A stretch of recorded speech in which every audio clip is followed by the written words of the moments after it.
Alright, back at it again. At Krispy Kreme.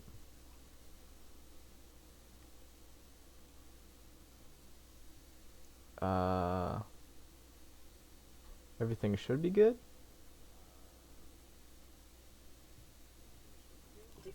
Let me just, see some stuff.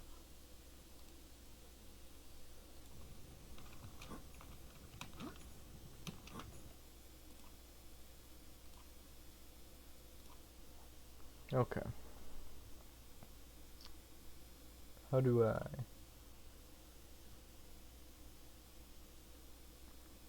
I am not playing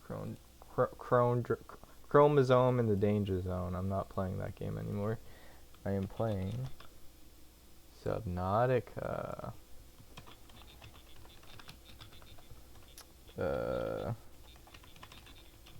Dunzo.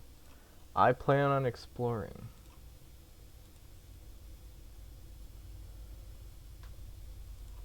So let's see how that goes. It's been a while since I've streamed. Okay, we got first aid kits, we got the goat Jeremy, we got beacons. We got just about everything I need, I think. Oh wait, I want to do... let's explore first, actually. I think we should do that. We got the... Oh boy, I forgot about this. Okay, it's fine. Magnetite cave, tree cave. That's home. Island gun. 3 places I want to explore. We'll start with the tree cave. We'll go over that way. I have an empty inventory. I have beacons, I have medkits. There's not really anything I'm looking for in particular. I just want to explore, really. Gel sacks, blood oil, that thing. Is that a squid I heard? Better not be.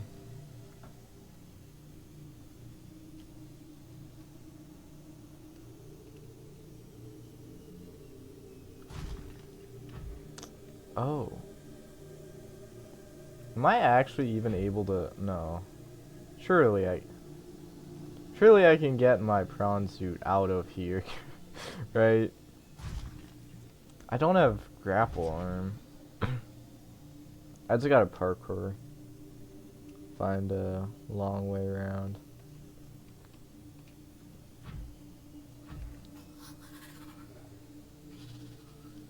What the... Oh. They sound so much scarier than I remember. But they're all bark, no bite. Come on, buddy. What are you gonna do?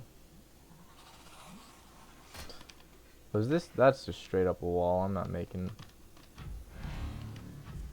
Dude. Is he teleporting them onto me? That was odd. Tree cave. That's where we're headed.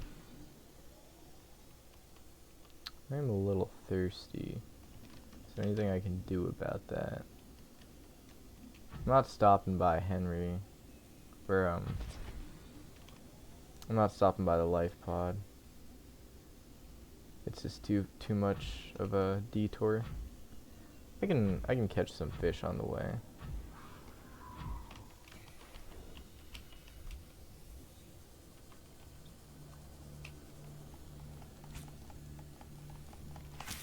These guys give water, don't they? Ooh, not much. I know peepers give more. Spadefish? Yeah, not really.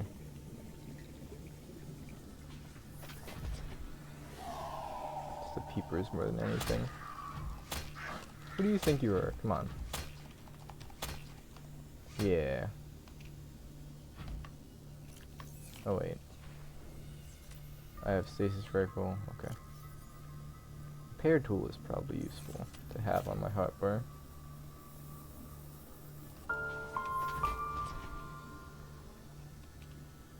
Anyways, tree cave, that's where we're headed.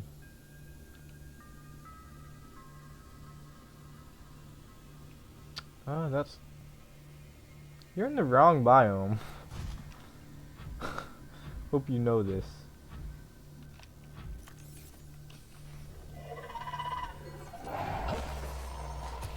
Dude.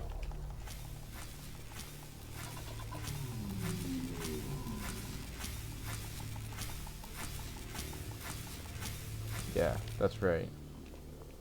He's actually kind of big compared to him. How much power did that drain? Not much. Okay, good. So is this... I know ghost leviathans, I thought, spawned around here. Oh, what the...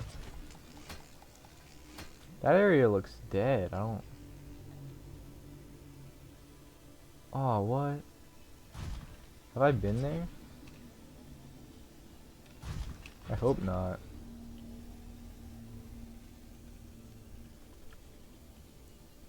This place is quite close to my home. Yeah, just around the mountain. So I probably have... I don't need to bring brown suit all the way up here.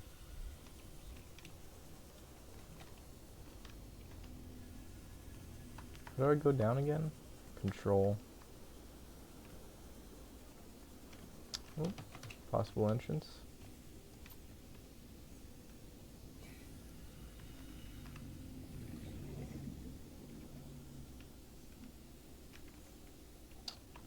Yeah, I should have scanner. Repair tool. Cyclops? Do I already have the Cyclops?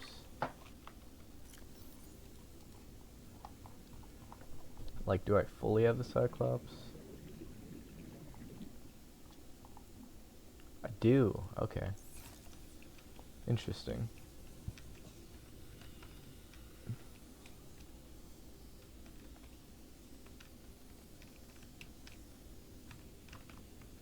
I think I may have been here.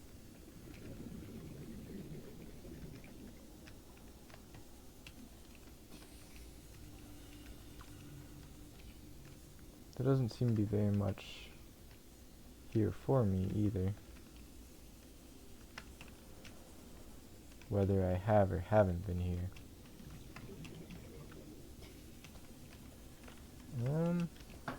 Alrighty. I guess I'll just... Well, there could be another entrance somewhere else.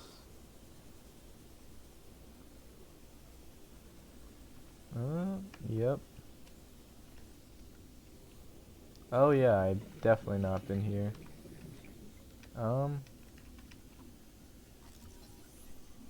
Composite plant pot. Nice.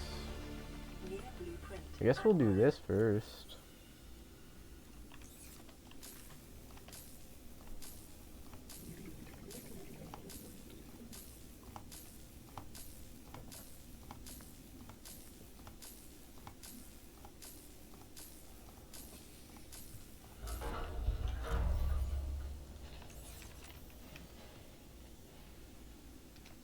What do we have? Cyclops.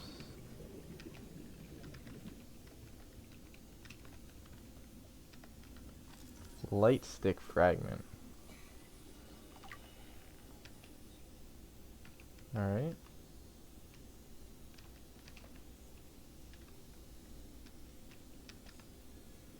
This is disorienting. Vehicle upgrade console. That's what I was looking for. Nice. Power cell, charger, I already have that. Door. Door I can't open. Okay, well nice. Wait, what's that? Oh, it's just that.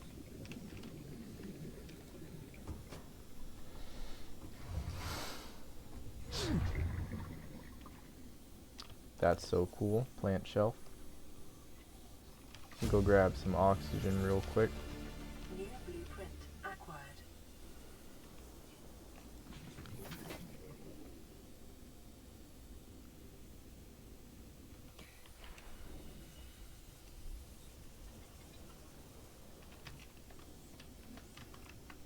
Didn't even see these at first, yeah.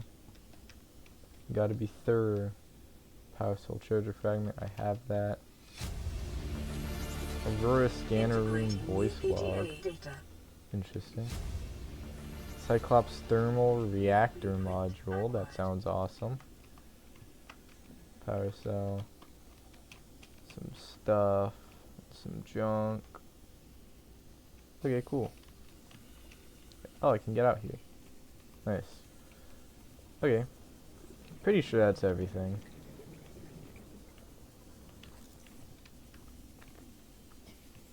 I keep hearing what sounds like a very large creature swimming, which is only mildly concerning, because I'm a gangsta, and so is little Jeremy, so.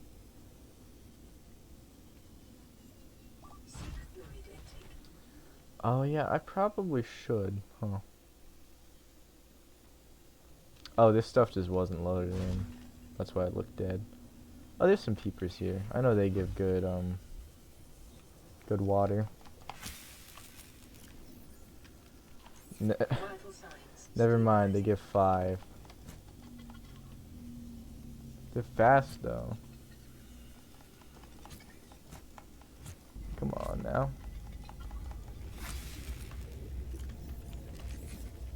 I mean, it's better than the other things I've been seeing, but it's still so bad. Especially for the effort.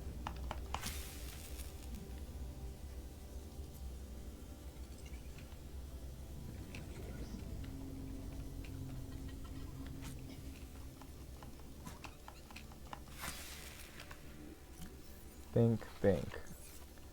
Alright, it's something for now. I'll worry about it later. And by later, I mean probably never. Anyways, back towards the tree cave. That's where we were headed. That's a particularly large tree. It's cool.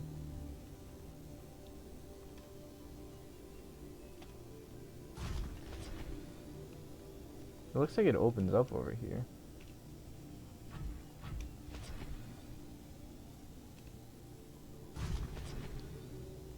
I know this is in the wrong direction, but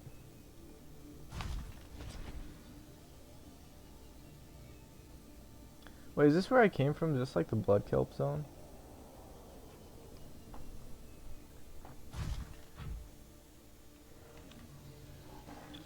Oh, there's warpers here, so possibly. Is that a reaper I hear? You know, this calls for a beacon. Shall name it Scary Hole Reaper? Detecting multiple Leviathan class life forms in the Oh. region. Are you certain whatever you're doing is worth it?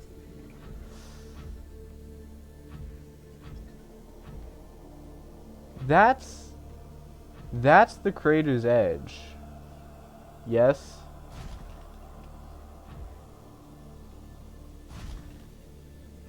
I believe that that's what that means. Thermal plant fragment. Okay, interesting.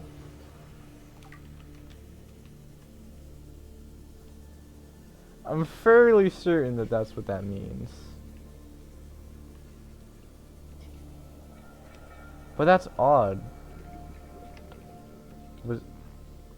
That's a reaper, huh? Oh well. I ain't scared of him.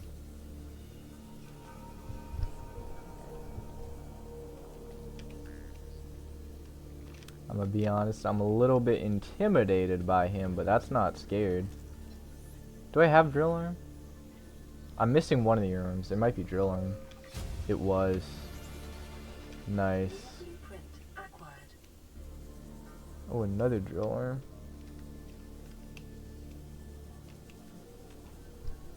It would be hilarious if the Reaper just sneaks up on me. I'd love that. Another thermal plant. He is getting closer. Reapers canonically use echolocation. So if I hear him, he can hear me. Or he knows where I am, I should say.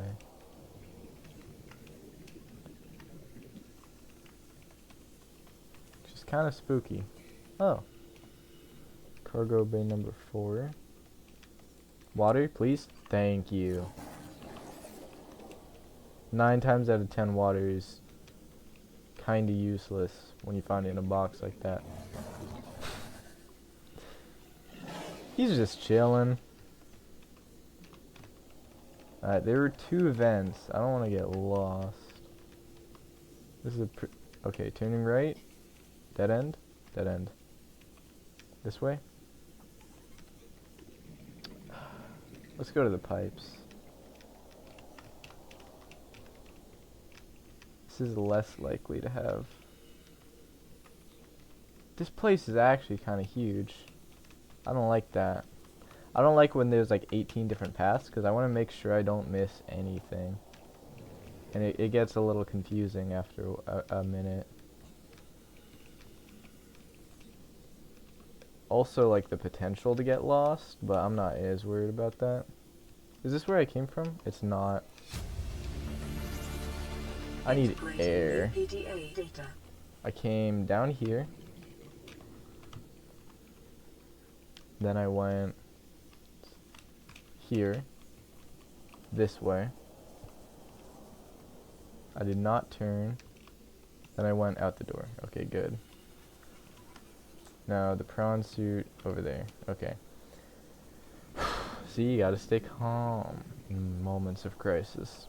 I'm gonna move the prawn suit closer too. Just in case. I should probably grab some titanium too. He was like... yeah, he's like right there.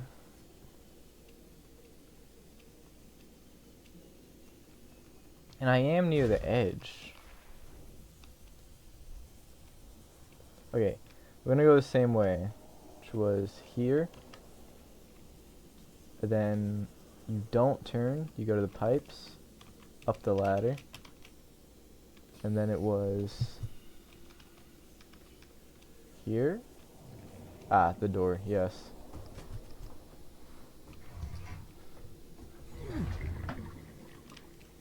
Make sure I didn't miss anything in this room, anything scannable.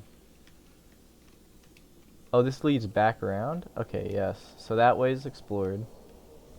Now we're gonna go to the right door. Water? Thank you.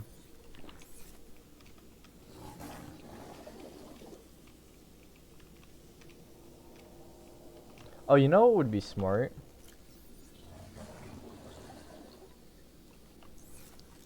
Swap out that battery for this one. Now this one has the fully charged one. And that's gonna gain charge. Because we're gonna be swimming with it. And I can do that on any of my tools. If you're wondering why I'm pumping it like this instead of just holding down the button, it's faster. It's a speedrunner thing, no big deal or anything, like a drill arm. Please be something cool. Shield generator, that's not cool to me. Cause I'm a gangster, so I don't need shields or like protection or anything, cause I am the danger.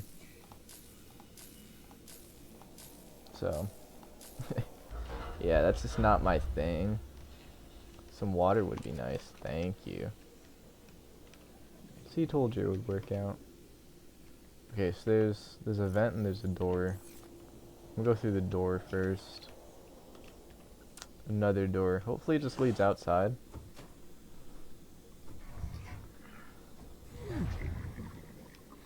Okay, nice. Might as well grab some air while we're here. Hope our prawn suit doesn't get dragged away into the abyss. Though it would be quite silly to see, I must admit. Okay, there is a vent here. And we go down. I hate this. Okay, this way. This way. Oh, that's this vent. Okay, so this vent, if you go up, leads where we just came from. This way is dead. Okay, so this is the last option. Box. Seems like nothing. Some pipes. Oh, is this the pipe room we were in earlier? I think we've explored everything. Oh, it is. Is it? I can't tell. I don't think so, actually. Either way, we've explored everything, and the Reaper is getting closer. At least I think we've explored everything. Okay, where am I going in the first place? He's getting so close. I was going to Tree Cave. I don't even see that marker though. Oh, it's this way. Tree Cave. Got it. Oh yeah, we were heading towards it, and then we got distracted by this huge drop-off point. Which I'm pretty sure is the crater edge. How far are we? Yeah, I think it said in the PDA that the Aurora landed in a 2-kilometer... What is there? A spider here. 2-kilometer area. So that's 2,000 meters. We're about 2,000 meters away.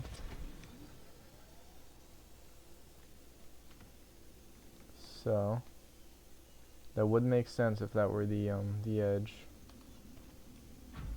Alright, Tree Cave.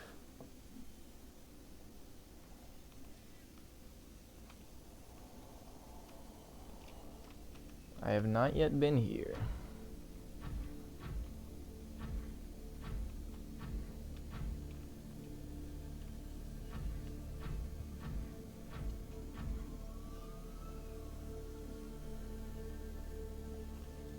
Is that lithium? It's nothing. That was silly. Oh, what? I've been here, it looks like.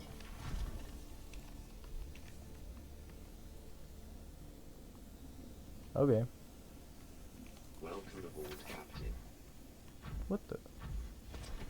Alright, Tree Cave. 100 meters this way.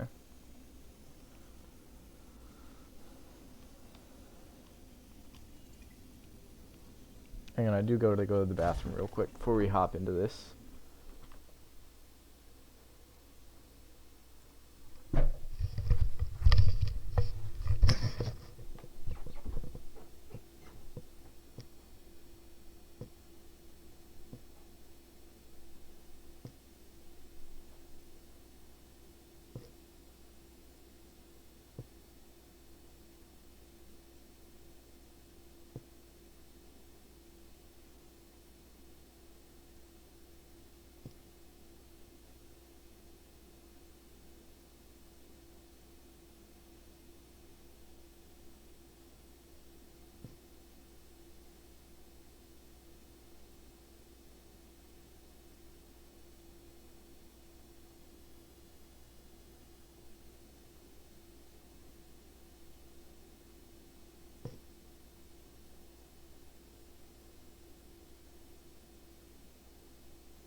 It's time to get swifty in here.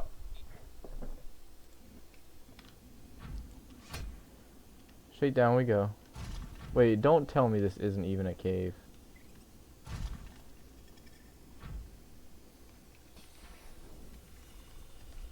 Oh, there's shale. I mean, that's not nothing. I thought this would be way cooler. What? Maybe it goes down more. Oh.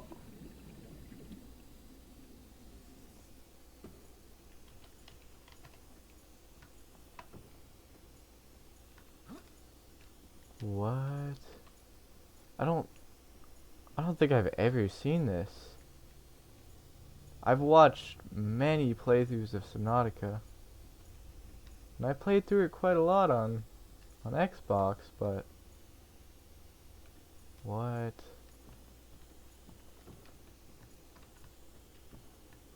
I don't think, yeah. Alien Arch.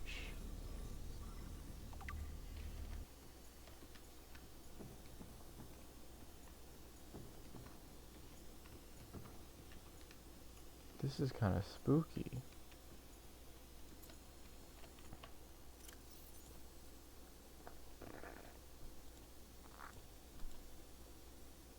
Wait, what's this all about? It is normal when Oh. first detecting multiple. Right.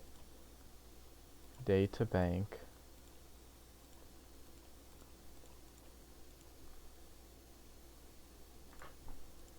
I want to read all these. That's going to take a long time though. Alien eggs. Evidence suggests that a substantial number, if not all, of the local species reproduce through egg laying. Eggs can be found resting on the seafloor, buried beneath detritus, or even wedged into cracks in the rock. Different species likely favor different biomes as their nesting grounds. Eggs discovered in the wild are in some form of natural stasis, likely awaiting ideal conditions in which to hatch, or the delivery of some vital enzyme which will kickstart the process. It is impossible to calculate the species of the egg from the exterior.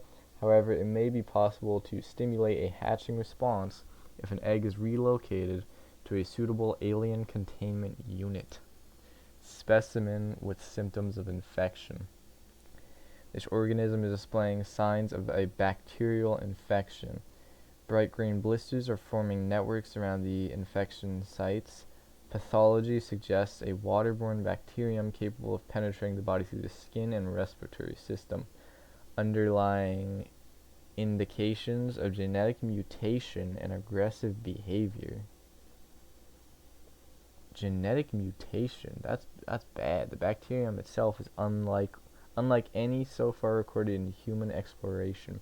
Warning: may be contagious. Avoid, do not under any circumstances consume the flesh. Let's go to geological data. May support Leviathan class predators, extensive biodiversity. I may have read this before. Foreign bacteria. It's not recommended to exploit this environment without hazmat suits. Unusual geological structures often form around titanium and copper deposits and are distinct to this planet. Close analysis reveals the stone around the metal has been hardened against erosion, but the mechanism remains unknown.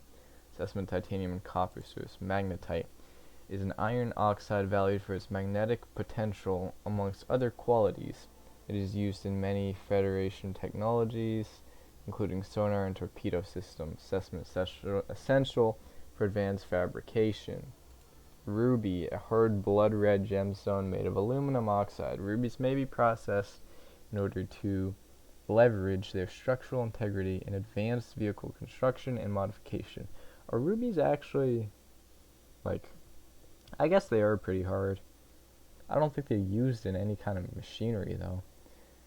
Assessment: essential for advanced fabrication. They might not even be that hard, I'm not sure.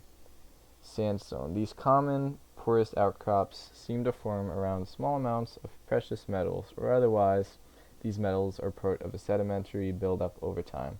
Assessment: lead, silver, and gold. Source: scattered wreckage. Analysis confirms this wreckage is from the Aurora. Outer layers of the material have oxidized, suggesting it has been heated to over 1,200 degrees Celsius. This pattern is consistent with hull disintegration during the atmospheric entry. Salvage of intact portions of Altera vessels is prohibited at legal. What? Salvage of intact portions of Altera vessels is prohibited at legal, moral, and technical levels. However, scraps such as these may be reclaimed for their titanium content at any Altera fabricator. Okay. Wait, one more. Uraninite is a naturally occurring uranium oxide, highly radioactive and unstable. Its primary use is in the production of uranium reactor rods for nuclear generators. Assessment applications in nuclear power. Okay, alien data, scan data, alien arch. The structure's intended purpose is unclear. Theories on function. Ceremonial or religious role, industrial applications, advanced transportation network. Assessment, further research required. Purple tablet. This carbon-based device is lighter than it looks and features a symbol which resembles a U, lit up in purple. Despite the onboard power still functioning, algae growth on the exterior indicates it was abandoned hundreds, perhaps thousands, of years ago. While technology is far beyond Federation levels and there is no obvious way to interface with it, it should nonetheless be possible to fabricate a precise physical copy of the device if necessary. Aurora survivors. Aurora engineering drone. Exiting sleep mode. Loading voice recognition. Engineer Barclay and Chief Technology Officer you identified. Drone, get me a propulsion cannon. Repulsion cannon retrieved. Hey, No. Berkeley. Install that Propulsion. that repulsion cannon and you'll punch a hole in the cargo bay. Oh wait, sorry. Damn it, drone, I Let me said pay attention. propulsion, not repulsion. Recalibrate sensors. Oh. Senses recalibrated. Sensors aren't the problem. I tweak the program. It's like you now. It doesn't like being told what to do. Drone, I know His name's Albert now. Albert. Where did I know find? it's How not did this? your fault, but it would really help me do my job if you'd bring me what I asked for. Thanks for your time. Propulsion cannon retrieved. Thank you. Now go away. Entering hibernation mode. Boss, this hobby of yours isn't making my job any easier. Or safer. So I'm not Maybe losing so, but it's all oxygen that because stops I'm me in a from being so cave. bored, I take a spacewalk in my skivvies. Hold on. A what now? Skivvies. Where did I get this from? I'm so confused. I'm trying to get caught up on the lore because I scanned like a ton of stuff, but I never read it and I never have read any of it, so I don't really know that much about Subnautica lore. But I found this cool cave and this arch thing, and I scanned it. And yeah, I have a bunch of PDA stuff I'm trying to go through. How did I find this conversation? Engineering drone log. Was it in? It must have been in one of the wreckage pieces from like before the ship crashed, I guess. This one I found recently. The way I see it, no one's to blame here. He gave me the wrong coordinates. She didn't give me clear instruction. Okay, I'll rephrase. You've been equally incompetent. Now, we've lost time, but we're closer to the planet. So if the Degassi's out there, the scans should pick it up. Why are we Okay. helping the Mongolians? They're the competition. Enjoy your shore leave on Sanjay Station? Like having fuel in the tanks? Thank the Mongolians. We run the scans, we show them we didn't find anything, and we say thanks for the free dinner. Clear? Sir, there's something on Alright. the surface scan here. Turn that recorder off. Okay. So this is when we were coming near the planet, and we're like trying to scan it for like or we trade with them, but we're also the competitors. So like some other, I guess basically some other country, might be another planet or something. Degassi. I've heard that before. I still don't know what that is. If the Degassi's out there, the scan should pick it up. Is that another ship? I guess we'll find out if we keep reading. Loading program, Craig McGillen's Simulator VRAT, size 1 player, Captain Hot Dog holster map, not Boreal 9, resources is normal. Exploring a quiet alien backwater. When the ship you arrived here in implodes, it must be the arachnid kidney poachers. Quick, what will you do? Search the crash site, farm alien plants, use the tectonic de-imploder, unavailable. That's just what Craig McGill would do. After foraging for some hours, you have collected a number of potentially farmable foodstuffs. Which will you sustain yourself with? Stank root, tree roaches, or starl eggs? While the starl eggs are nutritious, the life cycle of these vast species-faring creatures is much too slow to sustain a farm. Besides, their mother is extremely angry with you. Fight, apologize, accept your fate. He knows there's no reasoning with a mother scorned. You're not so much torn apart as swallowed whole and disintegrated. The atoms that you thought were you are gradually redistributed in service of the star roll's continued survival. Would you like to continue? No. Like, where did this come from? Captain's log. It's like a video game. I must have found it in the Aurora. LifePod 13. Okay, this is clearly, I know where I found this. It's in LifePod 13. Let's see what was up. LifePod launch sequence initiated. Okay.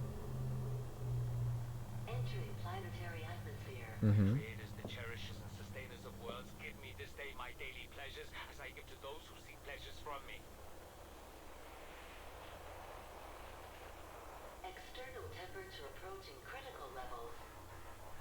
What? Show me the path in life, truth, and love, for mine is the power. I am the one, on and off and on again. Impact imminent. Life is a game which the universe plays with itself. I am done playing as this bundle of flesh. Return me. What? This is kind of creepy. I've never heard or seen any of these. That's LifePod 13. So he's like a psycho or something? He's like he's a little sicko mode. How's his log? Okay, life There's the 17. crash. I don't know what the heck is happening. I'm scared and I'm not going outside. There are shadows in the water under the hatch, but I can't tell if they're rocks or aliens. Okay. And there's weird-looking caves nearby. The Aurora was carrying everything needed to build the phase gate. Phase Mobile gate. vehicle bays, Okay. bioreactors, propulsion cannons. It had a cinema. There was a zero-G gym. My cafe. I don't understand how we're here now. I don't know why no one's coming for me. Okay. So I probably got that at the life pod. I probably didn't receive it as a distress signal, I'm guessing. More life pods. Okay. Flotation devices failed. Okay. Evacuate. Wait. I can reconfigure the O2 system to act as a bilge pump.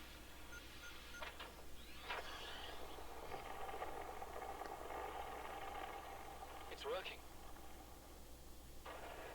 Oh. Okay, good news. We're alive and we've stopped sinking. Bad? The oxygen's going to run out in 30 minutes and we're 500 meters down. Ooh. What do we do? We'll have to use the remaining juice to send a distress call and build whatever gear we can. Then we find a way to the surface. Alright. You really think it'll carry two of us? Your regular sea glide tows a mass of 80 kilograms at over 30 kilometers an hour. The power cell rigged to this one should double that. You think there's something out there that's faster? I'm sure. And that's assuming it doesn't overload 3 meters from the light pod. You're calm about this. I'm seeing the engineering problem. If I stop seeing the maths, I'll be terrified. Maths. This guy's British. To any Altera crew. Landed in area of significant alien activity. Encountered predators in the Leviathan class, highly aggressive. Oh. Spectroscope scanner assigned species designator Reaper. Oh. One You specimen scanned attempted it? to swallow the life pod, doing extensive damage in the process. Only viable option is to make for the safety of the Aurora crash site. I have retrieved a data Ooh. box with the creature decoy and enough resources to fabricate a couple of them. The swim's longer than the decoy lifetime, but it should just be enough to keep them busy. If you don't find me on board the ship, presume I miscalculated. That's kind of boss move. If you don't find me, I miscalculated. It's kind of cool. Alright, profitability projections must have been on the Aurora. Two choices. A, carry on working long-haul missions on the outer reaches of space. 2, come up with a profitable business, sell out to Altera, live happily ever after. I choose 2. Ideas. Robot that built other robots. Very cool. Water filtration system that has infinite power. Solar power, body heat. Do suns last forever? Check this. A phase gate that can be built by self-repairing robots instead of poor lonely humans on an 18-month mission. What happens when something goes wrong? A VR program that precisely simulates real life down to the finest detail. How do I know? I didn't already invent it, and I'm inside it right now. A gun that shoots other smaller guns. Can't see any real objections to this one. Good point. Where are these coming from? I'm still so confused. Like, it's just some rambling about, like, a money-making scheme. That's the last thing I would expect to find, anyway. Operation logs. Altera. Long-range transmission delay, 8 hours. Opening last recorded transmissions. This is an emergency distress call. Aurora is on collision course with planet 4546b. Sending all available environmental data. Please respond with rescue solution. Out. This is Altera HQ. Attached to this message, you should find the blueprints for an escape ship that we calculate will be capable of breaking orbit and getting you back to the nearest phase gate. Now, it's designed to use materials you can find in situ, but it's gonna need one hell of a power source. Now, we'll be sure that... Aurora long-range communications relay offline. Okay, Degassi survivors. This is what I'm most confused about. Is what a Degassi is. And why is it called that? It's a dumb name. Crew manifest, Bert Torgal. Auxiliary search and rescue mission, Bert Torgal. Position Vice President of Torgal Corp. Status lost in space near planet 4546b. Age at time of disappearance 19. The only legitimate child of Paul Torgal, beneficiary of enhanced learning techniques and cerebral implants. DG trained in advanced biochemistry and stellar economics. Emissary Kassar, that's the crazy guy from earlier, reports Bart was accompanying his father to a newly constructed deep space station where he was to serve a 5-year term as chief operating officer. Okay, so they were lost in space, not on the planet. And that's what the Degassi people were. And we were just coming to rescue them, I guess? Auxiliary search and rescue mission. Position freelance, security personnel. Lost in space, age 42. Mercenary, born in the Mongolian states, experienced in ship-to-ship and close quarters combat techniques. Tours of duty with the Mongolian Defense Force and the Trans-System Federation. Dishonorably discharged from the TSF 15 years ago for going off mission. Details classified.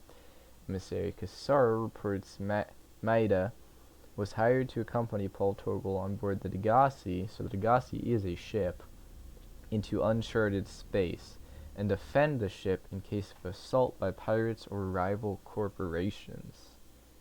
Okay. So Degassi was a ship, and it was sent near this planet, and they like just got lost in space.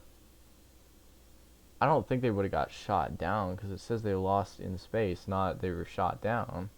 You know, that's a pretty big difference.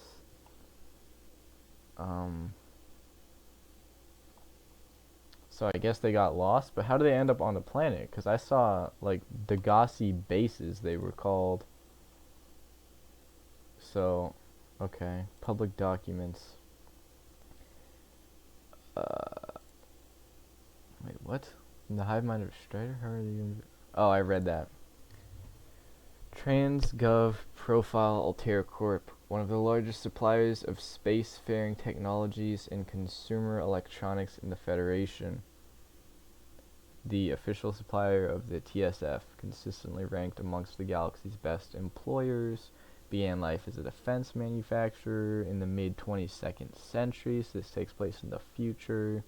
National motto, get what you deserve.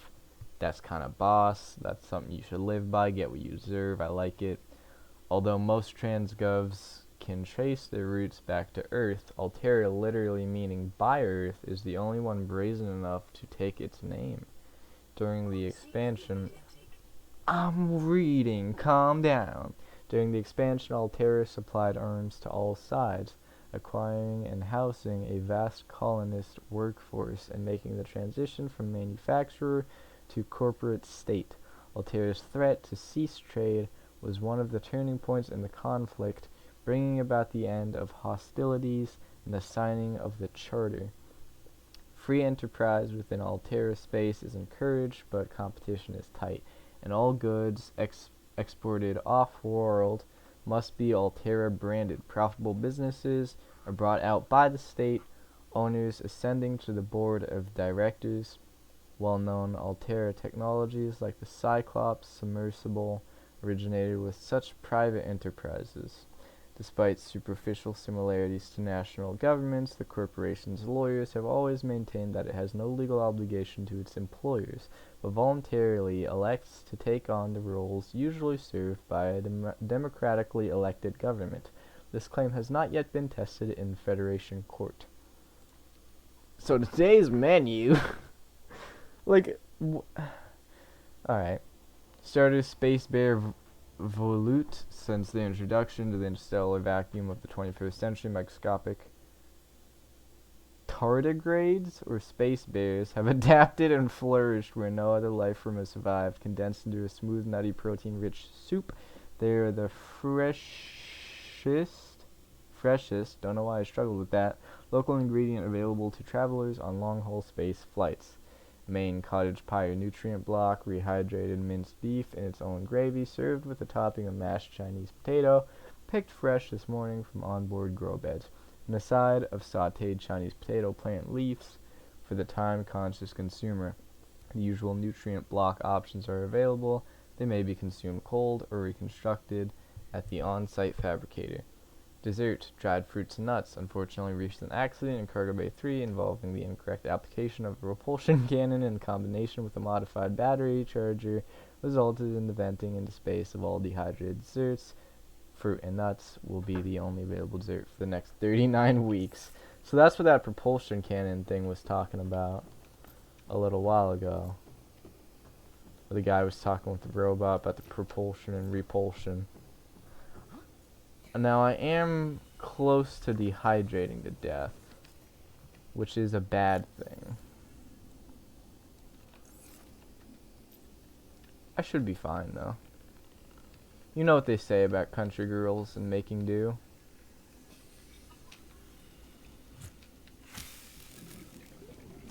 Come here. Seek fluid intake immediately. I'm seeking, but I'm not finding. Ooh, lithium. That's nice. Shale's nice. I don't really care about anything else at the moment. Cyclops full fragment. I don't need that. I guess I'll look for some bladderfish.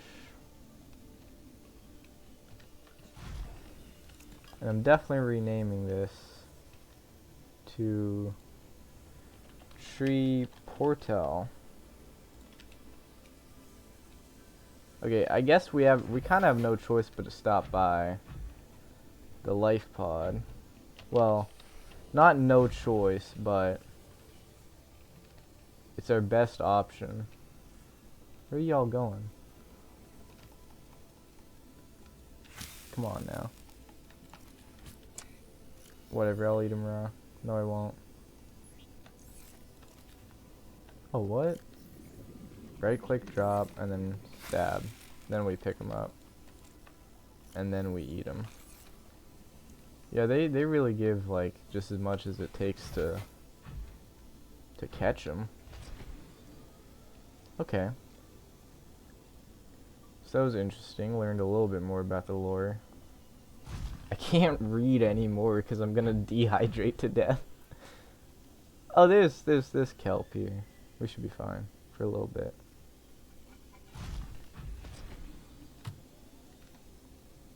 R.I.P. to fish.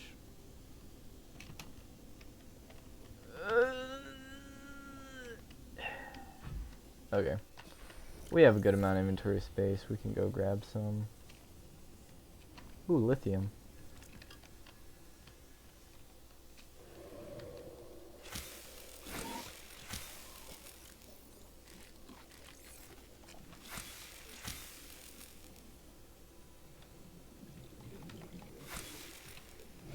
Did he not even get... he didn't.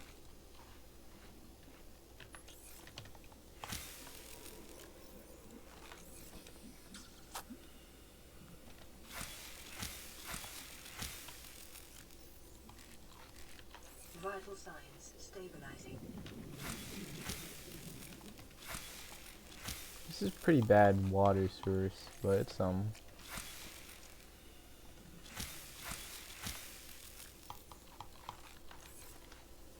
Alright. Our next location of interest, I suppose, is the Magnetite Cave. We explored it a little bit using our Seamoth before I, unfortunately beached it.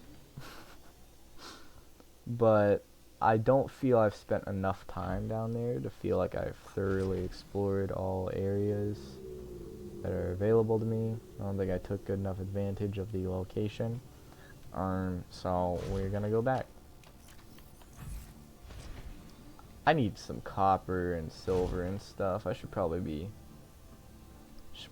looting on my way, but oh well. Ah, I keep hitting tab to get out. I don't know why. It's not the button to get out.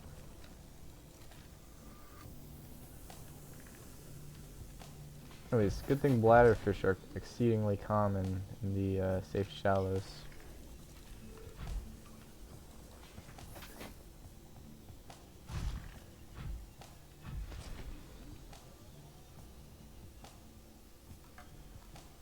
What was salt for? It was for the acid that makes bleach, which makes disinfected water, I believe.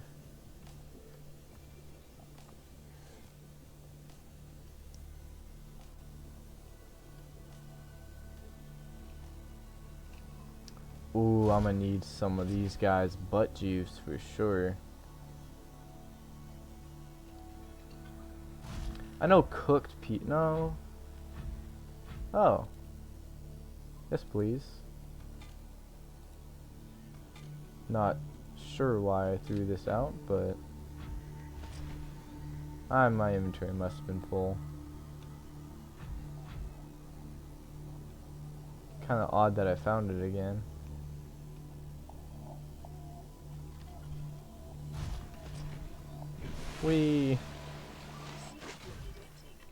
I'm working on it. I keep hitting tab to get out.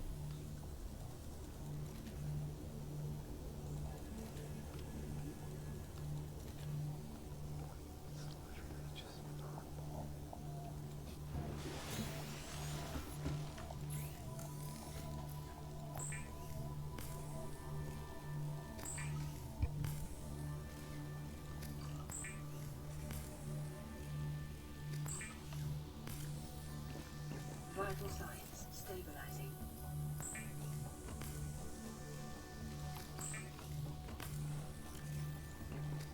Nice. Wait, just to double check. We don't have anything like important in here, do we? No. Did I have floaters in here, don't I? One of these. I think. Yeah, okay, good. And you? Good. Excellent, very good. Here's my prawn suit. Do you think I could get my Seamoth unstuck?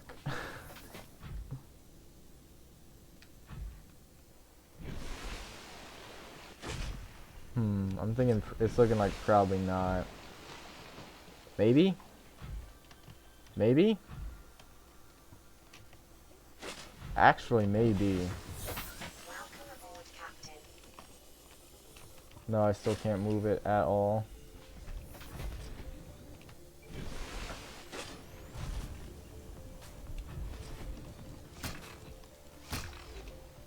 Did I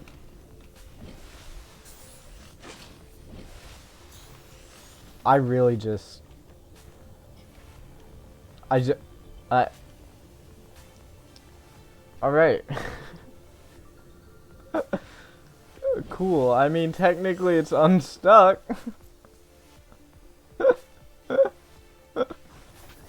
Alrighty. Well. Okay.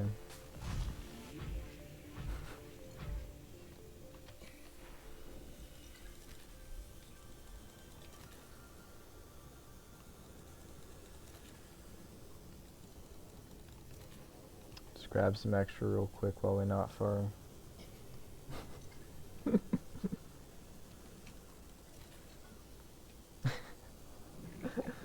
There's no way that. Alright. I didn't think you could break your own stuff, and I didn't know it would do that much damage.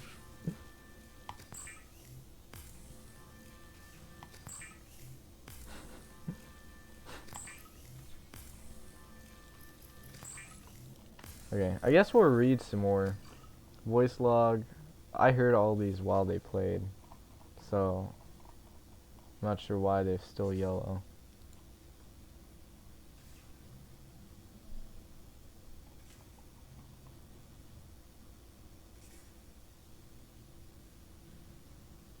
It's because I didn't look at them?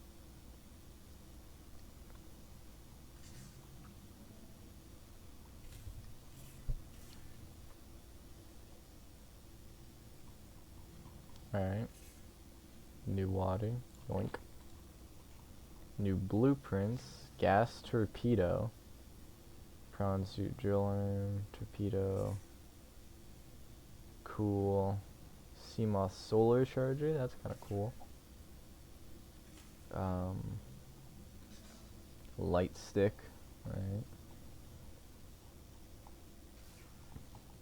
What else is there that I'm missing?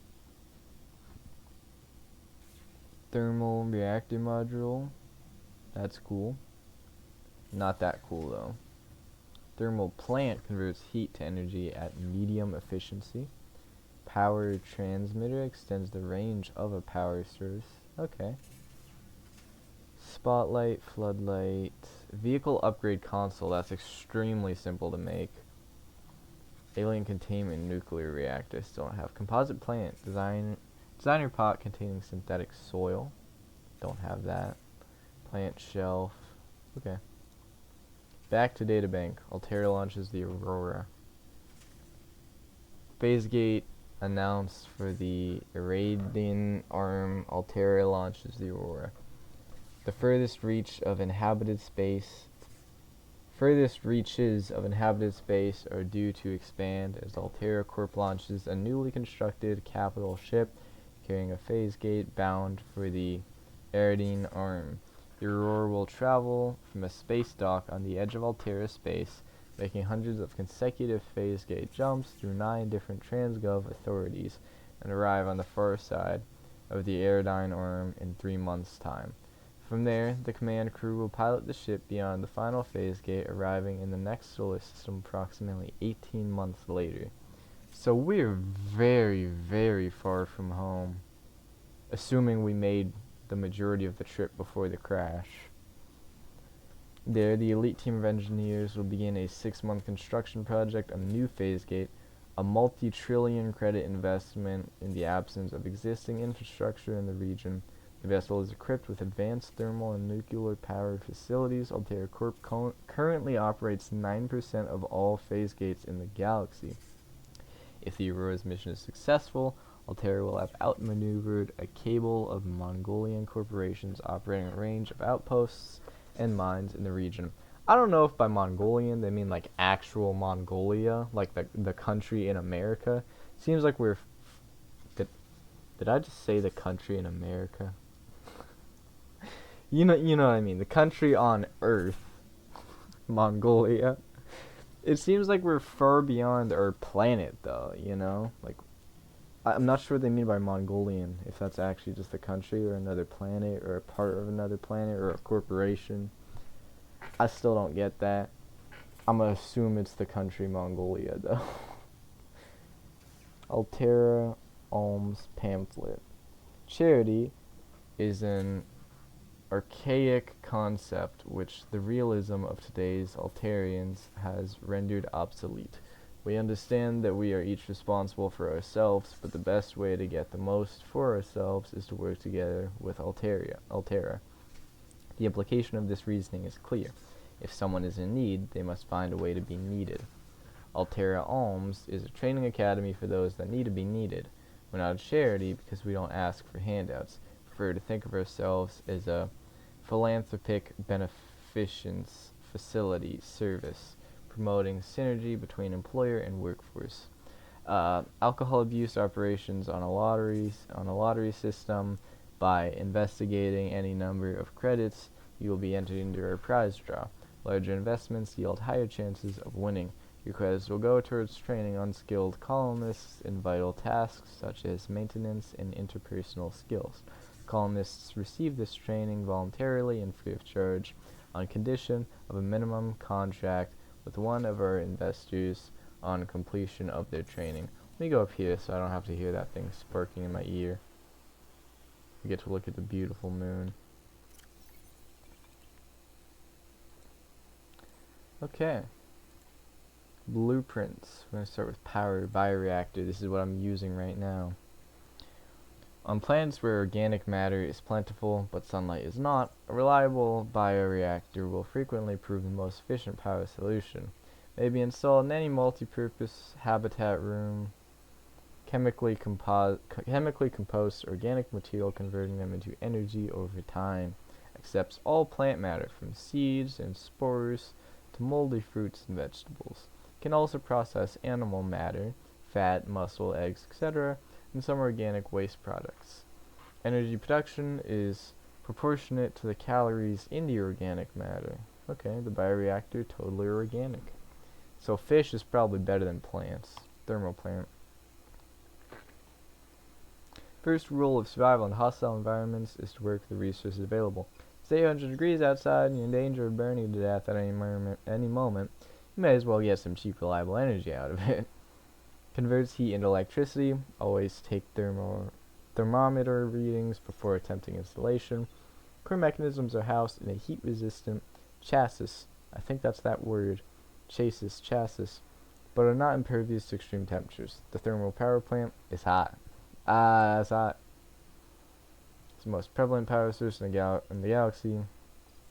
And so it is no accident. Standard solar panel is the default means of powering a habitat. Power source is a requirement of habitat. Oxygen generators and other onboard modules provides unlimited power for small outposts and survival habitats.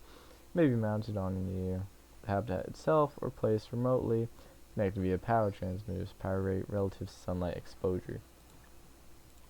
Vehicles. Cyclops. Cyclops is the most popular and reliable deep-sea submersible in the galaxy. By comparison to the competition, it can be crewed by just one pilot, hence the name. It can be? I thought it had multiple people. Features 3-speed manual piloting controls and forward observation, deck for precision maneuvering, dry dock for transportation, maintenance and recharge of scouting vehicles, extensive storage solutions in the keel hold section, internal and external video feeds, onboard AI for threat detection, extensive customization options, a device for captains. High speeds generate additional noise which may attract undesired attention. Power consumption engine off 0%, slow 25%, standard 50%, flank 100%. Silent running mode may be activated in conjunction with any speed setting to reduce the noise close to zero at substantial additional cost. Power. Cyclops upgrades may be fabricated at the terminal in the engine room and installed at the neighboring panel. Top speed of 8 meters a second, acceleration is 3 meters a second. Replaceable power cells, 54 by 14 by 12, 1 to 6 persons. NB the Cyclops does not feature habitation quarters. It is recommended the captain drop a rotor to the side who gets to sleep in the corridor each night. Automatic fire suppression, hull damage, and high speeds increase fire risk. Wait, automatic fire suppression. Hull damage and high speeds increase fire risk. Okay. Emergency blast. Don't know what that word means. Probably said it wrong. In the event of full system failure, the vehicle will sink. Neptune escape rocket. That's what's interesting. This blueprint set was developed at Altera headquarters specifically to get you off of 4546B and back to the nearest phase gate. It takes into account local gravity, astronomical data, and available resources, and is piloted by AI. It may be adapted to employ whatever power source is available, but it will require a lot of it. It consists of 5 independently constructible elements. Launch platform. Floating platform provides a solid base from which to launch the rocket. Gantry provides structural support. Stage 1. Primary thrusters for reaching atmosphere escape velocity. Stage 2. Fuel reserve. Stage 3. Cockpit. Pretty standard rocket. Features 1-person life support, short-range communications, adaptable power supply, orbital shielding, onboard time capsule. Don't know why they felt that was necessary, but I'm glad they added it. Warning: onboard AI will not launch if local threats are detected. Warning: the use of alien materials to power the craft may increase its range in unpredictable ways. Seamoth. Now deceased Seamoth. Seamoth is a 1-person vehicle with an independent, replaceable power cell fitted in the rear and a fully customizable design. Low-power, multi-directional thrusters enable it to function equally well in sea or space environments.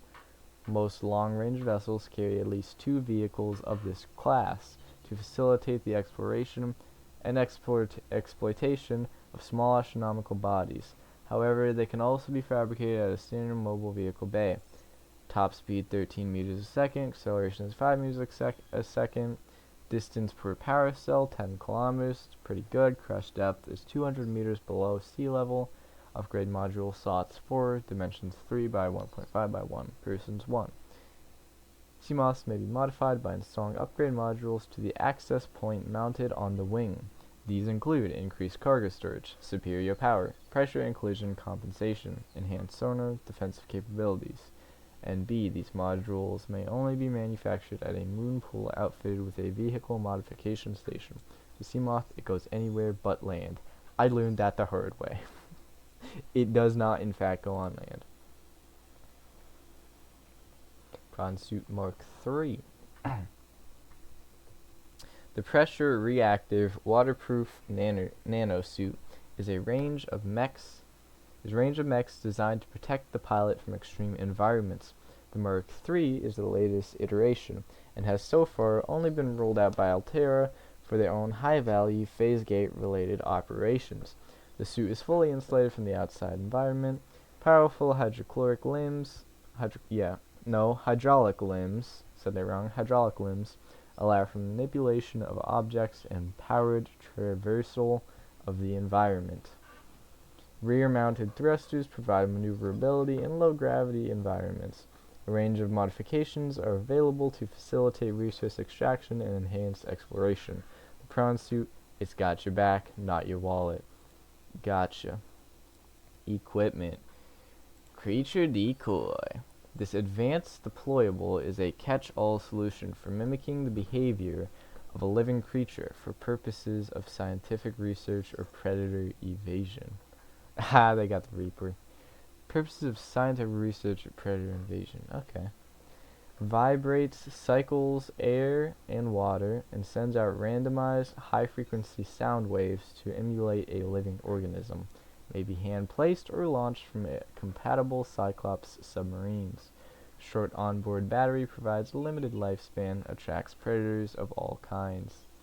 Light stick, a mobile battery-powered LED light which provides low-level lighting to a 360-degree area and can be attached to most surfaces. Propulsion cannon.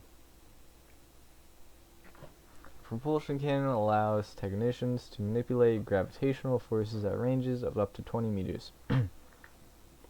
It is commonly used in construction and mining to move materials. Makes sense. Operating instructions: pull the trigger once to lock onto and attract a single targeted object weighing less than 25 kilograms.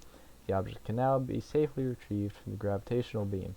Alternatively, pull the trigger a second time to propel the object at speed away from the device. Not recommended for use on organic subjects. The prop cannon. Some species are telekinetic. For everyone else, there's Altera. Radiation suit. This suit fully protects against the effects of radiation during land, sea, and space exploration. Safely rated up to 400 SV an hour. Not sure what that is, but it probably has to do with radiation. Cost compatible with all AEP suit functionality. Sleek. The radiation suit. A necessary precaution in a post-MAD world. Don't know what MAD means. Mass something destruction. Possibly. The stasis rifle uses patented technology to slow time around an entity to as near to a full stop as the laws of physics will permit, essentially anchoring the target in place without affecting its internal workings. It is designed to facilitate scientific and engineering operations by expanding the window of opportunity for action in time-sensitive scenarios. Stasis rifle features an independent replaceable power cell. No, it's a battery, not a power cell, and the trigger may be held down to increase the area of effect and duration. Common applications include slowing fast-moving mechanisms such as fan belts to facilitate maintenance operations, temporarily incapacitating organisms for research purposes, navigating perilous spaces by freezing potential threats, and B, may not function correctly on larger life forms. The Altera stasis rifle. Life's fast. Why not put it on pause? Time capsule.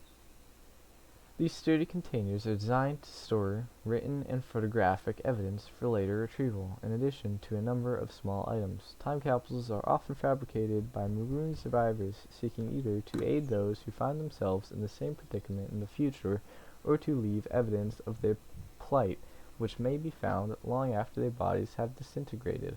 Most emergency escape vehicles are equipped with a time capsule by default, usually found in the cockpit and jettisoned on takeoff. Altera requires time capsules be stocked with tools and resources which will aid those who may discover them in the future. We're studying up.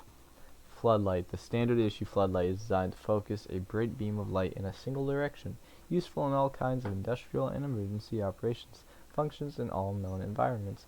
Modification station. The standard fabricator automatically rearranges raw materials to form complex devices. The mod station is able to combine complex devices to enhance their function. Most industrial vessels are fitted with a complement of equipment modification stations. Yeah, I read that right. Which enable engineers to adapt their tools on the fly. To conserve hard drive space, the modification station is excluded by default from most personal emergency blueprint libraries. However, extreme environments such as ocean and desert class planets may necessitate the adaptation of basic survival tools for unanticipated applications. For this reason, access to a mod station is always recommended. Moonpool.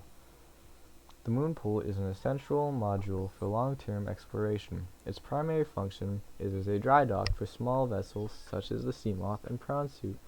The large central chamber contains a pressurized pool, which provides ready access to the surrounding waters, and comes as standard with equipment for raising and recharging a vehicle. When outfitted with a vehicle modification station, the Moonpool can be used to build and equip vehicle upgrades. Rating dimensions 16 by 10 by 5. Connection points 6. Habitat hull strength liability at sea level -5, equivalent 4 rooms. Capacity 1 Seamoth/prawn suit. High power consumption. Planters and pots. Interior planters come in a variety of configurations and allow for most plant species to be grown in small numbers for decorative or botanical use. Okay, so just decoration. Wait, or botanical, so maybe I can use that instead of an indoor grow bed. I don't know. Scanner room. This advanced habitat module can transform a small outpost into a burgeoning science and exploration station. A 3D display in the center of the room stores local topographical data. Systems can scan for and pinpoint particular materials. Remotely controlled drones scan the area up to 500 meters in range. Wall-mounted camera feeds allow for live control of scouting drones. Upgrade console may be used to enhance the module's functions. Spotlight. A permanent lighting solution developed for installation on existing habitats and facilities. Automatically rotates on a 180-degree arch. Motion sensitive. Will check nearby moving objects. Draws electricity from main power. Water filtration system. The filtration system draws water unfit for human consumption from an external source, automatically splits it into its consistent constituent parts, and outputs consumable liquid water and salts, while disposing of any harmful byproduct. It can be built in any compatible habitat module, but has substantial power requirements. Valterra water filtration system. Any liquid in a pure, refreshing, pH-balanced water. Yes, sir. Any liquid. Pretty sick. Indigenous life forms. Probably the most interesting things. Let's start with coral. Brain coral. Ew, I never realized how gross they look until now. A permanent growing colony of microscopic organisms. This coral species has adapted to filter carbon dioxide from the environment, using the carbon to build the colony, and expelling the oxygen from specialized exhaust funnels. It is quite hardy, suggesting samples from a mature specimen could be grown artificially. Assessment: air tanks are equipped to siphon oxygen from the water where possible. Coral shell plate. This variant of coral has adapted to survive in close proximity to other corals, filtering nutrients from the water and sharing them via a spore-like substance which grows around the base. Assessment: no practical applications discovered. Earthen coral tubes.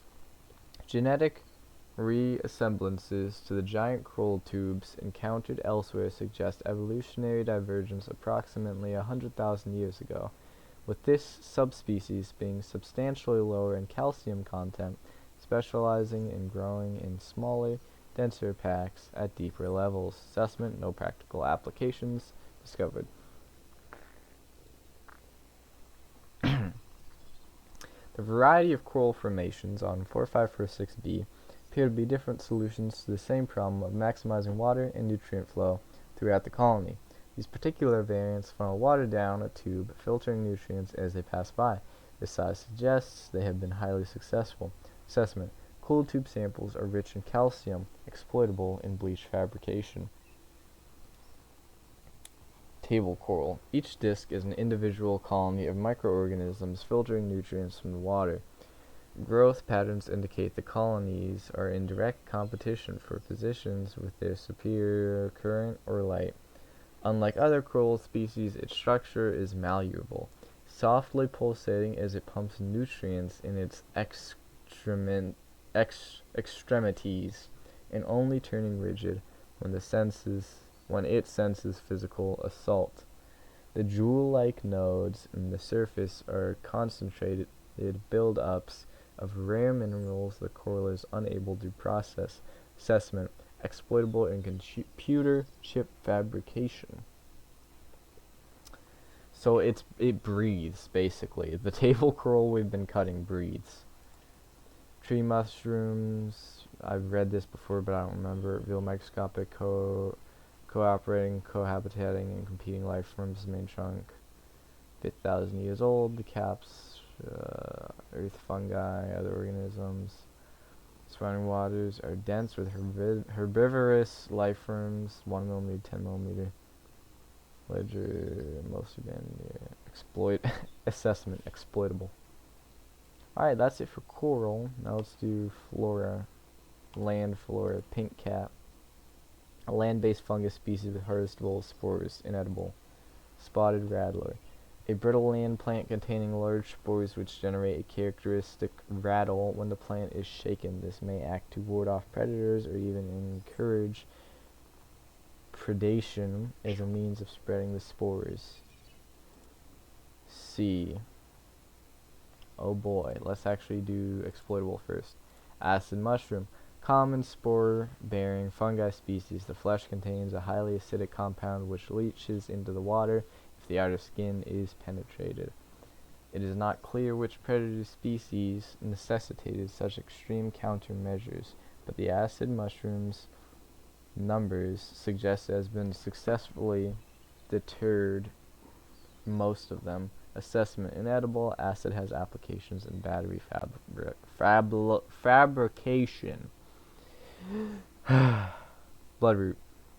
These root systems generally extend from one cave wall to another. Coiled root system. Where this root system breaks through into open water, its tendrils coil around one another for enhanced structural integrity. Cave wall rooting. Where the root meets the cave wall, it penetrates into the rock and continues to grow, albeit at a slower rate. Both blood roots and blood vines produce blood oil, pustules, confirming that they are in fact one and the same flora species. The majority of the root system thrives within the rock itself, occasionally breaking into open water to reach untapped mineral resources or generating vines which feed on water-based nutrients. Vital signs stabilizing. Blood vine instead of bloodroot. This species of kelp grows in sparse copses, deep on the ocean floor and provides shelter for an array of distinct fauna and megafauna. Survival at these depths is challenging, and the life forms which make their homes here have developed unusual coping mechanisms, including a bleaching of skin pigment, dependency on naturally occurring metals and oils to adjust temperature and pressure, and in some cases even electrical defense mechanisms. The vibrant red oils which seep from the blood vine coagulate into semi-hard pustules, which frequently fall loose and form a vital foodstuff for the local ecosystem, or are otherwise reabsorbed into the ground over time. Okay, so the electric eels and the bone sharks be eating blood oil, and the squids.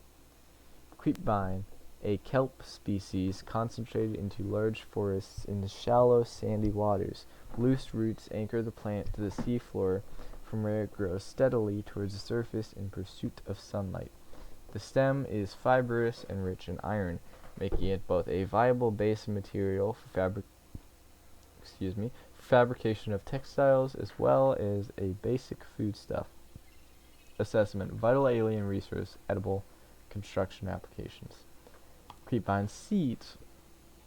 Mature creepvine plants that have survived the predation of small herbivores produce these bioluminescent seed clusters, which may be knocked loose by currents or consumed and later deposited by predators. The embryo is surrounded by a thick oil and silicone layer, which would disperse into the ground as the outer skin deteriorated. This may provide the seedling with the nutrients it needs to survive the low light conditions on the seabed. Assessment: vital alien resource, construction applications. Deep shroom, a discolored relative of the acid mushroom, adapted to low light conditions, considerably more acidic than its shallow dwelling cousin. It may have applications in advanced fabrication. Assessment: can be processed into hydrochloric acid. Gel sac. These organic structures grow on cave walls. The purple sacs, which arise from the surface, contain a low-density gel laced with spore. These burst from time to time, floating towards the surface and attaching onto the next rock face they encounter. While the gel sac is edible, its low density renders it an invaluable advanced construction material. Assessment: edible. Aerogel construction applications. Flora C. Oh, this is taken a long time, but I'm glad I'm learning. I'm sure this is probably really boring, but I mean, I think it's interesting. Blue palm. The blue palm is a common aquatic plant which thrives in shallower waters with high exposure to sunlight. Long fronds intercept light before it can reach the smaller flora on the seabed. Basically, it's a plant. Cave bush, a purple luminescent species which grows well on herdy terrain away from sunlight. Basically, it's a plant. Drooping stinger. Zero photosynthetic cells determined. Implies carnivorous adaptation to low-light environments. Follisoles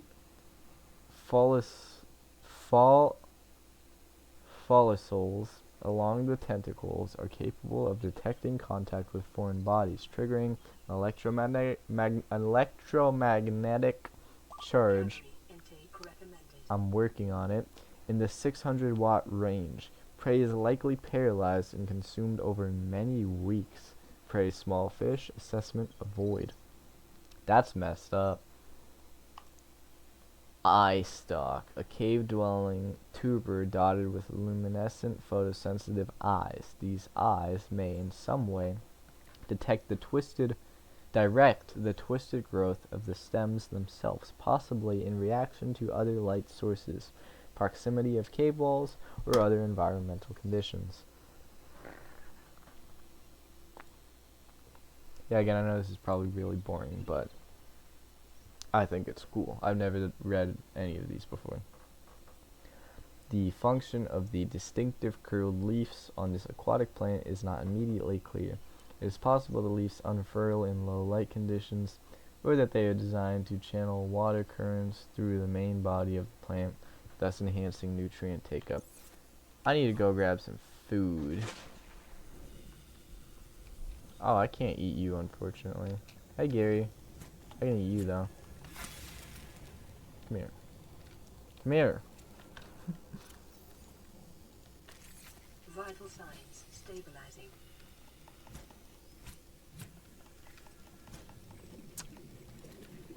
Man.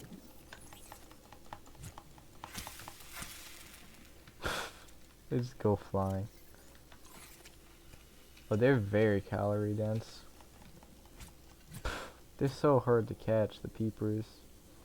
Boomerang fish aren't that bad. They're still troublesome at times, though. Come here. Come here. 21. Like, one more fish and I'm good. Really? Come on, now.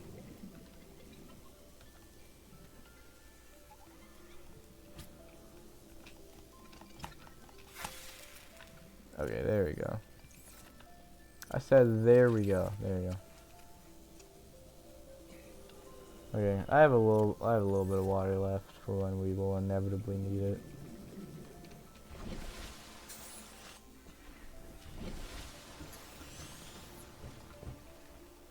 Okay, back to reading. Gabe's feather. What?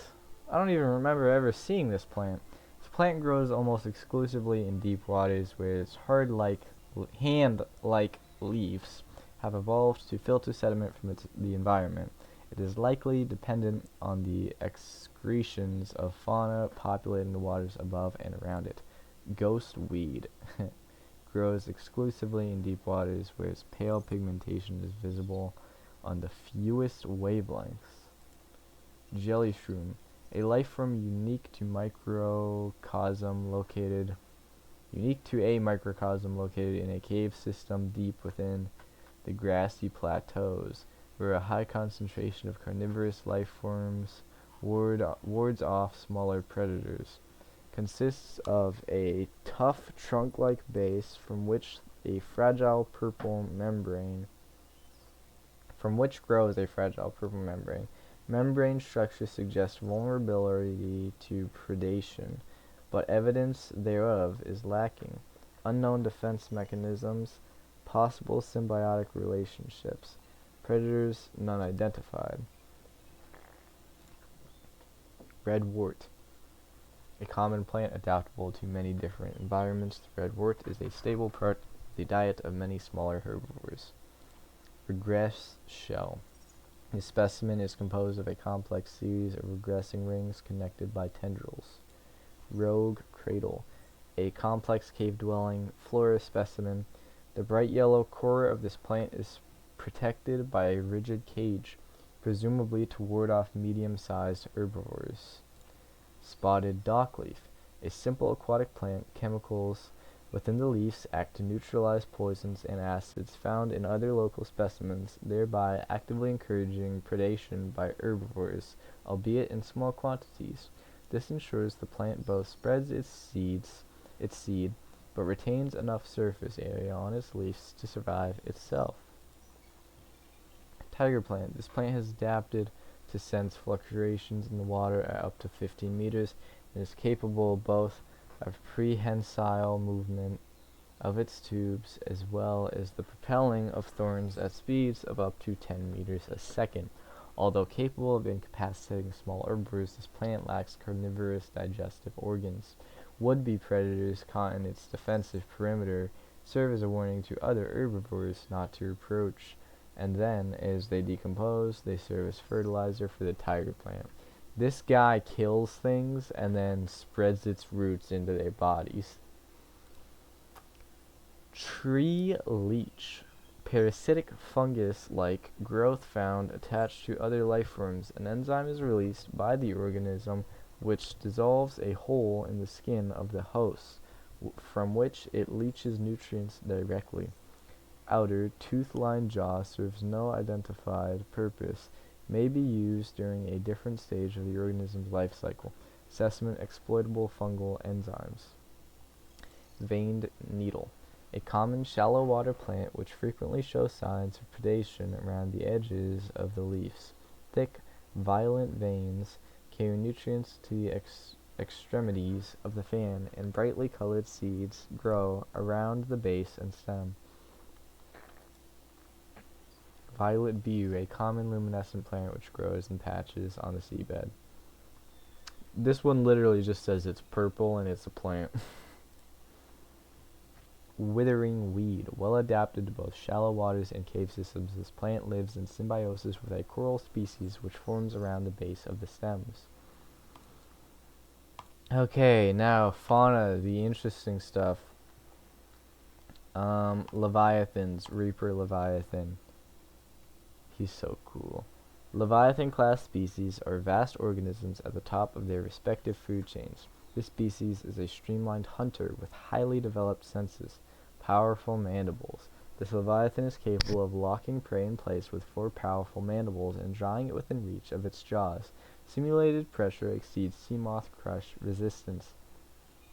Echolocation. The deep roar emitted by the Reaper at regular intervals is effectively sonar. If you can hear it, the Reaper can see you. That's what I was saying earlier. Profile. Scanned specimen measures 55 meters long. Observed circling its prey and attacking from behind. This creature is almost all muscle, very little brain. No sense of morality, just muscle, synapses, and teeth. Motivational notes. Congratulations on getting close enough to scan it and living to see the results. Assessment: extreme threat. Avoid in all circumstances. He should avoid me because I'm the extreme threat. So ha, and take that. Reefback Leviathan. And I'm getting thirsty myself in real life.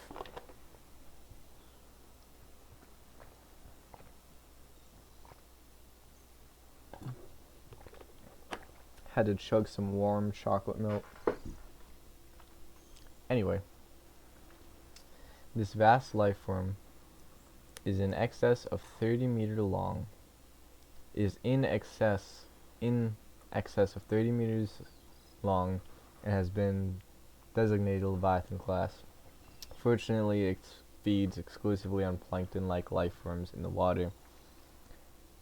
Chitinous shell. Most of the life form's topside and some of its underside is protected by a thick, layered exoskeleton.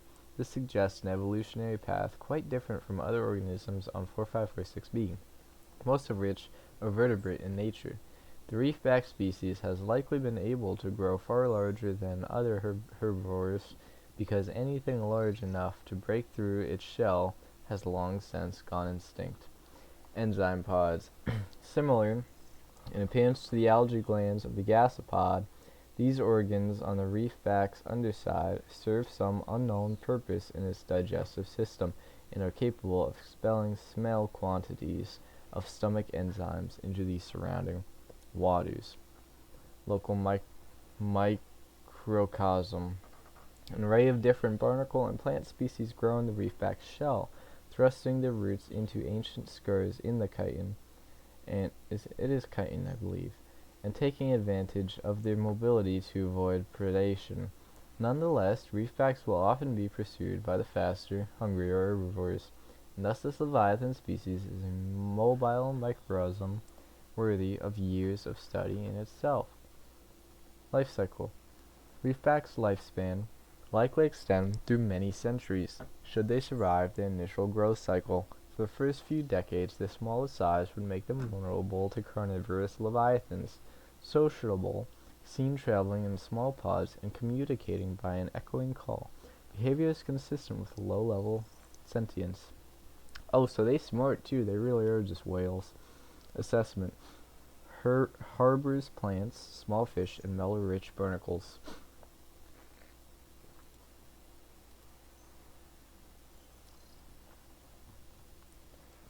Ancient floater. Biodata suggests these vast floaters have matured in an ingenious symbiosis with the land they have attached to. The attached landmass is raised in water, increasing sunlight and encouraging plant growth.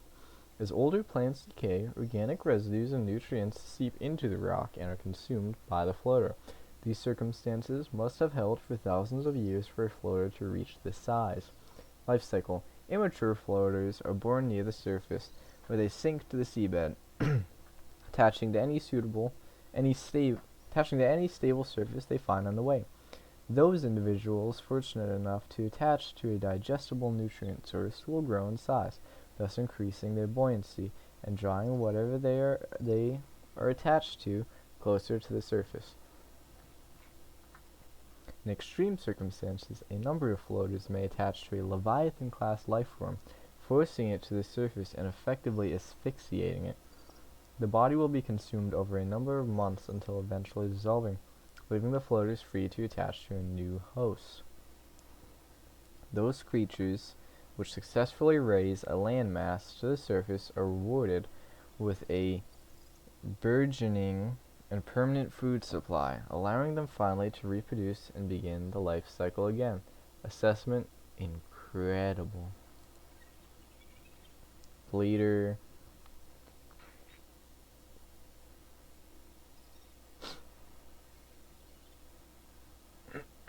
I read that before. Blood crawler. An agile territorial scavenger that moves in packs across the seabed, closely related to the amphibious cave crawler, but adapted to deep sea conditions. Legs. The greatest difference between the crawlers on 4546b are the four legs, which extend more than a meter from the blood crawler's torso, allowing it to move at surprising speed across the seabed and even to scale walls. Torso. The blood crawler can lower its entire body to bring its mandibles within grasping distance of the carrion on which it feeds, while retaining the maneuverability it requires to avoid its predators. Assessment: necessary waste recyclers, avoid or incapacitate. Cave crawler. Agile territorial carrion feeder. Well adapted to both land and sea. Gas exchange membrane. Absorbs essential gases from the air or water for basic bodily regulation. Mandibles. This species seeks out corpses in packs before defending its claim while the corpse is devoured. Assessment: necessary waste recycler, avoid or incapacitate. Floater. Two species living in symbiosis which attach to and attempt to feed on any object they come into contact with. Dominant life form. The pink main body and inner suction jaw is the dominant creature, Once attached to an organism or other stable surface, it will attempt to leach nutrients in order to grow. Microorganism membrane. The outer, gel-like substance is a mesh of microorganisms capable of forming a sealed vacuum around the creature's jaw. Helium buffer. A thin layer of helium is stored within the outer membrane, providing buoyancy to the floater and anything it is attached to. Assessment may aid in flotation of sunken objects. Shuttlebug. A common scavenger at the base of the food chain. Mouthparts. Small enough to be of little threat to most organisms, this creature is clearly adapted to feed on the waste products of the ecosystem around it. 3 mandibles. Used to orient themselves when drifting and to filter through detritus on caves. Detritus on cave floors. 3 legs. High strength muscles can propel the life from great distances through the water, as well as ambulating across the seafloor. Assessment necessary waste recycler. Presence may indicate nearby cave systems. Herbivores. Large gasopod.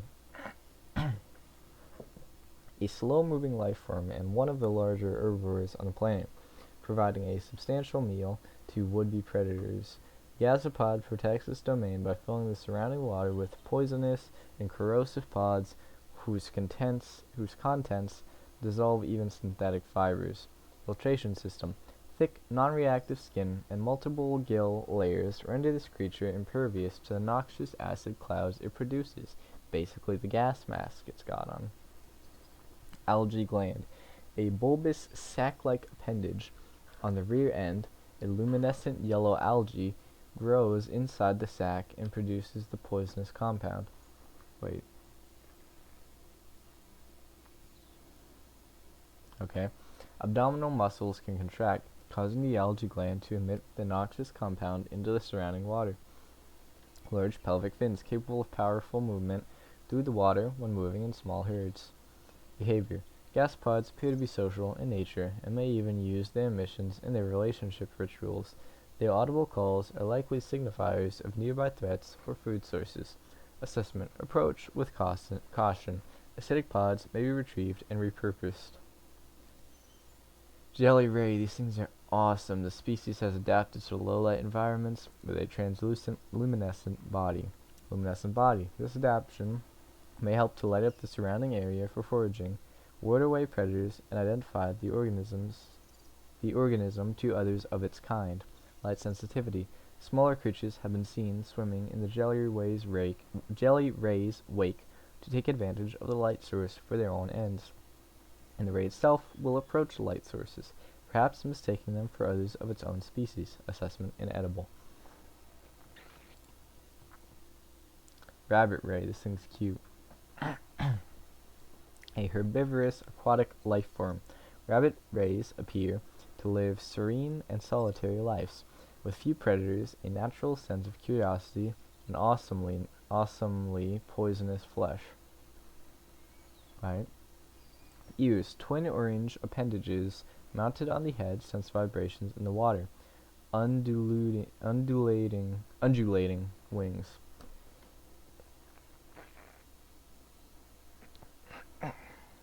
Sorry. Throat's starting to hurt from all this reading. Markedly similar method of transportation to that of Earth. Rays. 0 genetic resemblance detected, suggesting these two species independently developed similar solutions to their environmental circumstances.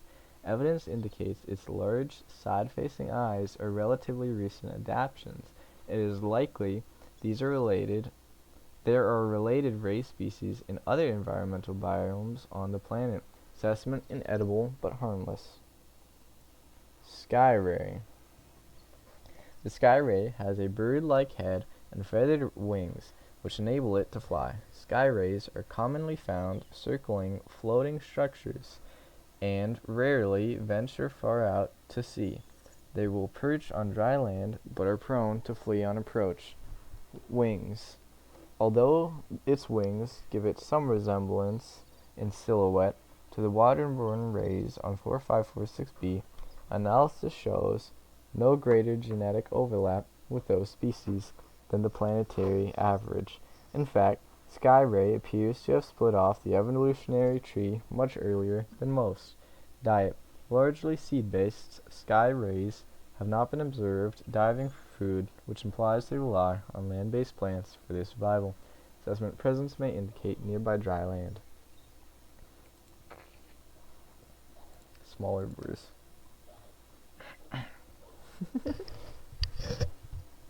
Bladderfish. This unusual herbivore appears to be mostly defenseless and bears little resemblance to the other life forms around it. Semi-permeable bladder. The bladderfish is able to filter air and seawater into its body cavity through a unique membrane which surrounds its spine like a bladder. This allows it to remove and consume organic particulate caught on the way and adjust its buoyancy.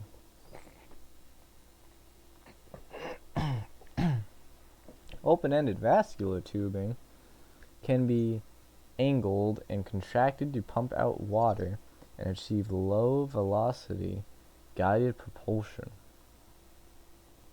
Isn't vascular tubing like a male reproductive part? Pretty sure it is. I guess it doesn't have to be, is what they're saying.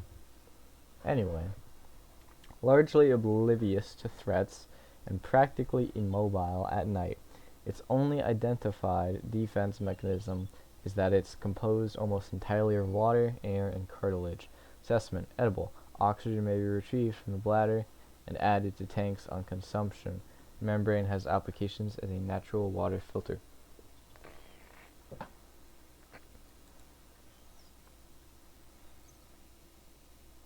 Oh, I read that.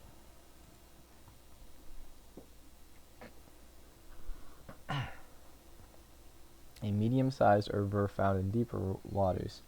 Single eye observed swimming near to the seabed, from where it can keep its one eye on predators in the water above it. Mottled green coloration. Commonly encountered in plant-rich environments, the spadefish is well adapted to hide amongst the vegetation. Behavior. Spadefish tend to move in loose shoals, and despite their low speed, take necessary measures to avoid confirmed predators. Assessment. Edible. Look at that horrifying mouth. I never realized that that's where its mouth was. Reginald. A small herbivore and a distinct relative of the common peeper, sharing that species' well-developed side-facing eyes, approximate size, and body profile. Coloration. Dull green coloration for deep water camouflage. Luminescent tail coloration, likely part of mating behavior. Diet filters algae and other plant material from the water via four gill-like forward-facing orifices. Assessment. Edible. High calorie count.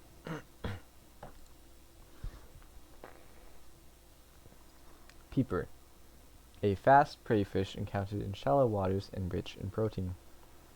Developed side-facing eyes, capable of discerning colors not just in shallow waters, but in a variety of lighting conditions. It is also able to close its eyelids, thus preventing light from reflecting off the lenses and rendering the peeper almost invisible to nighttime predators.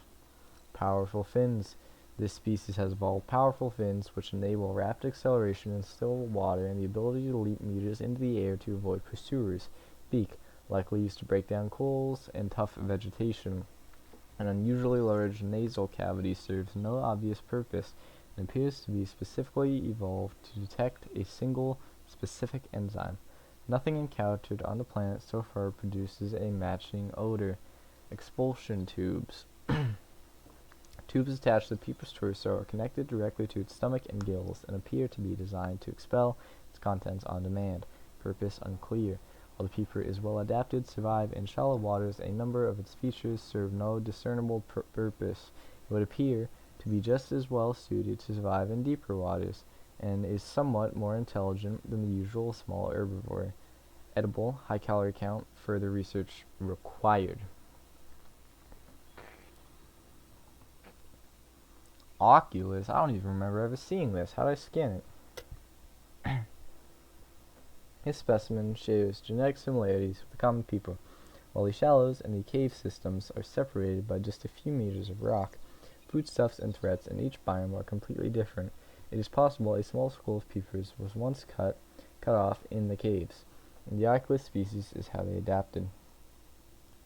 Highly developed night vision. Large, complex eyeballs provide this herbivore superior vision in the dark and an intense phobia of light. Lack of beak. While the peeper... I will. While the peeper uses its beak to break down tough corals, the Oculus likely feeds on the soft fungal growths of the jelly shroom caves and thus has no need of one. Separated tail fin. The caves in which the Oculus lives make it hard to escape from fast predators. The Oculus has adapted by splitting its tail fin into 5 separate tendrils. These tendrils prevent it from swimming as fast as its shallow water cousin, but each can be detached and regrown, enabling it to escape more easily when caught. Assessment: edible. Vital signs stabilizing. My boy Jamie, a small, cautious herbivore. That's my boy. Commonly found in kelp-rich environments. He be kelp-eating just like me. Charged foot pads. That's awesome. 6 unique limb appendages feature charged pads capable of ionizing the surrounding water. The hoverfish uses this ability to maintain its position against the current as it feeds from kelp and lichen. Assessment: edible, but you're evil if you eat one of these, so don't know why you even put that there. Assessment: named Jeremy. Assessment: is the goat. Ain't that right, little guy? I like how he yawns. Ugh. He just woke up from a little nap. He's so cute. He's so cute. Anyway. Hoopfish. Small school mentality prey fish with a unique method of propulsion and a distant relative of the bladderfish.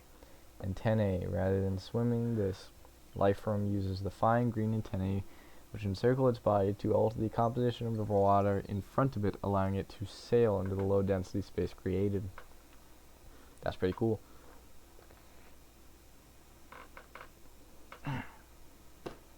Sorry, my throat's starting to hurt. Purple-green coloration may be a camouflage adaptation for mid-range light wavelengths, possibly indicating the hoopfish is more active at dawn and dusk. Behavior: while schools of hoopfish will form periodically and evade predators en masse, this behavior is more social than it is defensive, and lone hoopfish are often found hunting for food, displaying generally curious behavior. Assessment: edible.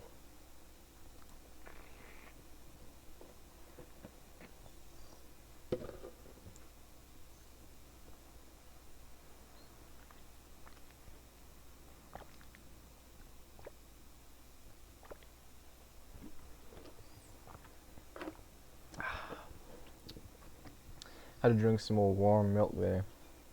Whole fish. A very small herbivore found in low numbers, often around cave system entrances, where the skin coloration blends into the background. Bored out tail fin. By manipulating the size and shape of the hole in its tail, it can perform unpredictable maneuvers. Size: smaller than most other herbivores, presumably due to lack of vegetation in low light environments. Assessment: edible. Gary fish. Slow-moving and curious herbivore. Camouflage indicates adaptation for pervasive behavior in the ocean floor. Eye stalks may be beneficial when watching for predators from hiding places amongst the coral. Behavior: more active during daylight hours, but slow and docile at all times. The garfish's survival depends on a combination of camouflage and predators who can get a more filling meal elsewhere. Assessment: edible. The eye. An extreme evolutionary adaptation where 90% of the life form's body mass is dedicated to the ocular cavity. Oversized eyeball.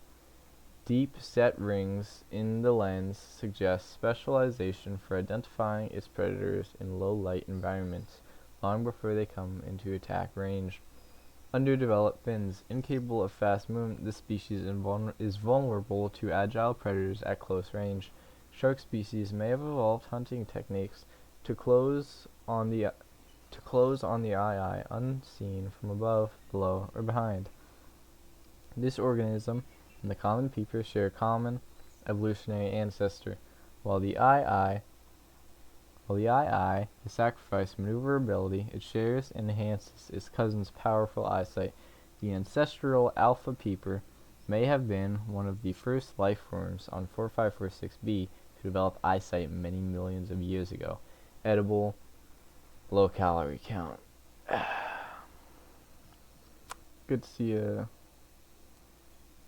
Alex. I guess I will. That's the wrong thing.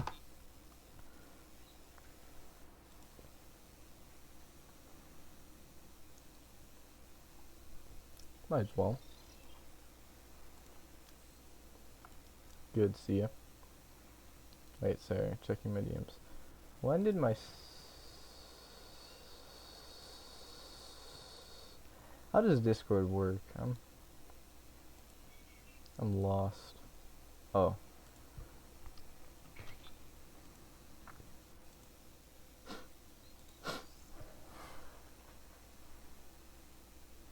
Okay. What did... Oh. Okay, nope. This is taking a long time. It's almost done, though. It's almost done. We've been reading for about an hour.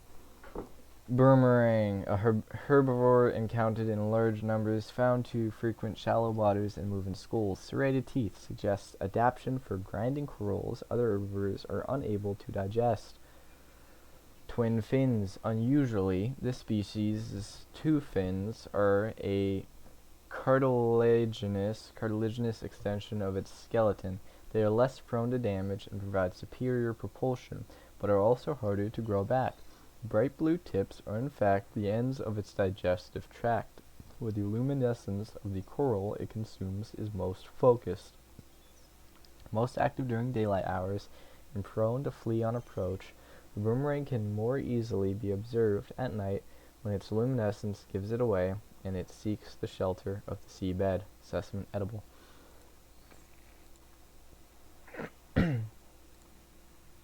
Warper. An aggressive creature with the ability to teleport itself and others in space. No genetic crossover identified with indigenous life forms. Demonstrates no recognized defensive behavior. Head. Mechanisms located in the head region provide its warping capability, which it uses to stalk its target's torso. Appears to haunt other life forms, but no digestive organs have been identified. Internal structure considerably more complex than other known organisms, unable to distinguish whether organic or artificial in nature. Assessment. Further research required. Stalker teeth. Extended analysis of acquired dental samples have been completed. Samples match to species designated stalker. Stalker teeth exhibit extraordinary lightness and strength and contain only trace amounts of calcium. The edges show signs of wear and are studded with metal flakes, providing evidence that the stalkers chew on metal deposits in order to sharpen their teeth. Assessment. Applications as a natural substrate in enameled glass fabrication.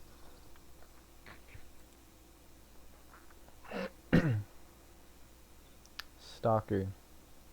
A streamlined predator encountered in the kelp forests and weight of prey, leaving the safety of the shallows to feed. The stalker likely carved out its evolutionary niche at the sweet spot between speed and size millions of years ago. May be one of the oldest species on the planet. Stalker appears to be attracted to titanium deposits, which tends to sharpen and put stress on its teeth. As with many predators, it may be possible to temporarily distract hungry stalkers by feeding them. Teeth. The stalker's teeth are unusually hard and fast-growing. Its elongated snout can deliver huge biting pressure to larger attackers, while also being used to reach small herbivores seeking refuge amongst the rocks. Night vision. Retinal layering on the eyeball suggests adaptation for nighttime hunting. Dorsal ridges. These ridges can be moved independently to deliver superior maneuverability. pelvic fins. Long and powerful, the stalker has evolved to hunt the fastest of prey. Assessment: stalker teeth may have applications in enameled glass fabrication.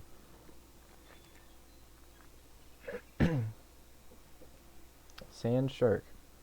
A powerful, medium-sized predator that burrows into the sand and ambushes its prey from below.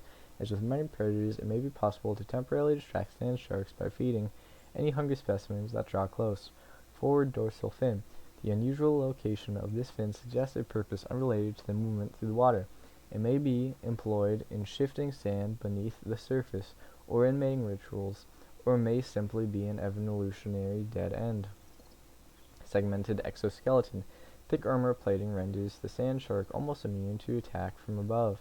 While it is capable of impressive acceleration, its exoskeleton prevents it from changing direction quickly.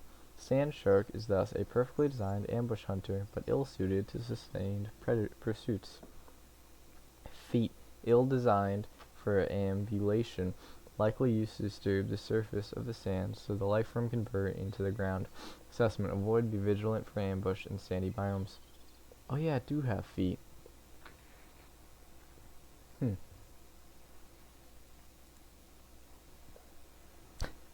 Crash fish. Crash fish. This unusual species has developed an emergency defense mechanism based on mutually assured destruction. Forward-mounted eye enables the creature to identify and track potential predators. Sulfur plant. Sulfur plant has evolved to feed on sulfuric composites secreted by the crash fish, which makes its nest within its leaves stronger. More protective plants provide superior nesting grounds, which in turn provide the plant with more nutrients from larger crash fish. Defense mechanism. Concentrations of sulfur build up in the organism over time. The crash fish collides with something at sufficient speed. The spikes on its torso are impacted, triggering an explosive chemical reaction.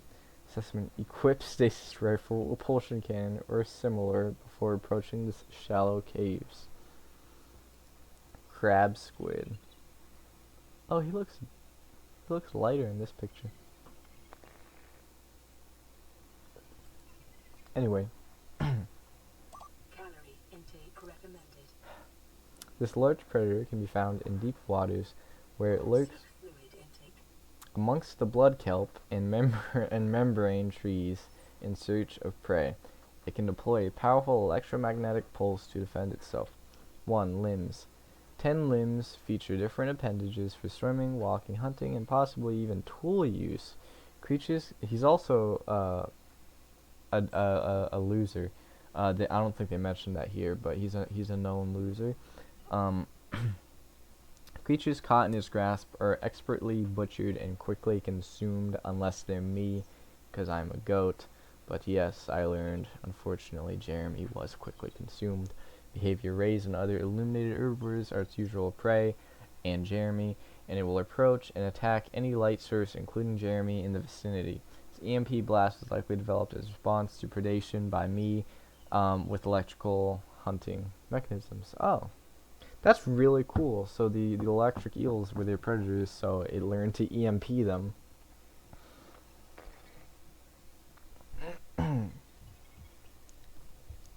While crab squids appear to have large brains and a resemblance to the intelligent squids of Earth, the origin inside the creature's head is, in fact, its stomach, which it must fill with startling regularity.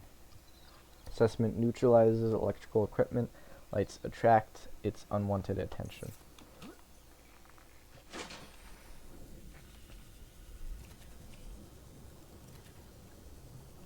You got that right, that is unwanted.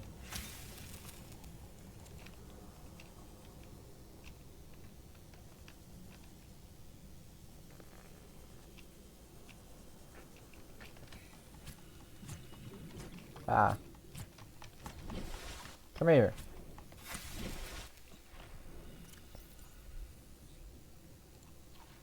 Vital signs stabilizing.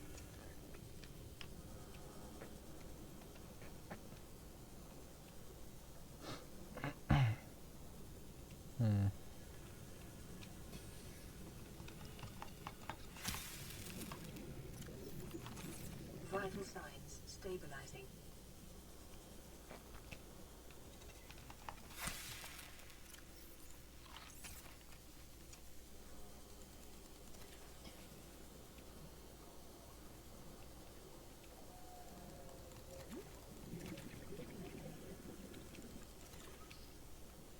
Oh, now I found like 8 of them.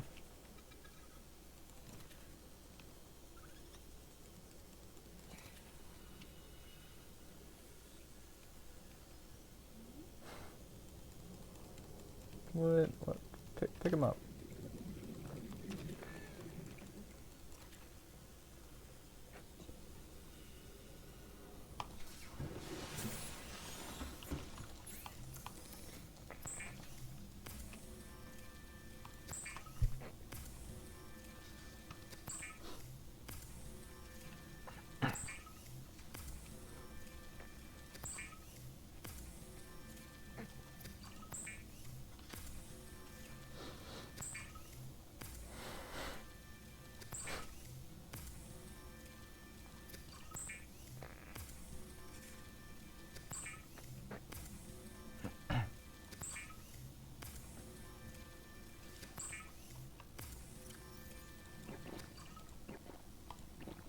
Okay.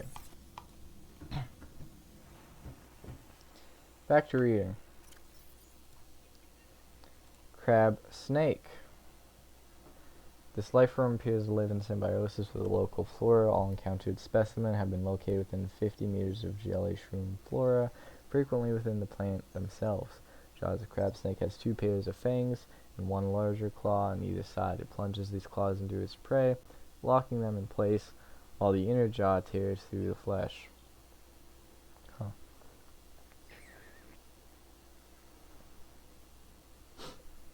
Jelly shroom symbiosis. Jelly shrooms provide the perfect lair from which to ambush their prey and protect their young.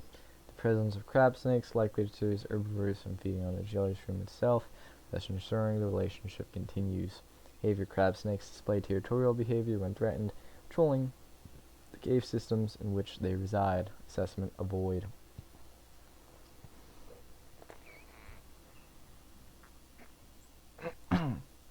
Sorry.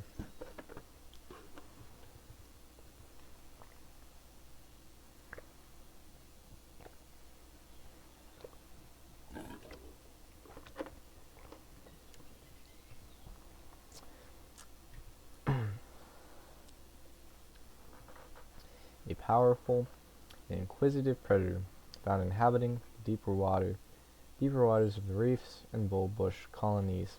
Electrical prongs, torso-mounted prongs, generate a powerful electrical current which the amp eel uses to incapacitate its prey. Jaws: a large flexible jaw, studded with sharp teeth. If a faster, stronger, and hungrier predator lives on the reefs, it appears to avoid the amp eel. Assessment: avoid or incapacitate.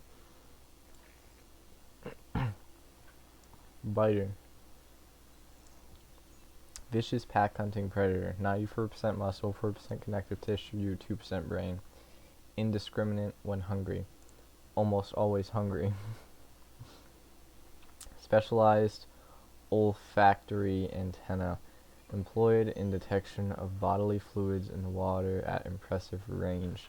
Secondary pair of eyes likely dedicated to detecting the peripheral movement of larger predators and hungry members of its own species. Overdeveloped tail fin favors outpacing and outnumbering their prey over individual maneuverability. Calculations suggest creatures up to 100 times the biter's body weight could succumb to a focused assault by a pack of 10. Assessment: avoid packs, try not to bleed. Oh. Blighter. Small predator that shares close resemblance to the more common biter, but tends towards a more solitary, less aggressive hunting style. Olfactory stalk. While the red-tipped protrusion on the blighter's head once served as sensory apparatus, it has adapted not to chase, but to coax its prey into its path, so it's an anglerfish. As prey creatures are attracted to the dancing of the stalk, the blighter can dart forward to catch and consume them. So it's an anglerfish. Teeth. One row of sharp piercing teeth is all the blighter needs to tear through its prey. So it's an anglerfish. Eyes. This creature has found little use for eyes in the deep, so it's an anglerfish. Dark caverns it inhabits, so it's an anglerfish. And its eyeballs are likely sensitive to nothing more than broad fluctuations in local light sources, e.g. when a meal is crossing its path, avoid or incapacitate, so it's an anglerfish. Bone shark. A large and powerful predator that lives in small groups and fiercely defends its hunting grounds. Thickly armored exoskeleton suggests defensive adaptation either to larger predators or in-species aggression. Marked similarity to the segmented exoskeleton of the sand shark suggests a relatively recent common ancestor. Large eyeballs consistent with high light sensitivity, likely for hunting of luminescent prey in low light environments. Generally slow and unresponsive as a means of energy consumption, they will act with uncompromising speed and aggression against any threat to their territory. Assessment: avoid, may be distracted by light sources. Finally, we're done. Oh.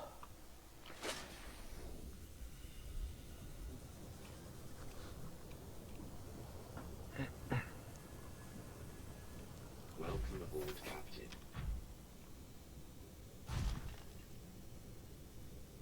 Okay, Mag Cave we go.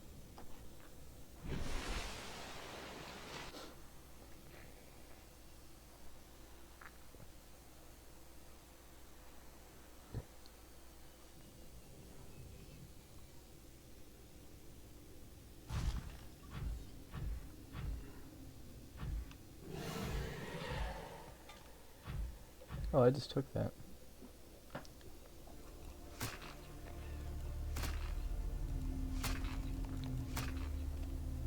Oh, I broke it. Okay.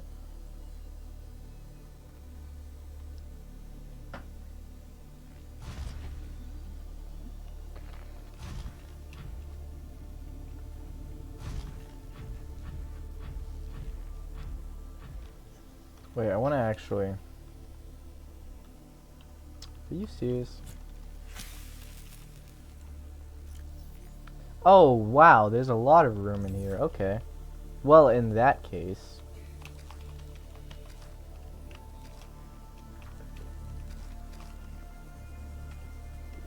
That's so cool how it falls.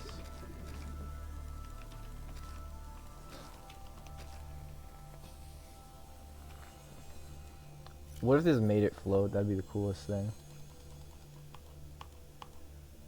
Oh, we still got plenty of room.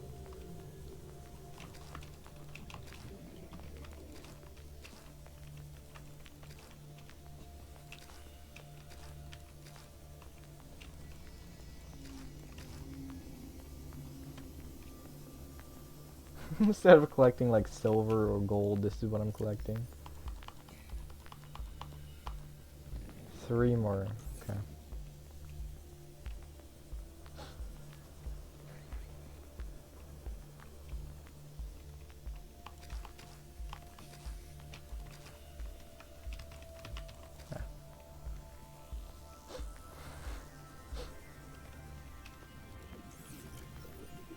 What was that?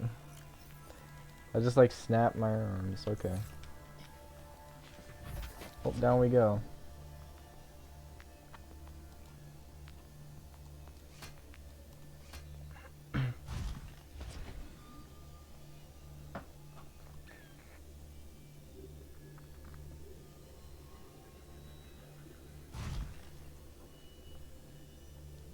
I guess we'll go left first.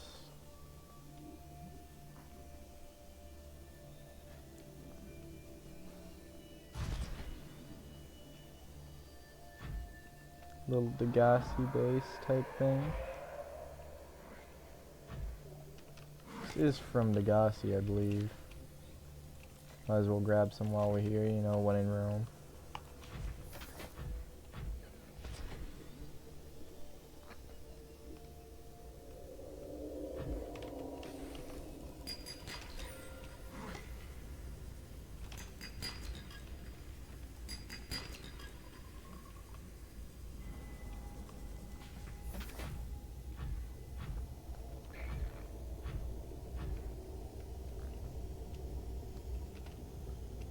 Ooh. Some thermal vents.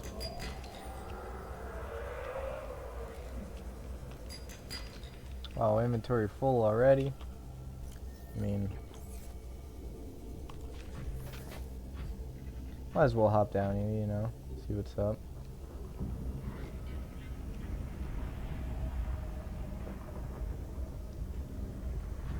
I don't think there's anything in particular down here, is there?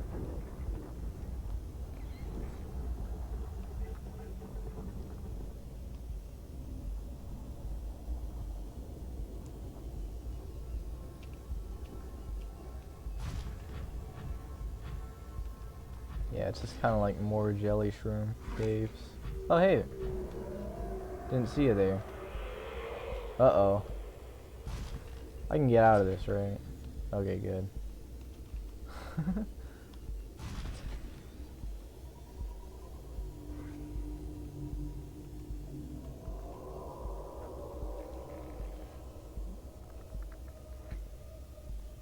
Well, I'm thoroughly disoriented now, but that's fine.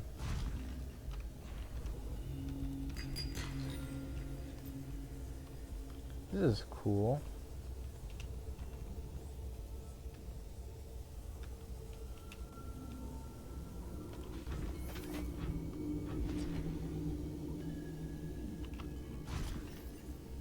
I mean, I could drink another water. Gold's whatever. Lithium's better. Well, rarer, I should say. This is one of the rocks I dropped.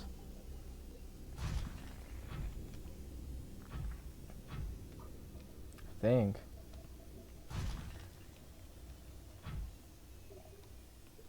Probably.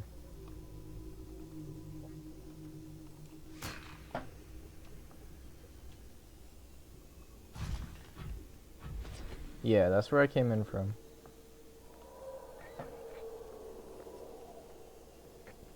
Okay.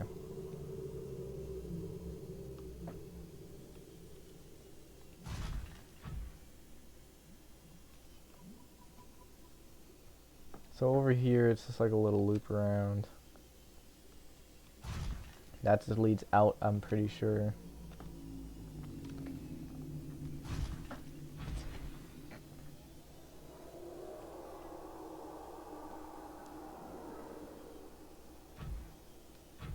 Why are you down here?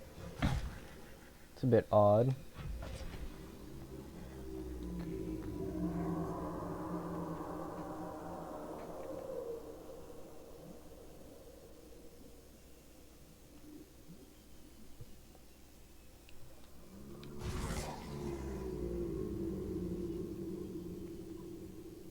Right, that's that. Hey, a bit of an odd question, sir. I know I'm not from here, but I was just wondering if you could come talk to me for a moment. I just have a few questions.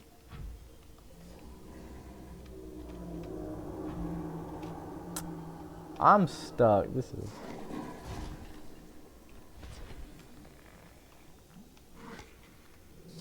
My primary question was, you trying to die tonight? Cause I'm looking to help you oblige.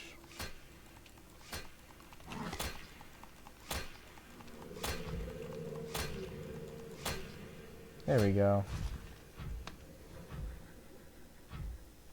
Now I gotta get the screenshot.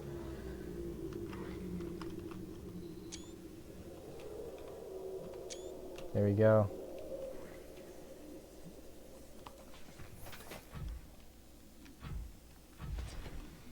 Anyway. This way.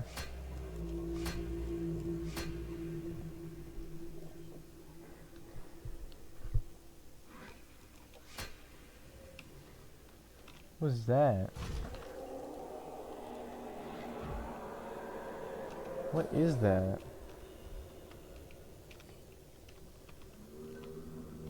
Mysterious cube.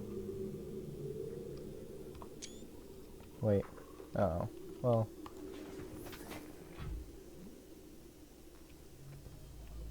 What the? Y'all saw that?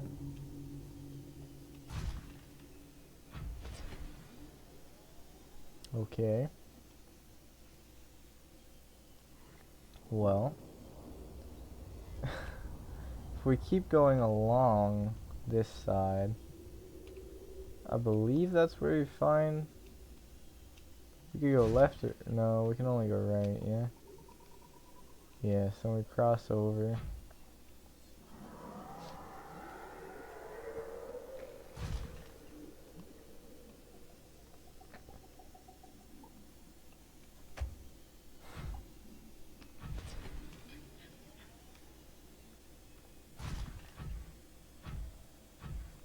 That doesn't go down, does it? No. Okay, so we keep going, it opens up a bit. There's another platform here, which has also been looted. This doesn't go down? No. So then...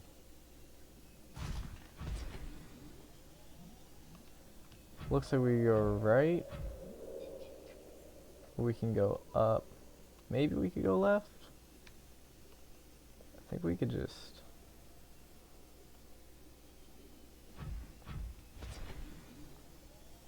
No, this is a wall. Okay.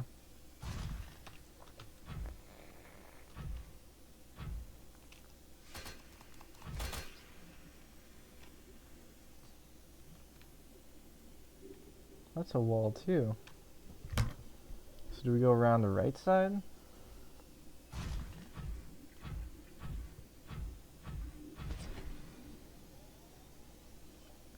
Maybe there. Oh, it's right here. Okay, yeah, and we've been here and we didn't scan this? Dude, what? Maybe I haven't been here then. No, I definitely have. Oh, calm down.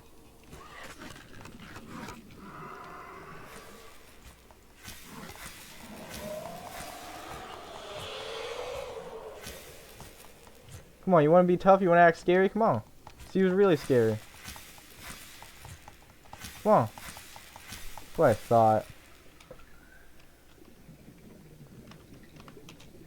Yeah, wallow in shame. That's what I thought. Anyway, that was... I had never seen that. I didn't know you could do that. That was... unique. Yeah, I have been here. Power cell charger. Don't tell me you want to die too. You just saw what happened to your boy.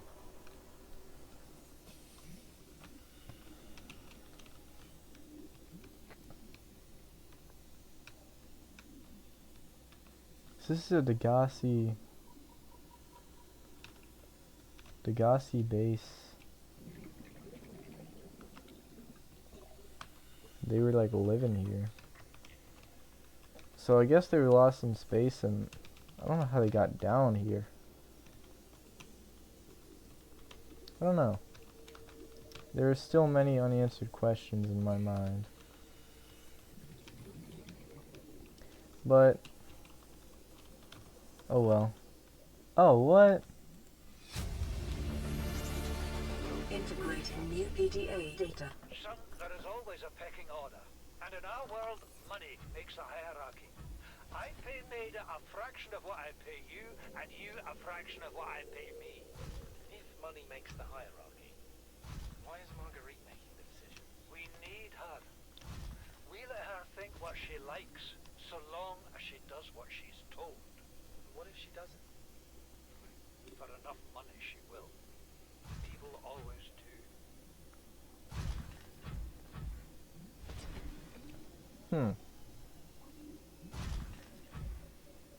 So it sounds like it were these three people. The kid, his Irish dad, and a lady that were stranded here as the Degassi survivors.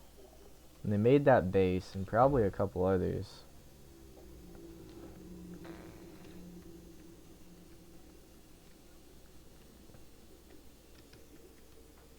Please tell me I can land here. Dude. This is why I'd rather just swim. Like, prawn suit's cool and all, but this is so inconvenient to have to go back. All the way over there.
That is assuming that I can get out of here with a prawn suit.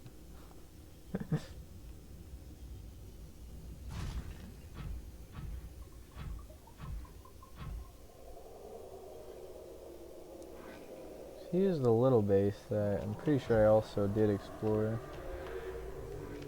Yeah, there's really nothing to explore, but yeah, I've been here. What's the exit? Right there. Are you trying to die too? Come on now. Y'all should know better by now.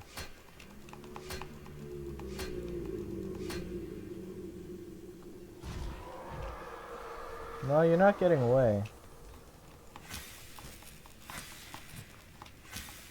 Yeah, that's right. Lay down. Where's my prawn suit at? Where is... oh.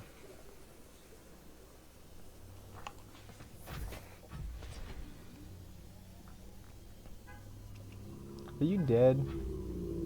No.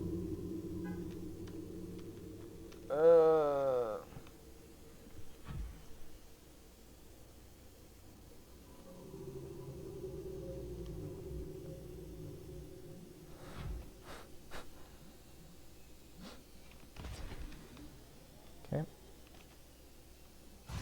Oh yeah, we can get out of here.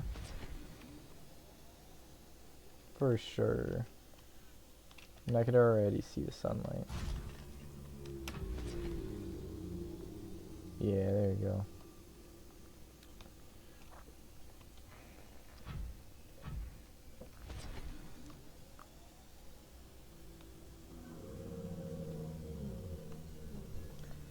Whew, okay.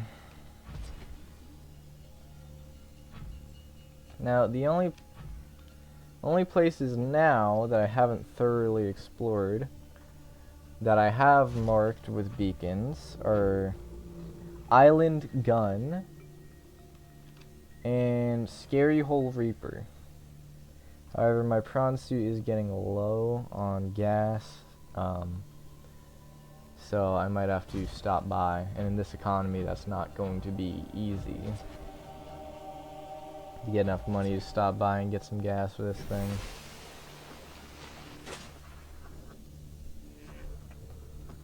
And this thing takes diesel, so we're really screwed.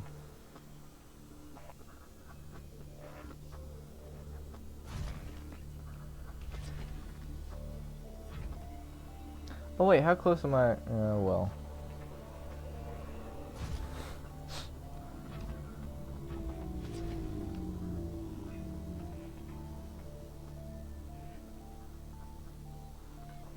I also do have a full inventory, so it's gonna be good.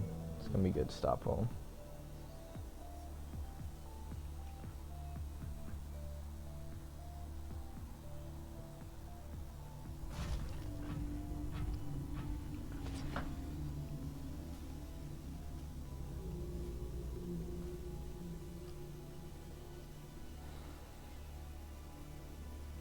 Have I not been here? Really? Okay, well maybe I'll find a nuclear reactor. Oh, vehicle bay. I'll hold it this time. Note slower.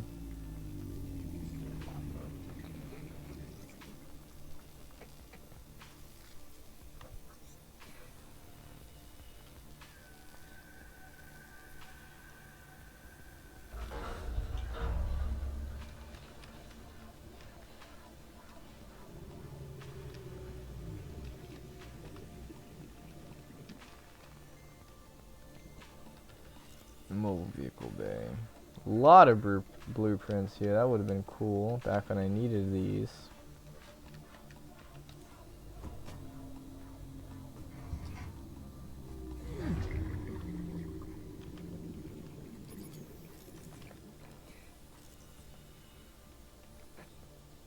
What?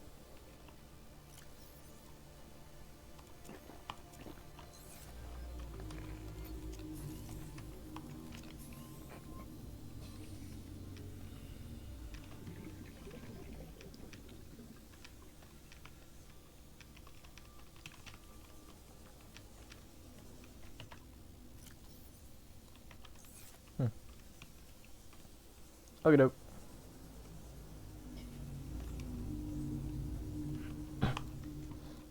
No.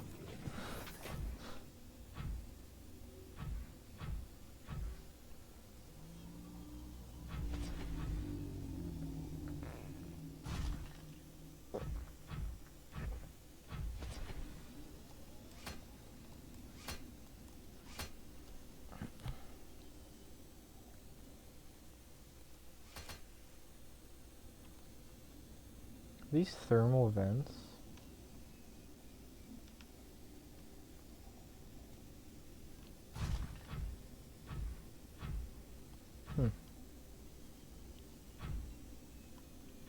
Never knew that they were. I mean, I know where I am. Yeah, I didn't know those were thermal. That's cool.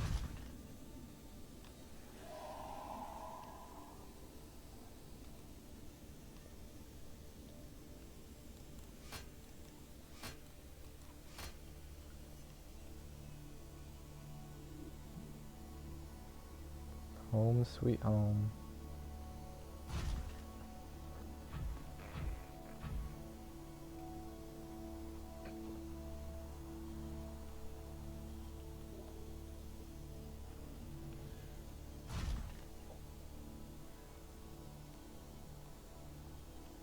I'm kind of on the edge of the blood kelp zone, which I don't know if I like, but it's the only flat area I really saw. So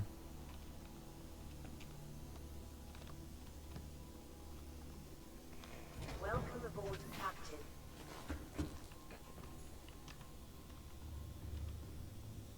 all right. Oh, this place is awesome. How are we doing on power? Hello? Not good. And full. Okay.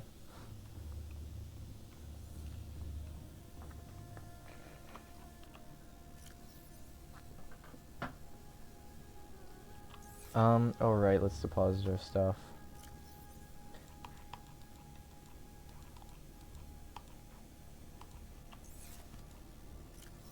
Common ore.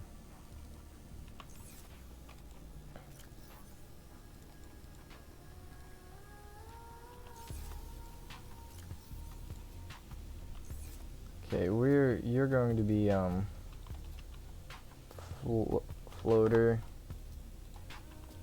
floater.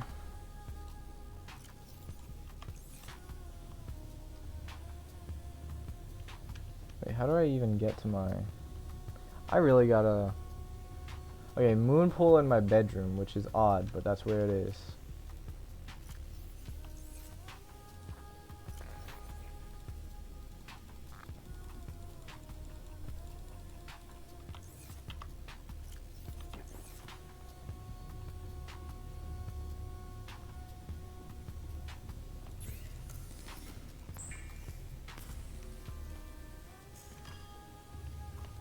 Is there room here?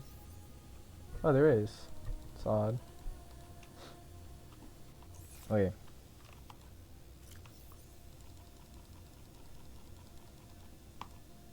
Nice.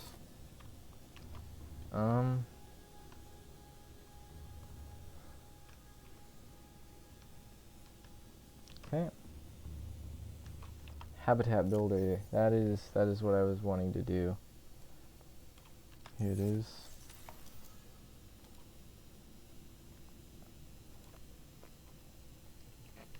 Titanium computer chip copper wire. Wait a minute. I could just build a door? Oh no. For the large rooms. Computer chip copper wire. Titanium.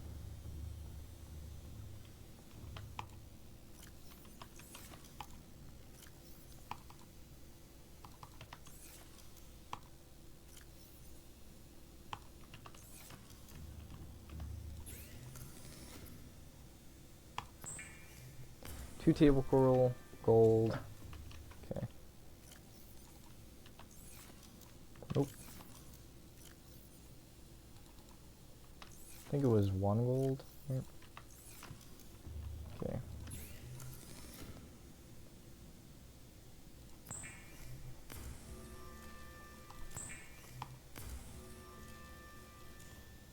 Nice.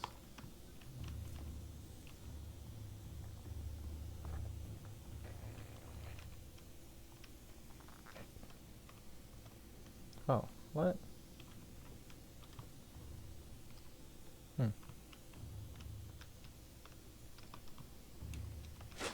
Oops.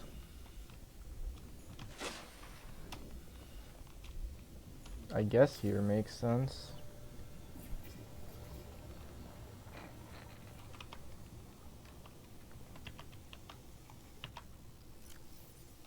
Okay. Oh. Wait. Name. Ooh, what's a good name? What's a good name? What's a good name?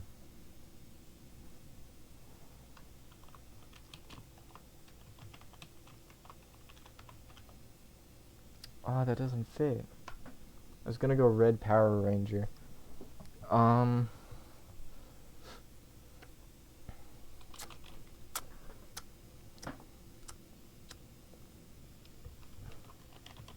Sure. No, I can't name it M&M.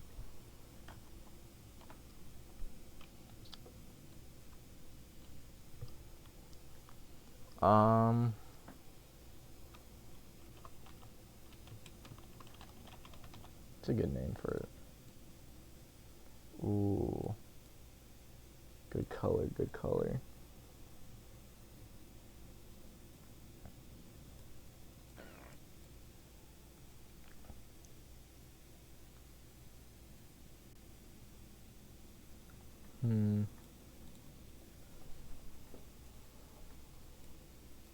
Name's gotta be black. Interior? Oh, like the hatch. Okay, that's cool. Stripe 1. Maybe we'll go nice purple stripe. Name, maybe not black. Maybe that's also purple. Yeah.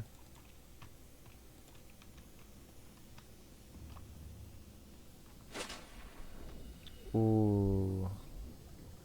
I think I like it. What does it say the name though? Oh, it's right there.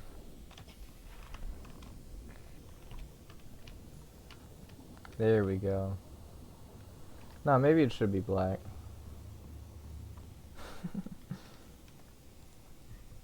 The name that is.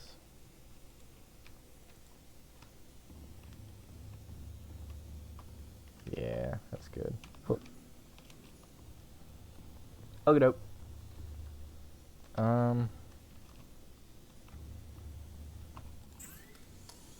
Seamoth, prawn suit. What, I guess, oh, that would be over here, huh?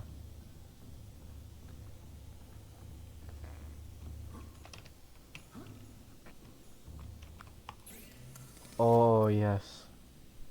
Hull reinforcement. engine storage.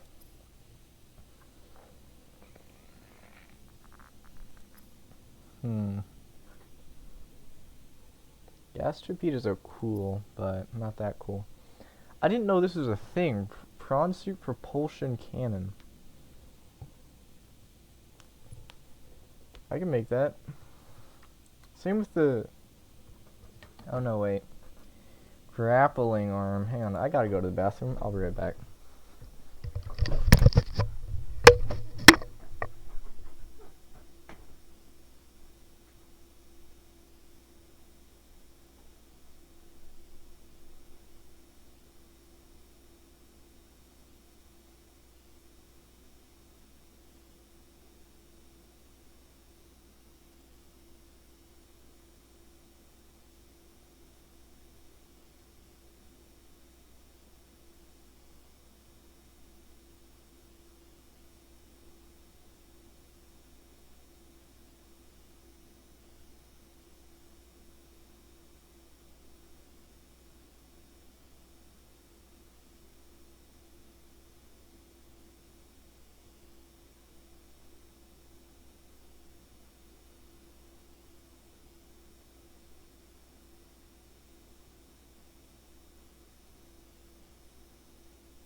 Okay.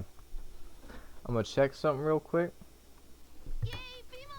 And then I have a plan. I have a plan. We're gonna deck out our torture pounder. We're gonna build up a new Seamoth, give it a name, customize it, deck that out too. Then we're going to explore the gun island, as well as the big pit near the gun island. And then we're gonna explore the other place I haven't explored, what is possibly the dead zone.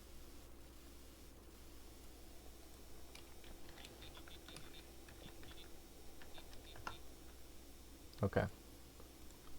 Alright. Sound like a plan? That's a plan. First of all,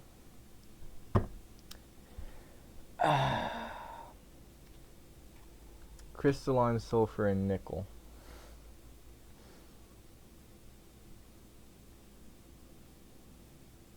Three nickel for depth. Okay, okay. Let's start with something simpler. Grappling arm. I need benzene. That is deep shrooms, no? Of which we have plenty, I believe.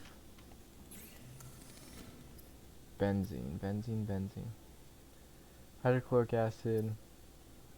It would be here, would it not, though?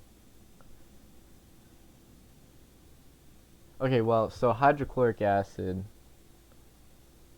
is deep shrooms and salt, which is then used to make polyaniline. So maybe then polyaniline is used to make benzene, potentially.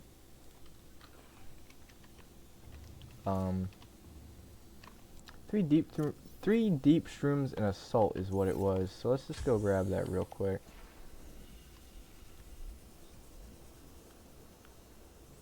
What is that? Oh, it's an egg.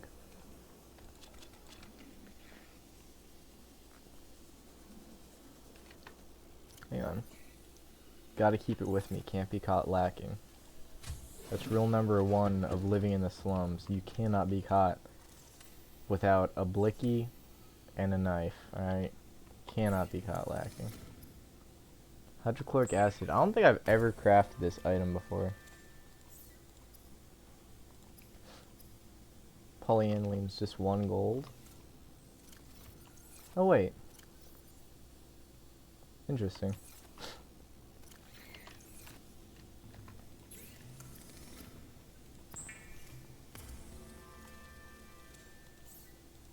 Huh. What are these used for? Oh, bleach. Oh, that's salt and coral.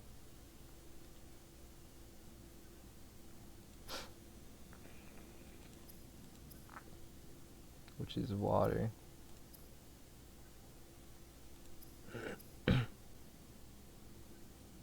Ion cube and diamonds.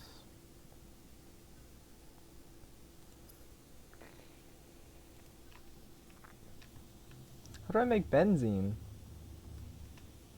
I got a whole chemistry set in my bedroom and I don't know how to make benzene. That is what I need, right? Benzene? Yeah, benzene. Benzene. Where do you get that from?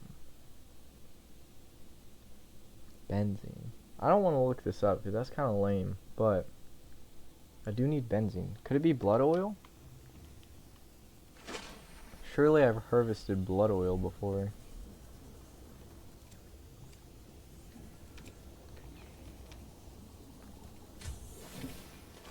Welcome aboard, Captain.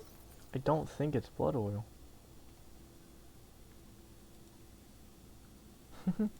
Not sure why only this one got saved. Renewable energy sources will usually be sufficient for maintaining a small outpost, for everything else is nuclear power. Powder about 4 replaceable uranium reactor rods. Do not attempt to replace reactor rods without a full radiation suit. Do not attempt to overclock the reactor. Nuclear is ideal for energy-intensive operations such as self-sufficient colonies supporting more than 20 people, industrial outposts operating multiple docks, and heavy machinery research stations housing living specimens.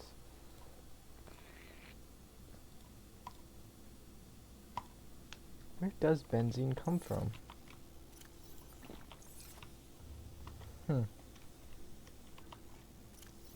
Might as well.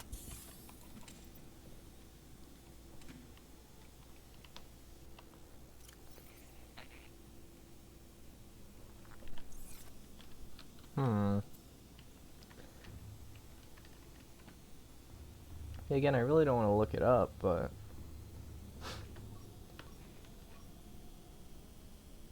Ghost Levi. Hold on now. What?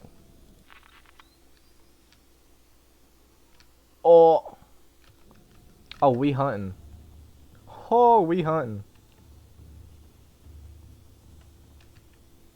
We hunting right now. Should I bring... I should bring the brown suit probably, huh?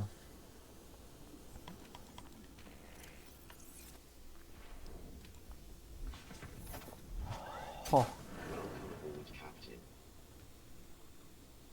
Hello! Welcome back, Gumball. Long time no see. Good to see ya.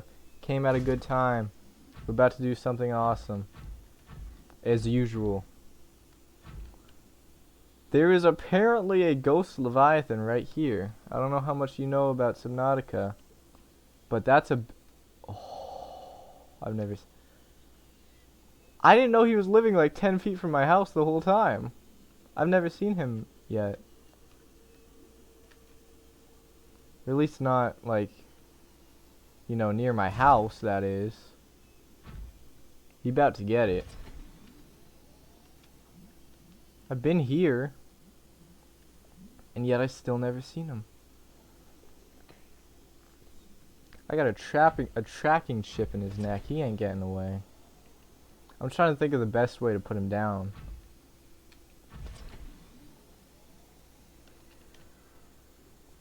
Probably just stasis rifle. Actually? Oh, where'd he go? Oh, he's right there. He's in the wall. He's hiding. Coward. Come on, fight me. Come on, dog. Come on, you barking. Whoa! What was that? He just like he charged up and launched through the wall. I've never seen that. Okay. Oh, that's the Lost River entrance. Did he go in there?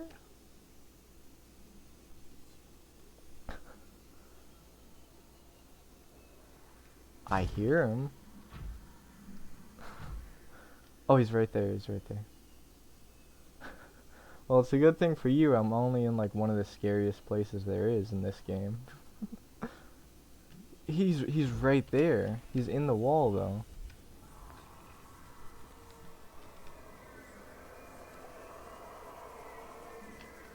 Well, thank you for stopping by despite your fears. Is he gonna do it again?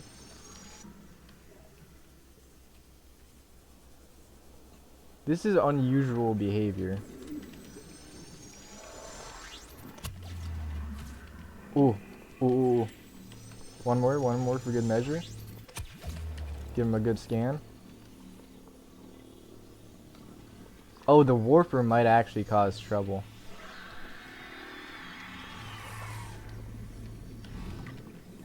Ooh, I hear the warper. Okay, okay, okay. Get him again. What is he doing? I can't be that close to him. He will hurt me.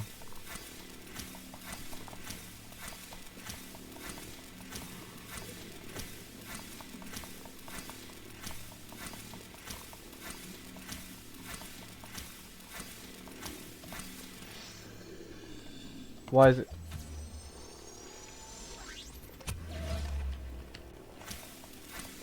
He's like glitched in the wall. This is so peculiar. I think this is the adult though. Can I get my... I don't think I could get my my mech up here.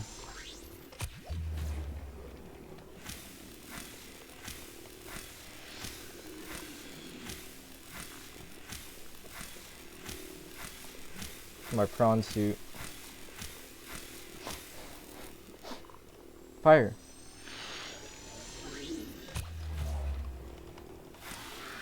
Oh, he dead. He dead? Is he dead? No, he just let off a screech for no reason. Oh no. Ooh. I don't know. Ah.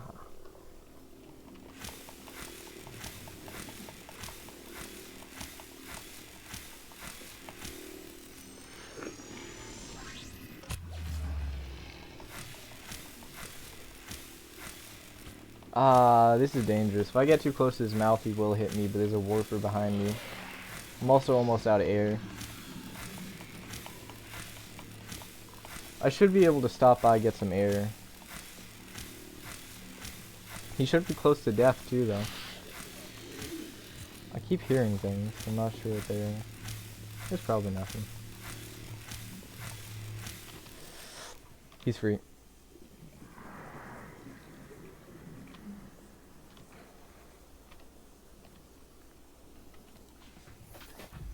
And of course he hides in the rock.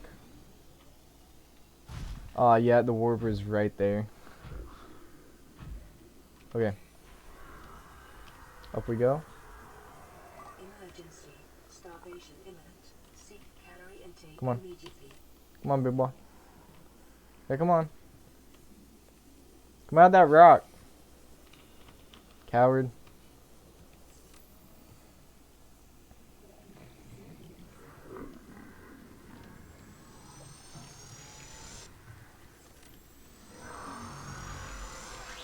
Oh, these warper dudes. This guy's scarier than the other ones. He does more damage. He pops in and out. Well, they do about the same, but... It says he's up now? Dude. I don't know where he went. It says he's still in there, but I don't see him no more. I don't think they despawn. In fact, I'm pretty sure that they don't. Oh, I hear him. Oh, there he is. And there he... What? You want to go too? Come on. Come on. You can all get some. Yeah, come out. Come out.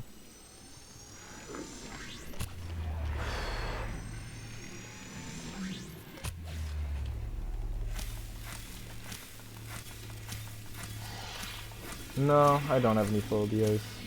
That's a good question, though.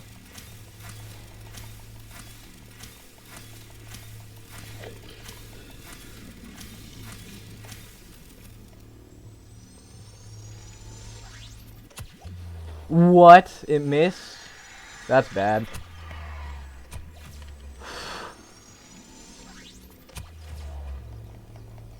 I can't get too close to his head or he will hurt me. My battery's almost dead on my gun. These guys have more health than I remember.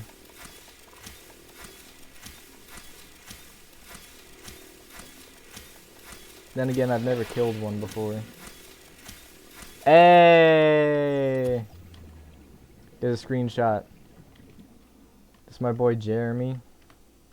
He's a gangster. He be killing everyone. Oh. That thing is huge compared to the prawn suit. Look at that. It was about 17 days ago. It's been a little while. I've been busy because, you know, life sucks. It is what it is, though. Ain't gonna cry about it. I believe this is a big, scary place. I should mark it if I haven't already. Yeah, I think I know where I am. So for context, I played this game quite a bit on Xbox, but I never beat it.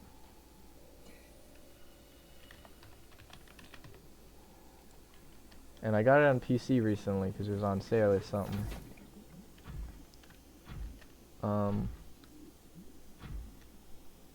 So I'm pretty sure I know where I am. And it's one of the scariest places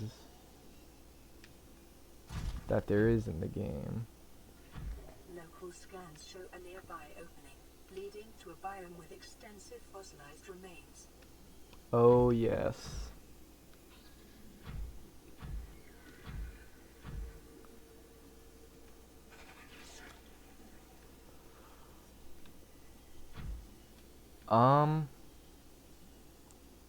I think it was like $5 or so. I usually don't buy. When there's a game I like, I wait like a long time until it goes like on a super sale. Like I usually don't spend more than $5 on a video game. Just cause Steam does sales so often. For like summer sales, winter sales, spring break sales, they do sales very often. So if you just wait long enough, it's not that hard to get a game for cheap. And then Epic Games also gives out games for free fairly often. I marked it right. Okay, good. I want to make sure I don't get lost in here. Wait, what is that? Welcome aboard, Captain.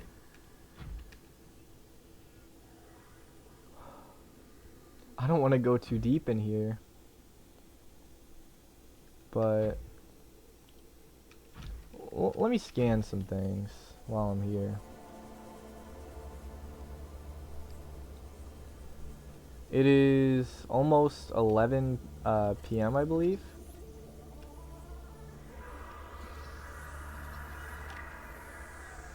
Oh, what's up with you? River Prowler, okay. I get it. That's not my biggest priority right now. Where's my prawn suit? It's right there. First of all, I need a stasis rifle. I'm in a bad neighborhood. Second of all, he's right there. Yeah, it's 11. Just about. I need a battery for this stasis rifle. I can't take from that.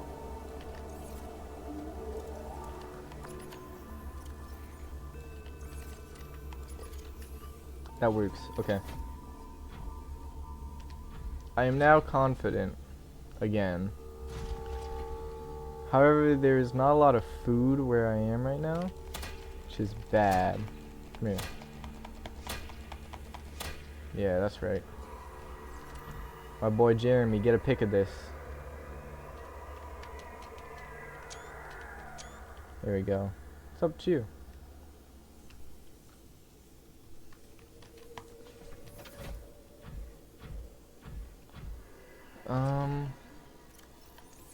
Okay, I'll go a little deeper and then I'm leaving. I don't want to be here right now. This is, wait, what's that? Oh, it's just a diamond. This is more of a late game area. And I certainly could be here right now, but I personally am not ready for it yet. Ow. Yeah, this is toxic gas, by the way.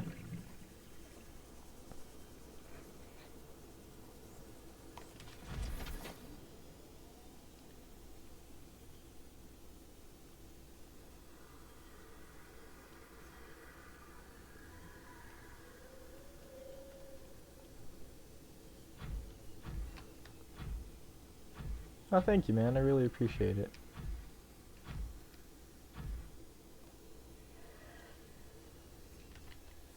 Let's scan this so I can see exactly what it is.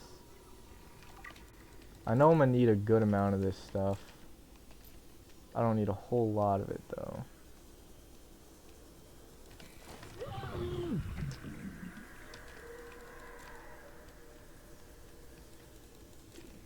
It is spooky being here, because those big blue guys, the one of which I killed earlier, they will do like half your health in one shot, and they can double tap you, like hit you once, then hit you like immediately again. Can I scan? Nope. Come on. Get away. Who you think you are? Who you think you are? You know who I am?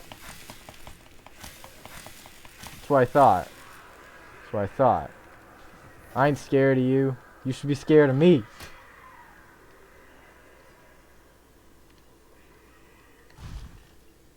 Some people, am I right?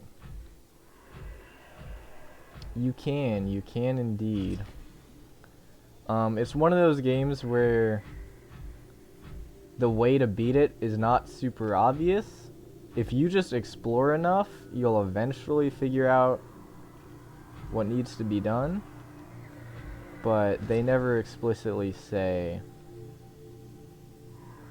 what you gotta do. He's getting closer to me every time I look away from him, and that's a little bit concerning. But oh, that's uranium. I don't want that. I don't want to be holding that with my bare hands. Please and thank you. Emergency. Starvation imminent. Seek calorie intake immediately. I'm fine. Don't be so dramatic.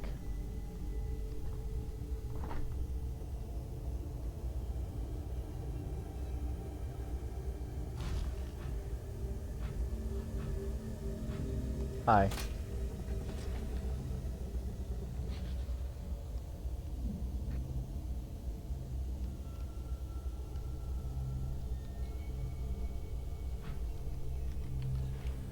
Okay, here's the beacon. I want to rename it something a little more appropriate. I believe it's Tree Entrance Riv.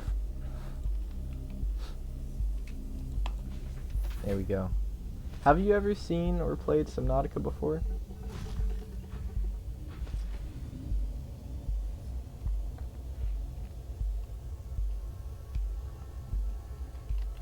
Actually, I need some fish. For food and for power.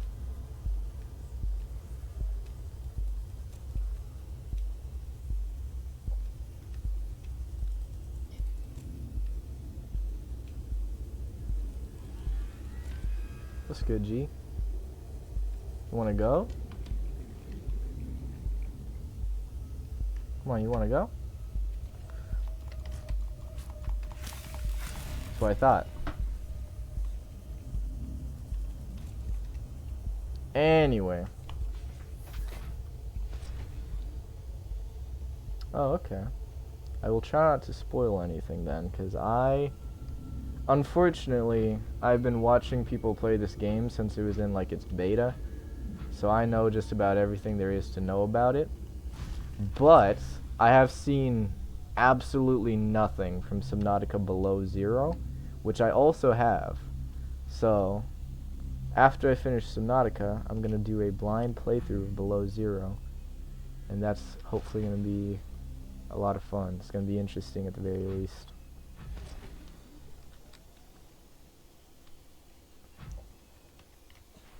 Where's repair tool?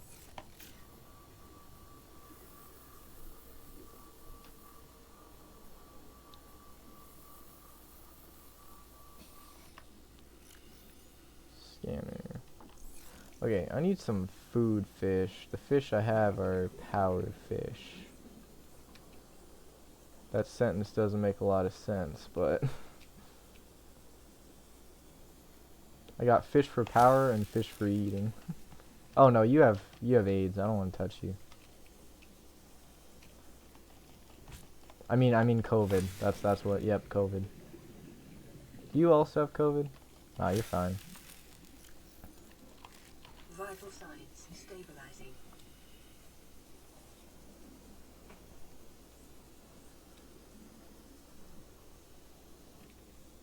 What are you? Oh, you're my camera.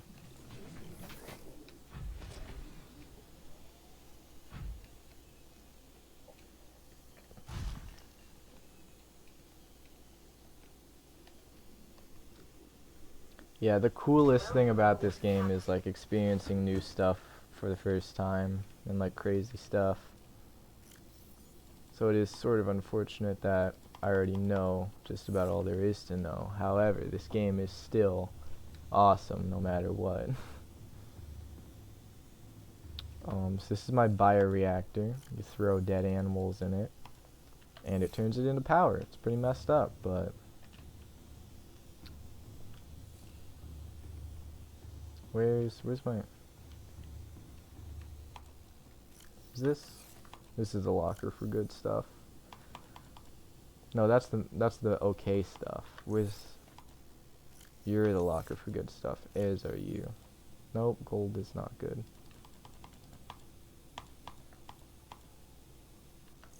Okay. Then you are gold. And then floater box. Oh, I'm plotting. You know what floaters do? I mean, the name is kind of obvious. They make things, you can like throw them, they're an animal. They attach themselves to other things like leeches, and then they make them float, and they do a little bit of damage. So I'm planning on going up to Reaper Leviathan, which is one of the biggest, baddest, and scariest enemies, and throwing some floaters on him, which will make him float to the surface and suffocate.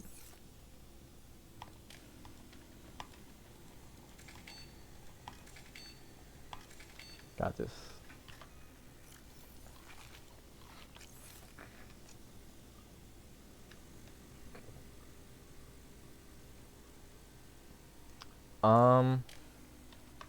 You mean like Black Cat? I know about Black Cat. I don't know a whole lot about Rivals though, because I don't play it.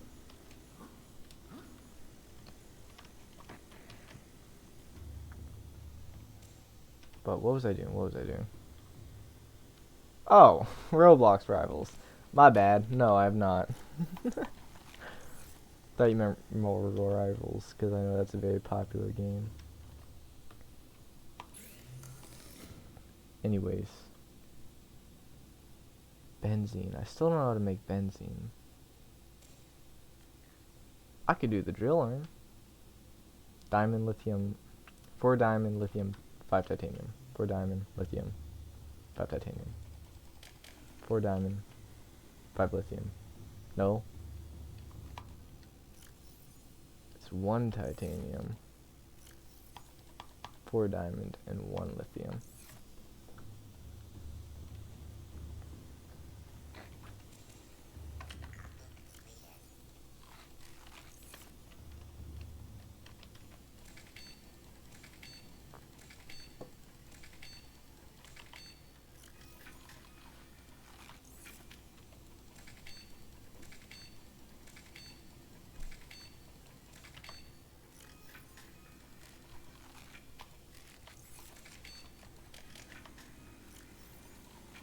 Okay, dope. Oh, I only grabbed 1. Okay, so I need 4 more.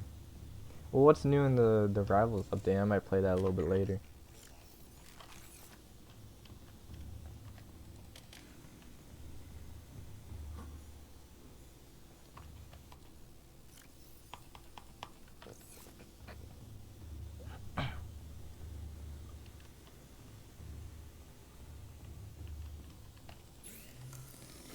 Oh wait, I could also make... Oh. Drill arm. Okay. I'm gonna go... Wait. Where is my scanner room? I need to go turn that off. It's probably draining power. This way?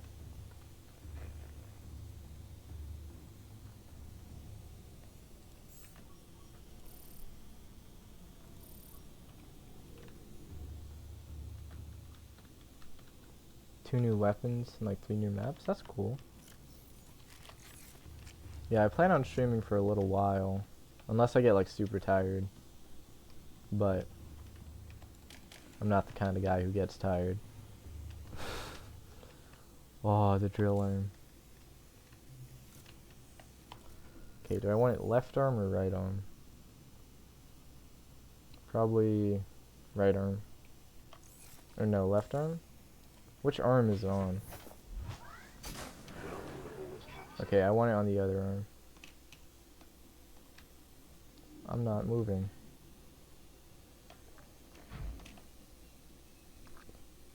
Okay, fine, I'll fall. I submit to my fate. New battle pass? That's cool.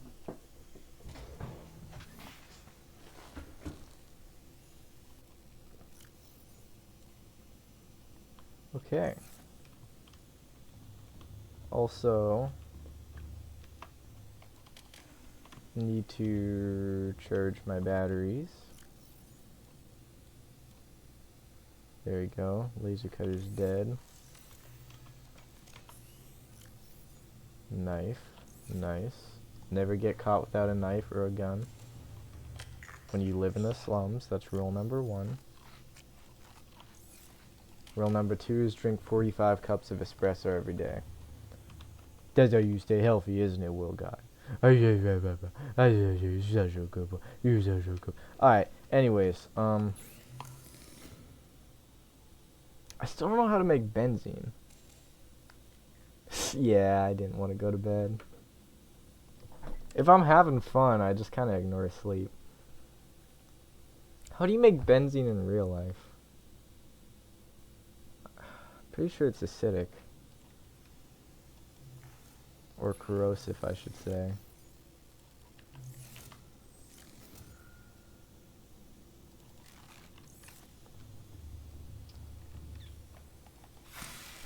Just stab the coffee machine. Okay, I got it. What do I want to do? I should go make a sea moth real quick. Should put you away as well.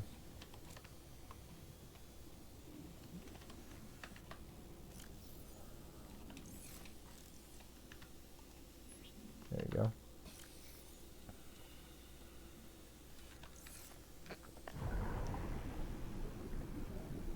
Up we go.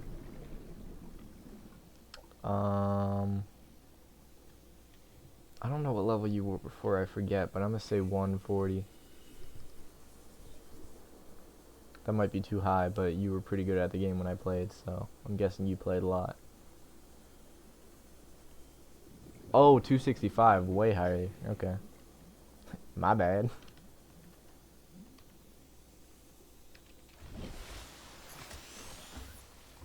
Anywho, let's see. Titanium ingot. Oh, this is a full shopping list. Okay, titanium ingot, 2 glass, lead lubricant. Titanium ingot, 2 glass, lead lubricant. Titanium ingot, 2 glass, lead lubricant.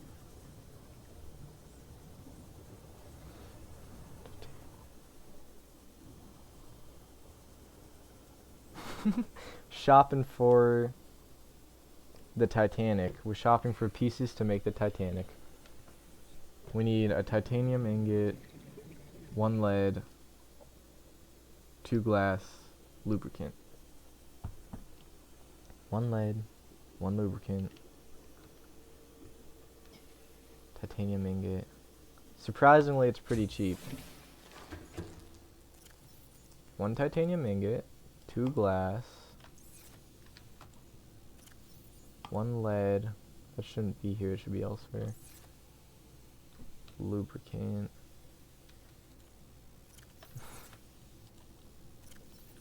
Do I not have lubricant?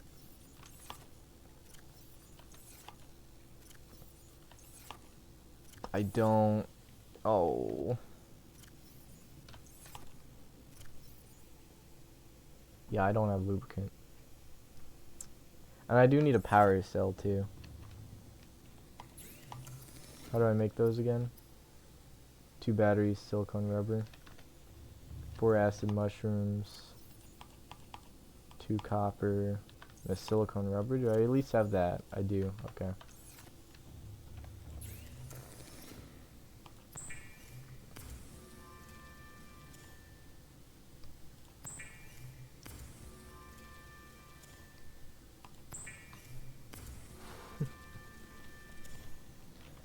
Alright. I think I just need a lubricant now. Lead, 2 glass, titanium, power cell. Okay. I should get like a lot. How much inventory room do I have? If I bring the Toyota Pounder, I can get more. Is your okay, it's empty, good.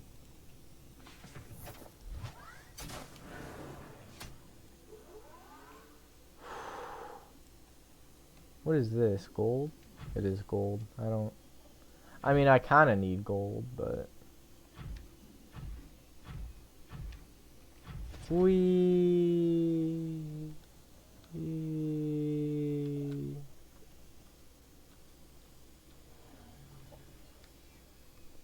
Yeah, you were in the first stream, and you were the first viewer to say more than 1 message. One guy showed up, but he might have been a bot, I'm not sure. He left after like 12 seconds. So, you're the OG.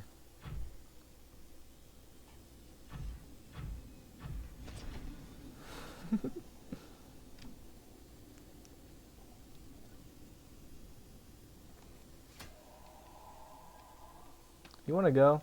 I don't think you know who you're messing with, come on. Grind your face up. How's your rearranged jaw feeling there, bud? Yeah. Think twice.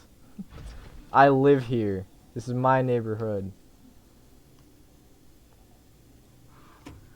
Homeboy.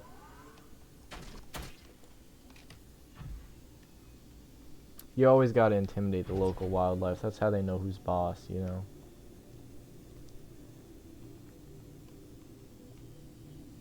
It's like training an animal. You just gotta show your superiority, then they'll leave you alone. Is this where the big scary guy is? It is. Yeah, you don't want to mess with me. I'm like a cat, I'll scratch you. Poke out your eyes.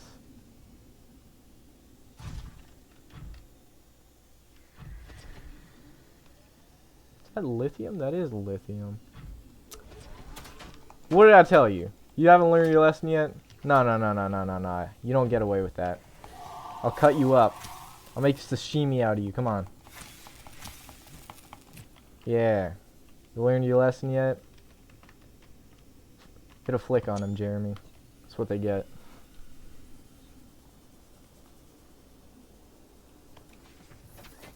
Anyways, I'm not even in the right place. I gotta be over here more.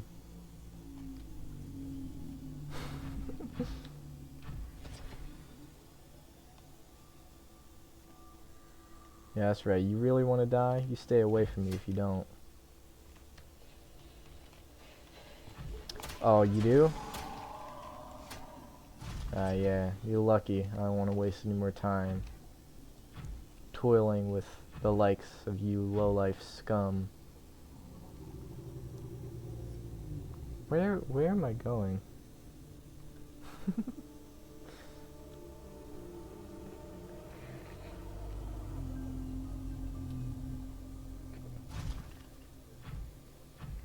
It got real dark real quick. Oh, here's where I need to be.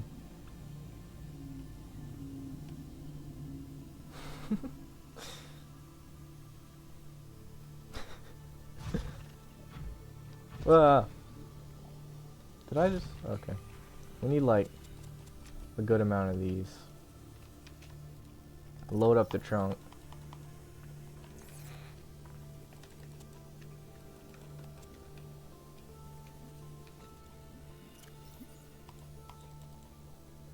Okay. Because these will be compressed. We'll grab that, and then we'll grab, like... Okay. Alright, back home we go. Our quick little excursion.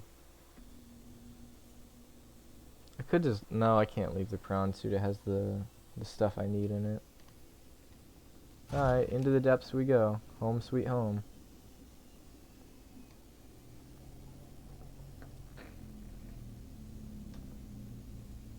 Oh, what? There's a cave here?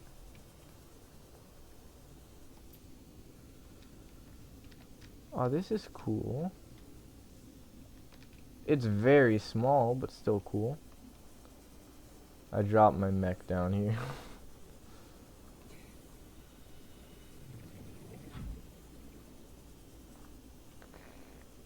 Welcome aboard, Captain.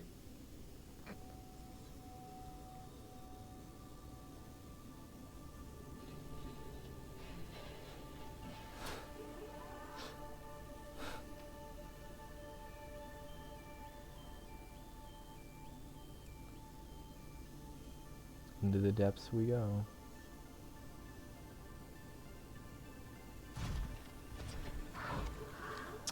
Have you not learned your lesson by now? This does not end well for you, sir. I would advise against what you're doing. Some people never learn.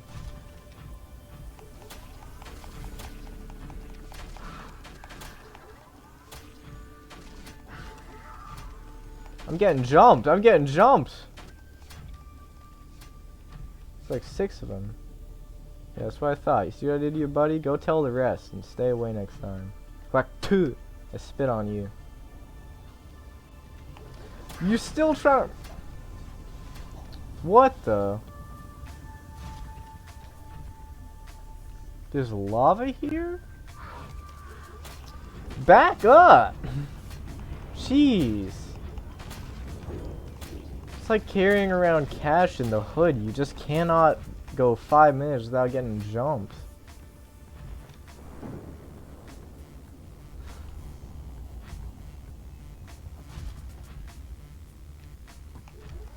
Back up! Geez, some people. I did not know this was here. I don't think there's anything too useful there, but it's interesting.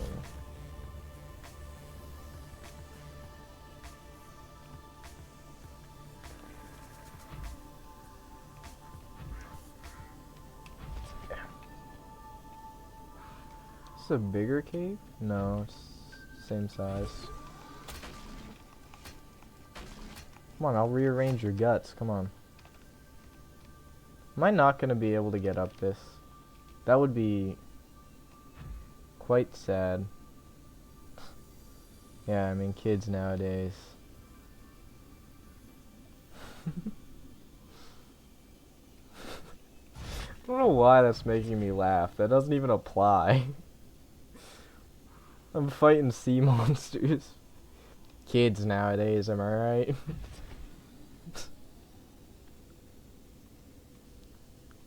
Finally. Back home in the good neighborhood.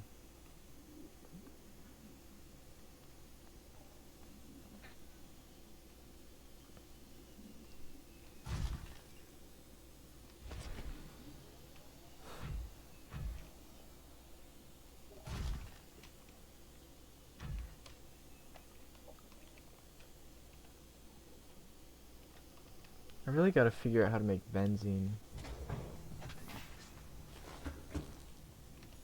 Come on.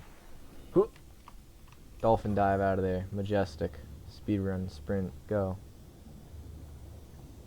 I need lubricant. I need silicone. Alright. I'll make some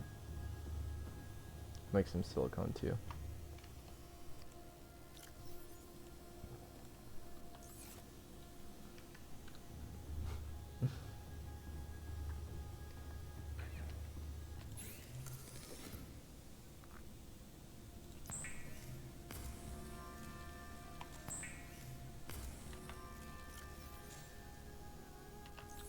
It's all rotten. I'll throw it away then.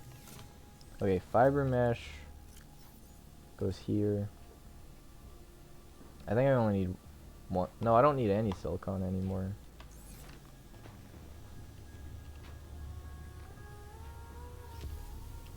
I think lubricant is more needed than silicone. They're both decently important though. So I'll make more lubricant than anything else.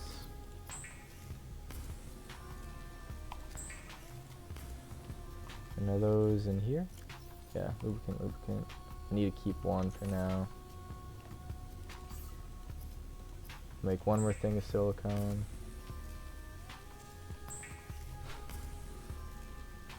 Lubricant. Oh, that's the wrong box. Bam, bam, bam, bam. Okay, should be able to make sea moth now.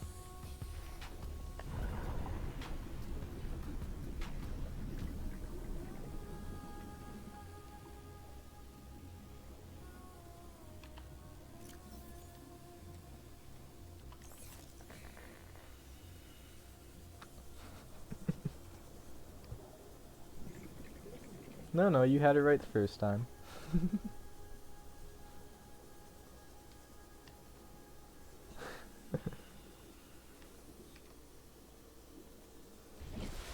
What the? Okay. So that just happened. I accidentally picked the whole thing up. Okay, should be able to make it now. Okay. I had one of these things earlier, and I may or may not have accidentally, intentionally beached it, and then blew it up. But yep, this is the Titanic we were making.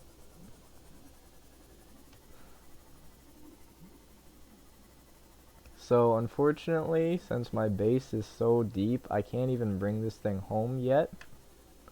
I have to park it like hovering above my home. It will start disintegrating due to pressure if I take it too low.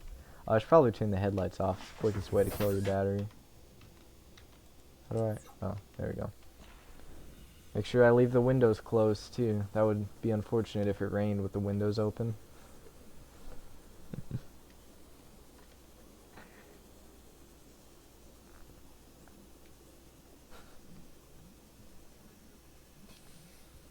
Alright. Oh, let me go to the observatory real quick. Welcome aboard, Captain. Let me do some pondering. Yeah, that'd be rain in the ocean. Right? Some pondering.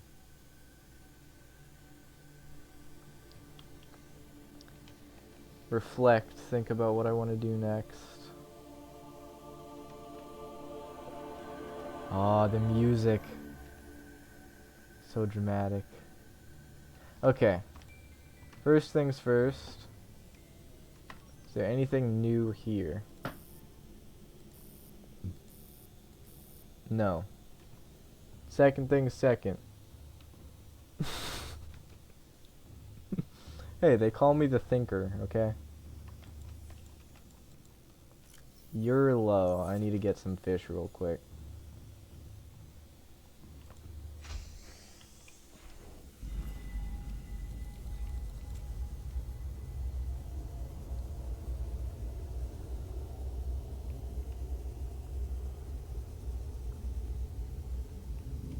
Not a lot of fish around here. Can't imagine why.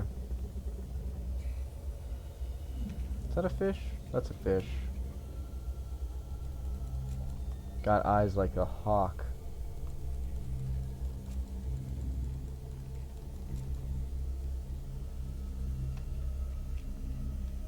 The other one go. Here he is.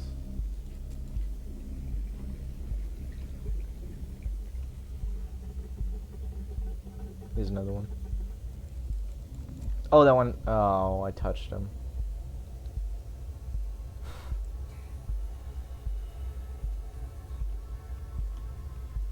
Maybe my big back ate them all? What does that even mean?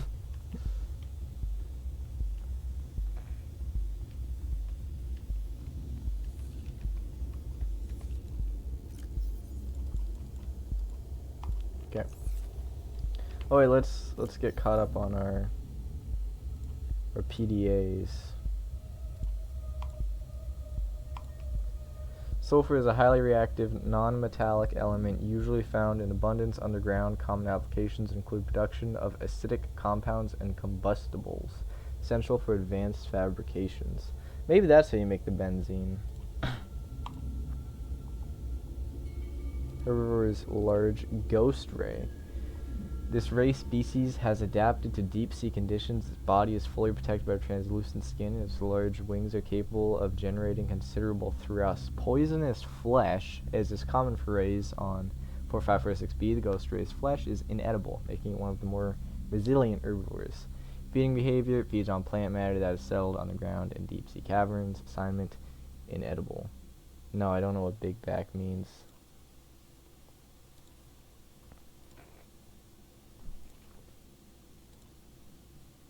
A simple, non-sentient organism found attached to land with high levels of fossilized organic matter. Feeds on this matter until it reaches maturity, at which point it divides to create two new genetically identical offspring, and cycle continues. Ghost Leviathan, big boy we killed earlier. This creature is approaching the size limit for sustainable organic life forms. He's so fat, it's almost breaking his bones, and has been designated Leviathan class. Adults of the species have been encountered exclusively around the edges of the volcanic crater, which supports life on this part of the planet, and react with extreme aggression on approach. Hammerhead, cartilaginous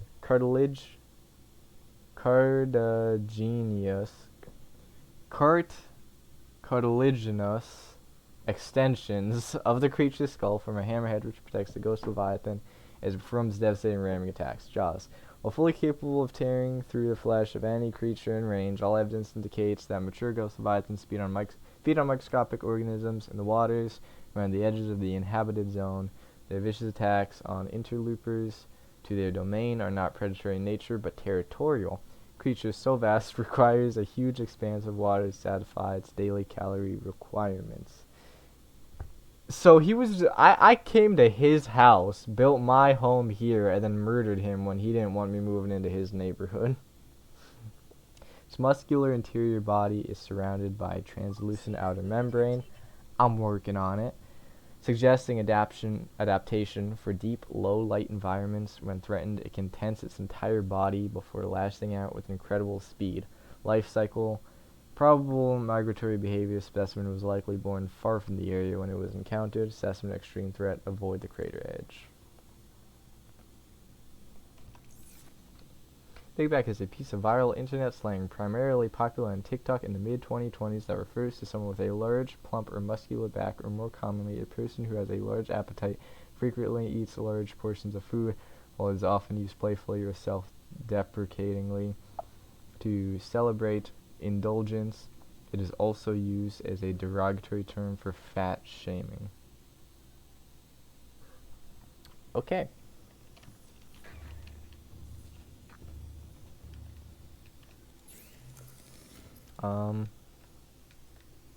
Right, PEMDAS. I gotta get my order operations right. What am I doing? Well, now I gotta go get something to drink.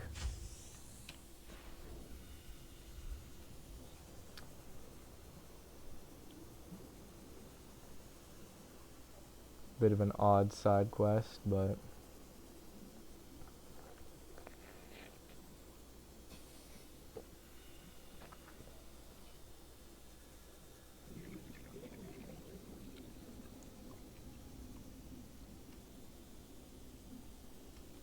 Y'all are nutritious. Nutritious. Come here. Get back here. Let me eat you. You stay away from me. You know what's good for you.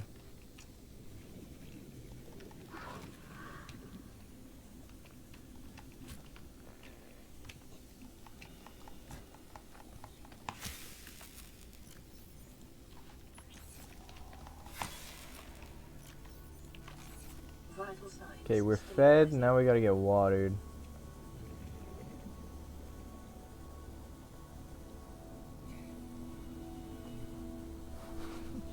Yeah, I mean, just drink the ocean. Like, it's so simple. I can't believe I thought of that.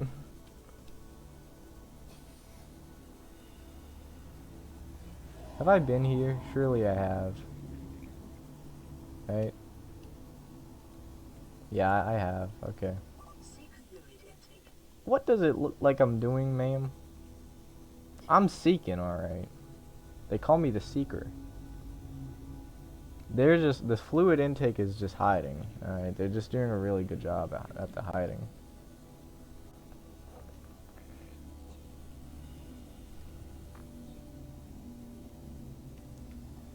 Ah, here we go. You know, I actually have heard that word before in a rap song. I didn't know what it meant, though. Now knowing what it means, it makes less sense in the rap song.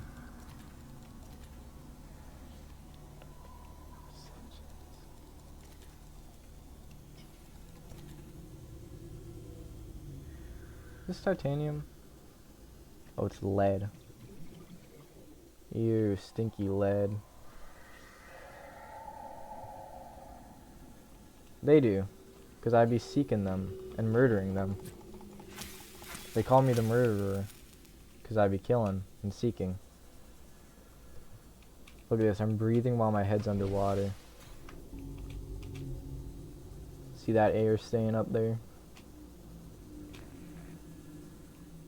They call me the breather, because I be breathing while my head's underwater.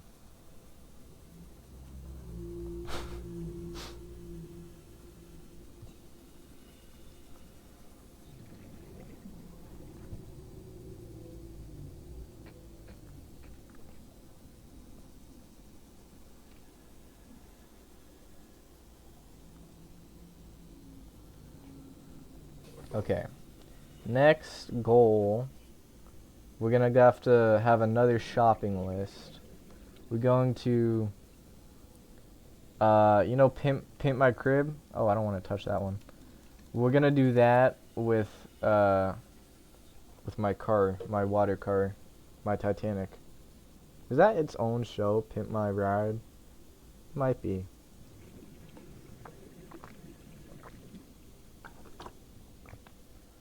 Either way, Pimp My Crib, Seamoth edition. That's what we're doing. Once we drink some of this water to stop ourselves from dying. Welcome aboard, Captain.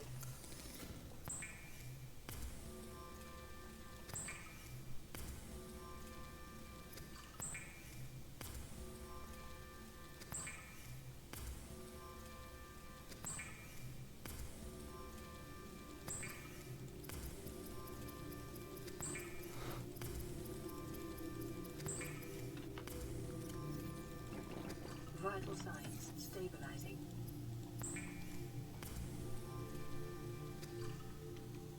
You heard it? You heard me drinking? I didn't realize my mic was that sensitive. Me or my character? Cause I did drink like a minute ago, but then okay, right. No more distractions. I'm building stuff.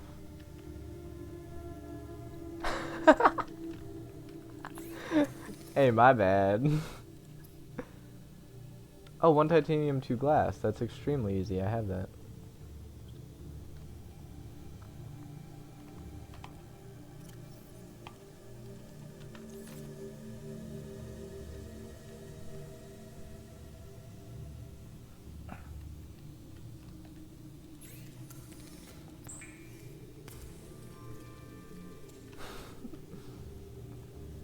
Oh, I do upload my streams on YouTube now. I don't think I'm that interesting to the point where someone would want to watch that, but if for whatever reason you did want to, you could. Because I upload on YouTube. Plasteel. Wait, no. Wait, okay, Plasteel's the one that's easy to get. I got that. Plasteel's fine. I was thinking of the other thing. Do I not have any more titanium? None here. Wouldn't be here. Should be same as my Twitch name, I believe. I should link it though.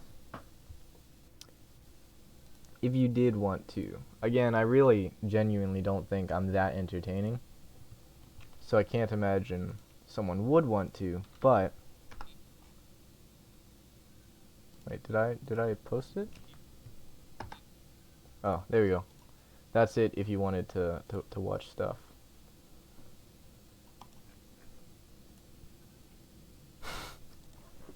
No, maybe I should consider it though. You think there's a demographic for that? Did I really just...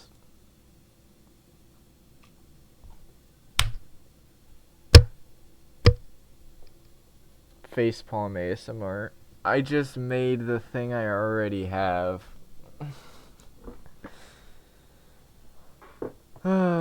That was a waste of some pretty valuable resources.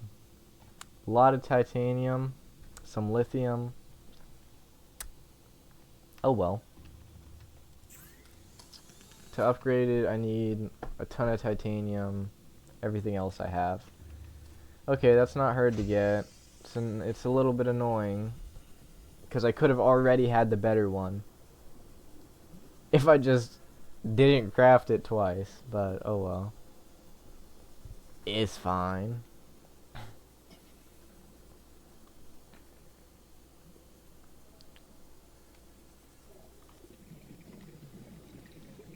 Where's your thing? Oh, here it is. Upgrades. There we go.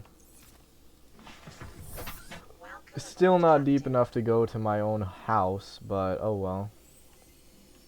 Somewhere in this direction is where I need to be. And there should be a ton of titanium. Probably. I think.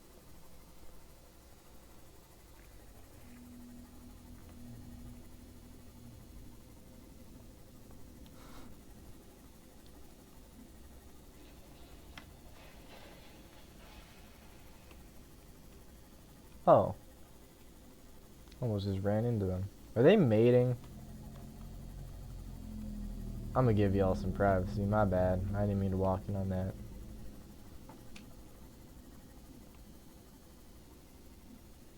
Oh, there could be titanium on these islands here, actually.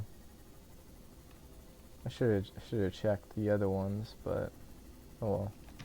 Oh, I almost ran straight into a giant wall. That's a fish. Why are you glowing?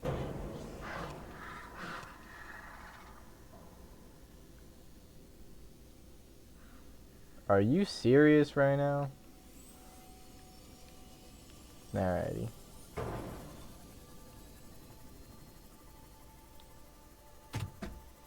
Aw, I like that fish.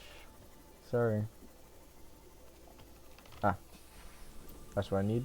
I need a lot of that. As much as I can get my grimy little paws on. I need copper too, but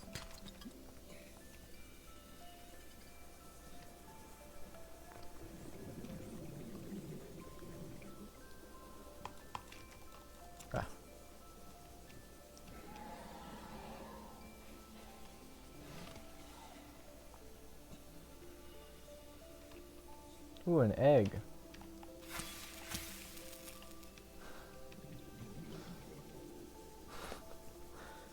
Murdered. Actually, where are the stalkers at? I need... Okay, I don't need a lead.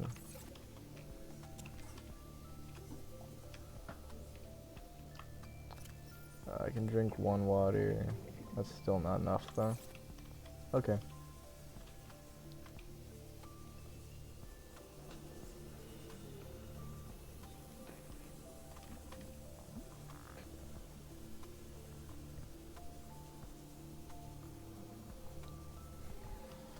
Oh, here he is. Hey, can you give me your tooth, please? Please, sir. Sir. Sir. Yeah, go ahead. Why are you doing barrel rolls? Thank you.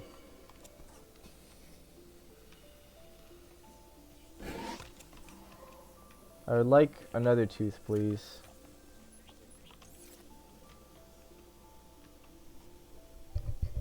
Sir, I even said please. What's your deal?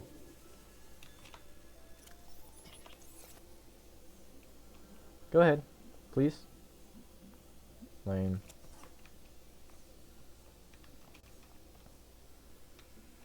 These things are really cool. They actually choose like a place to make piles for their metal salvage, and they just hoard it like dragons.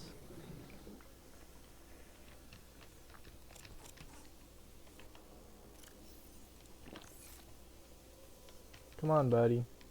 One more, please. I don't even need it, but you know, you gotta seize your opportunity. Oh. Did he drop one? I don't think he did. I didn't see anything. I wasn't looking either, though. Probably not. But yeah, look, he brings it back to the same spot every time. Oh well, one is fine.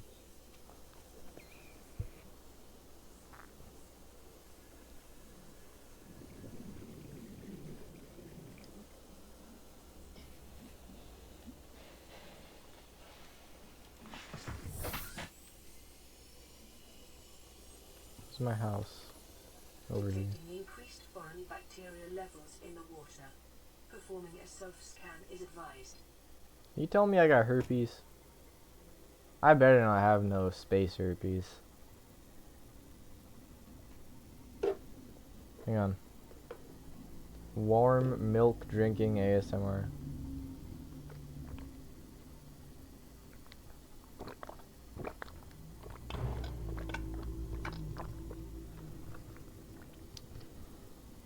There you go.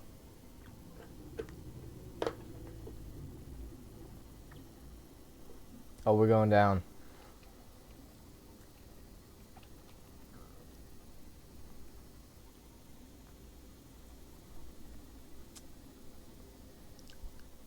You clip that? Sir, that was very rude of you. Do you not know who I am? I'm like a serial killer to you folk. Why are you still choosing to mess with me? You basically just ran up to a school shooter and slapped him. Do you not understand that? Anyway.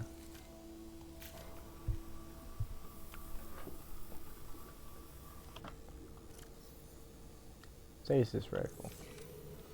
Okie doke, we have plenty of stuff now.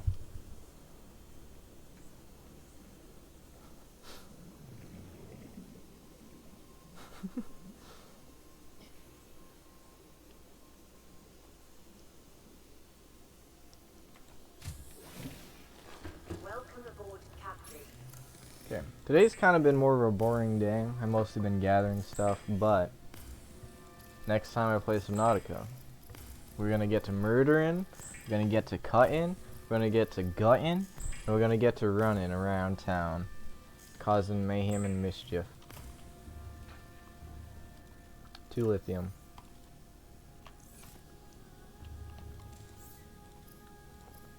Boom, plasteel ingot. Also we need 2 magnetite. 2 magnetite, enameled glass.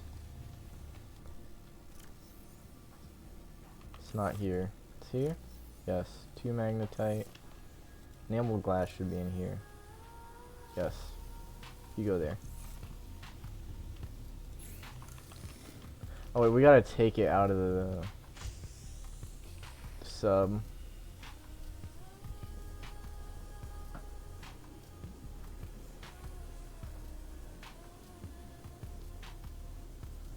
It's not below 200, is it? It is. That's unfortunate. Okay, there we go. Doink that.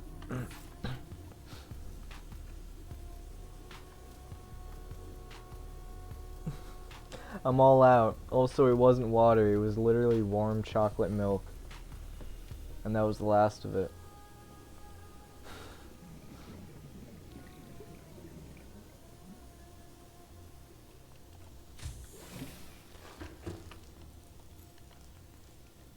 Let's go put my extra stuff away right there. Okay, good.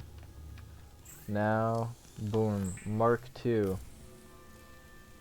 Now Mark III, another plasteel ingot and 3 rubies. That's pretty easy if I have the titanium. 1, 2, 3, 4, 5, 6, 7, 8, 9, 10. I have exactly enough. 1, 2. Please tell me I have enough rubies. Nah, rubies are common. I can... Okay, yeah, good. How many do I need? 3? 3. Okay, cool. Titanium. Make some more. We can wait.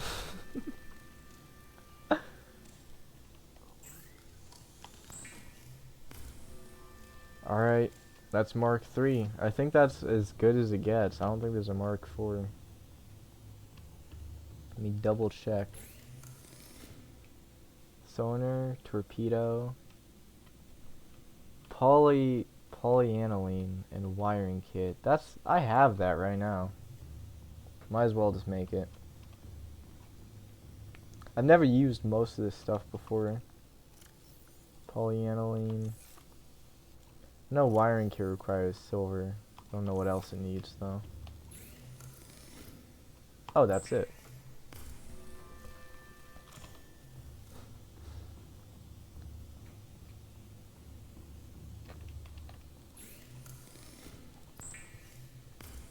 Solar charger.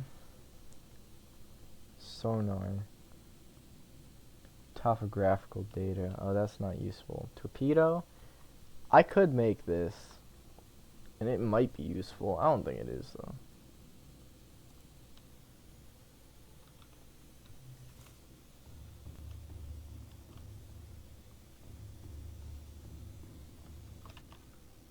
Okay, so I got that and this.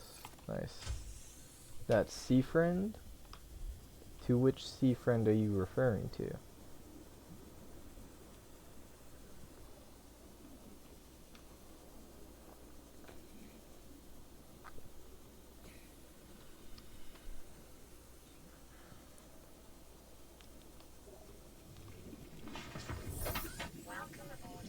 Oh, you mean my boy Jeremy, the goat?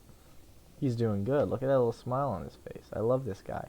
Don't ask what happened to Jeremy number 1. We don't talk about that. But Jeremy's doing good. I forgot to put it in! Jeremy's a beast. Little fellow.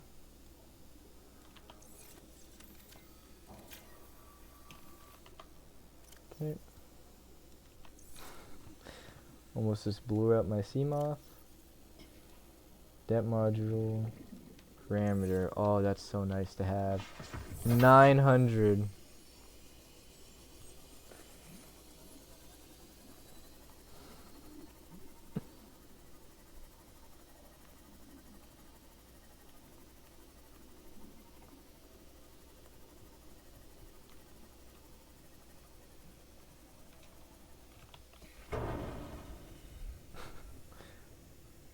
What are you looking at? You better not key my car. I'll find you. I will cut you. Anyway. This thing is heavily damaged. Why? What happened?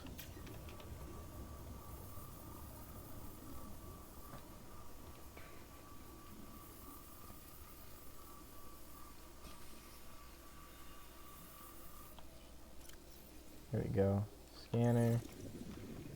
I should make a storage module real quick, if I can. Or do I have an extra one laying around?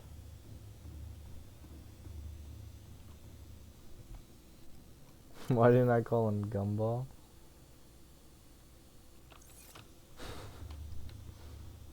It actually did take me a while to come up with his name.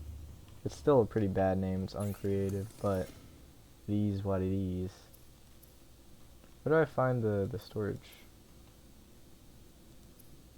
Oh, 3 titanium and a lithium? Easy.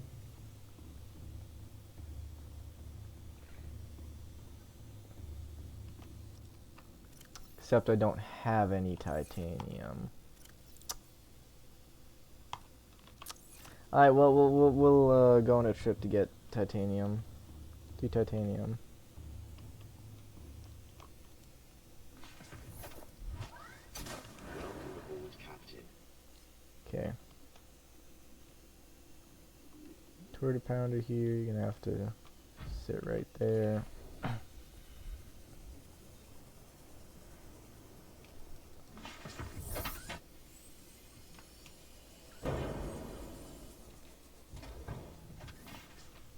Oh boy, what's it gonna be? Do I even want to know?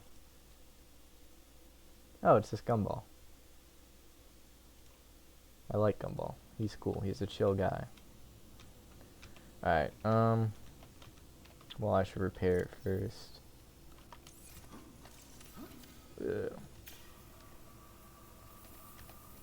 Repair. Repair. Alright, I guess it doesn't want to be repaired. Okay.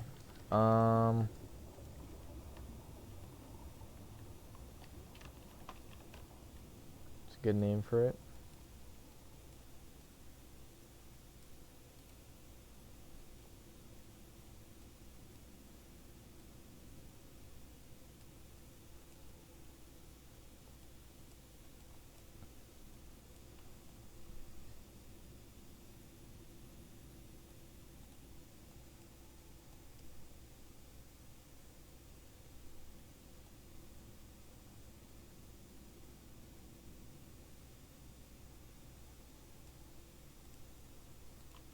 Here we go. We got RuPaul.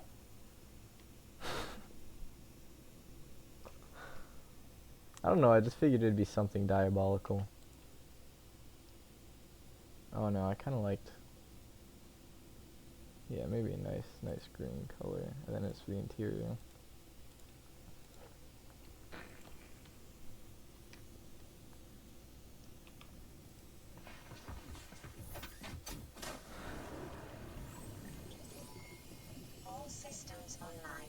Oh, let's go grab some titanium real quick. RuPaul.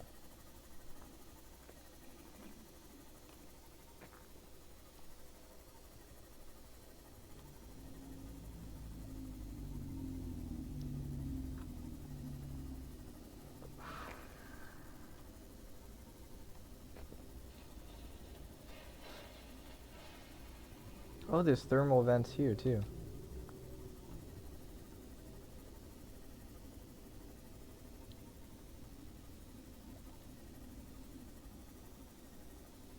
Huh. Sick flips.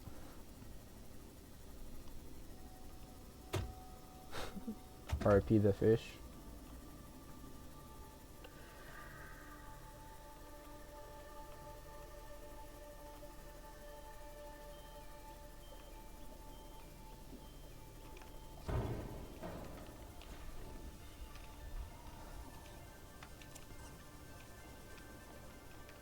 That right there, Jeremy, is why you never drive drunk.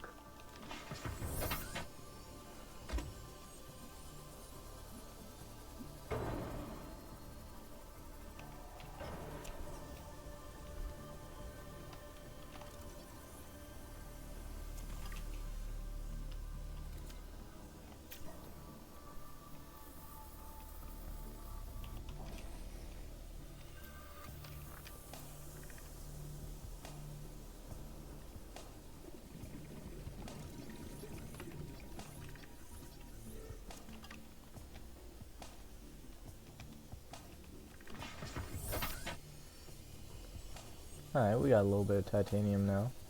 I would still like more, but this is my go-to place for titanium, so probably I'm running low on the amount of titanium that is still here. What the? What? I hope you can't see that. I guess I'll find out shortly. Something popped up on my screen. Okay, good. Sorry, I'm... Ooh, tooth.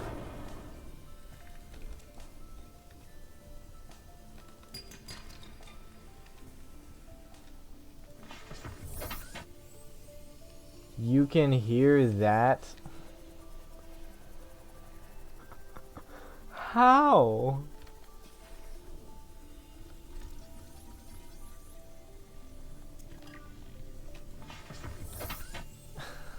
That's a problem, man. My bad. I didn't know that was a thing.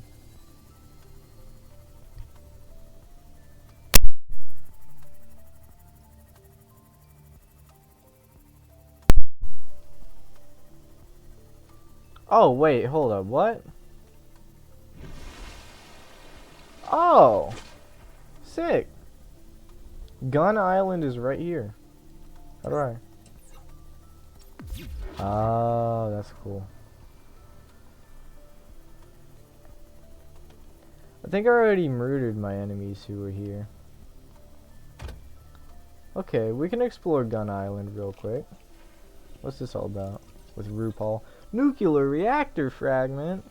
Oh boy! Is this another one? Yes.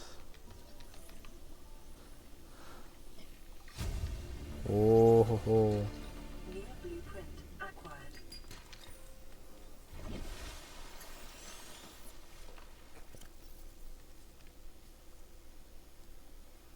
We don't have a whole lot of room for stuff, but we have arrived on Gun Island.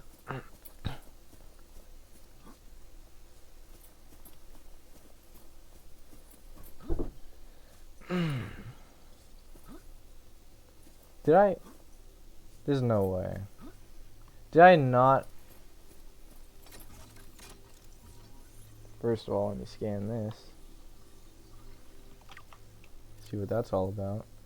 This device matches known technologies and is likely alien in nature. Power is being routed via the terminal to the nearby force field. The technology is far beyond anything encountered before by the Federation. Nonetheless, there is a good chance it functions like a regular lock and only requires the correct kind of key. Oh wait, I should scan myself too since I'm like dying. Self-scan complete. Bacterial infection in your system is progressing. Detecting skin irritation and immune system response. Further data required to identify bacterial strain. Ooh, that's bad. Oh, it's right here. Okay, good.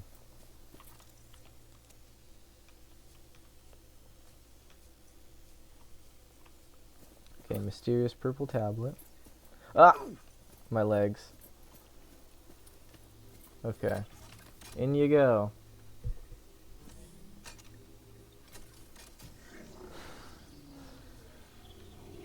No, I have not put my mic in my throat. Scans indicate this structure is composed of a metal alloy with unprecedented integrity. No match is found in database. Performing structural analysis. Look at Oak Lady.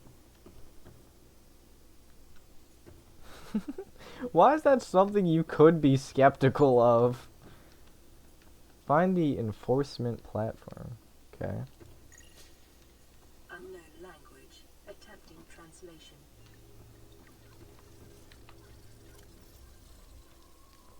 Discovered inside an alien facility, it was not possible to translate any useful information. However, scans have returned some information on the device itself.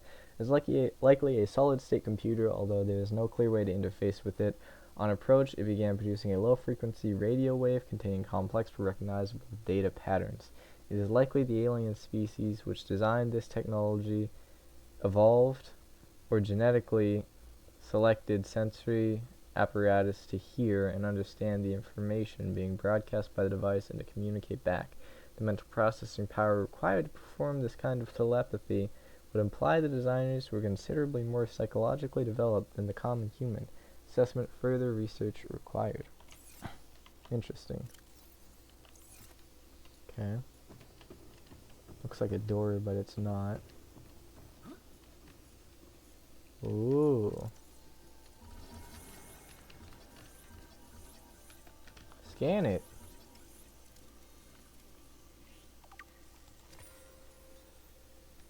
There we go. That's not all that's here, is it? Okay, good.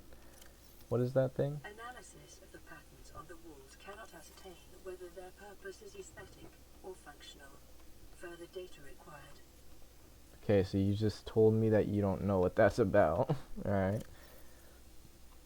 This green mineral substance has no entry on the periodic table and an unprecedented ability to store huge amounts of ionic energy within it. Likely grown artificially, cubic appearance suggests it has been cut from a larger deposit. Each cube contains the equivalent ionic energy of 5 kilotons of TNT. Under the right conditions, the energy could be released in a controlled manner. Likely uses batteries, but would require a substantial power source to be rechargeable.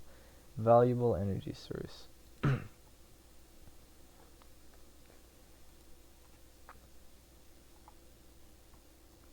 new blueprints. Alright, the nuclear reacting. I can make that. Don't know if I want to, but I can. And what else is new? Is it the benzene I need? Is it the promethazine I need? Reactor rod. Use power nuclear reactors. That's pretty simple to make. Oh, the codeine. Oh, it's just 3 blood oil. That's so simple. How come I didn't see it earlier? Huh. Same with synthetic fibers. I haven't seen those before. Okay, it's just 3 blood oil. That's so simple. I knew it was blood oil.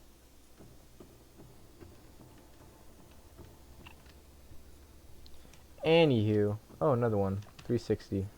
Yoink. Data terminal. Yoink. Unknown language. Attempting translation.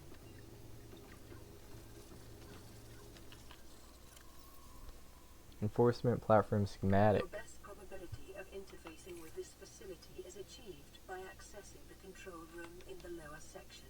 Okay. How do you know that? Anyways, this data set appears to be a multi-dimensional schematic of some kind. By mapping the pattern to 3-dimensional space, it is possible to gather a basic understanding of this facility's internal workings.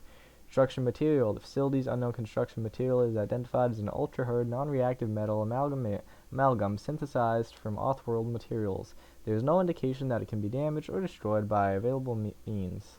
Power. The schematic indicates the facility was to be powered by a separate, self-sustaining power plant located elsewhere on the planet.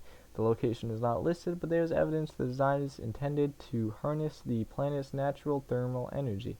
Layout. Facility consists of the upper engineering section where the schematic was found and the control room, which is accessed via a security sealed elevator shaft or a separate underwater moon pool. Control. The control room in the lower section houses the only known way to interface with the facility. However, the schematic does not detail the operation procedure or install security measures. So that's how she knew. We blah blah blah, nerd. Yeah.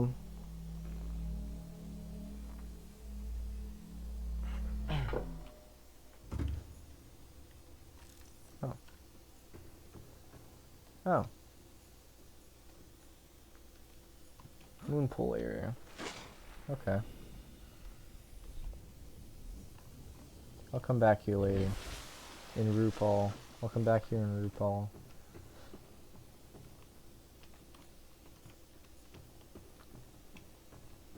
Ooh. Alien rifle.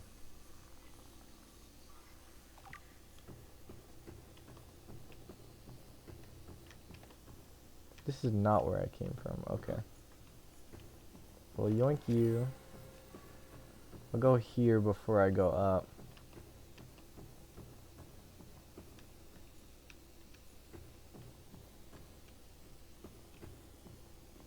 Okay.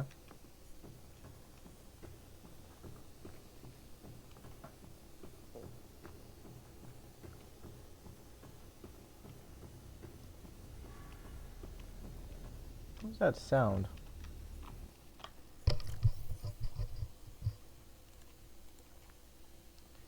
Strong resemblance to human weaponry informed this device may have been designed with a humanoid user in mind. Whether the aliens that built this structure were themselves humanoid or otherwise employed the use of humanoids is unclear.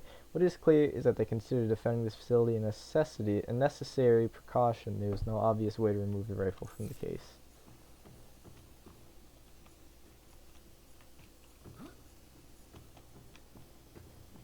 Oh, nice, another tablet. Yoink. Seek fluid intake.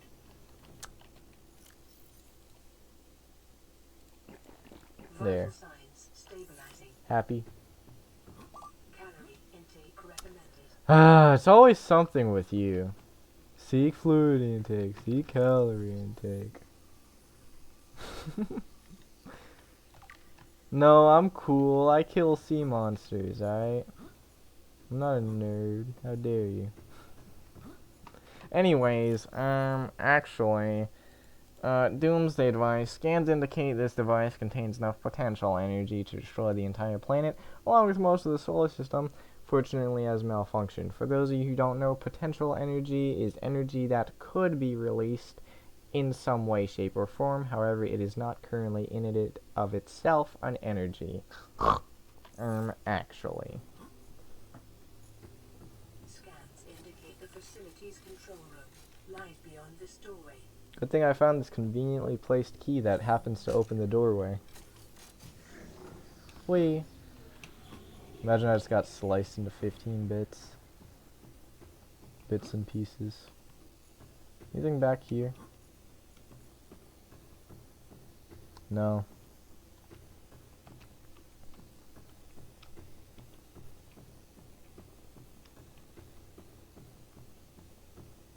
Oh, that looks like a nuclear reactor. Like a bomb.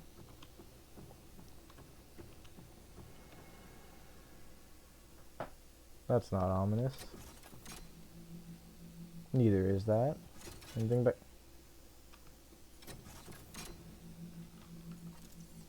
Energy core. So it is a nuclear reactor.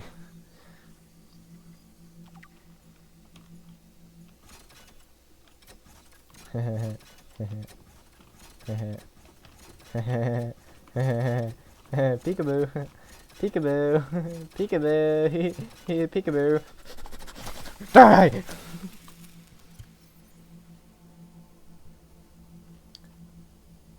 I can't read that.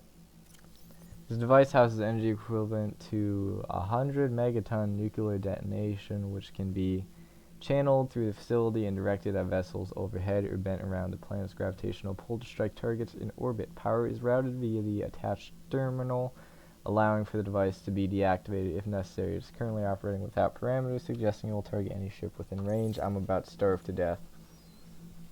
Gee, I sure hope this thing doesn't seize my arm and stab me. Oh no, it seized my arm. Good thing it's not gonna...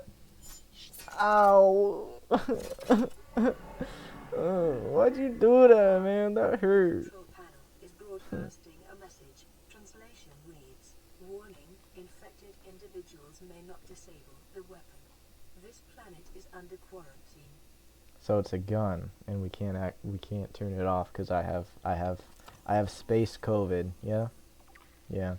You hear this, Jeremy? Background broadcast. Downloading summary to databank. You hearing this, Jeremy? This place is a gun, and they don't let people with COVID turn it off. Kind of messed up, ain't it? Is there anything else to read? Boy, I sure do love reading. No, there's not. Look it up. We out this, John Jeremy. I fell. We still out of this place, Jeremy. Let's blow this popsicle stand.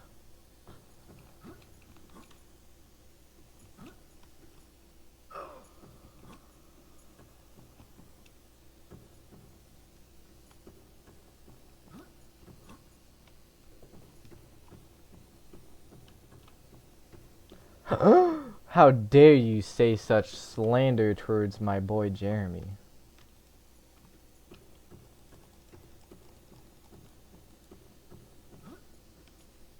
Look at his cute little face and his little eyes. Okay, we gotta go find some food. Emergency. Starvation imminent. Yeah, don't be so dramatic. Hey, bud, you see any food around here? Oh, wait, there's trees on the mainland. You can eat trees. Ooh, a lot of magnesium. Magnetite, I should say. Because that's what it's called. That's why I should say that. Dog, quit being dramatic. You're not gonna do nothing. You know you won't. That's what I thought. Stand down. Alright, now you're just spamming it at this point.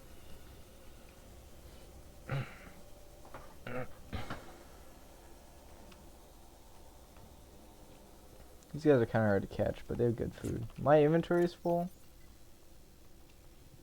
Guess we don't need copper. Not right now, we don't. Vital signs stabilizing.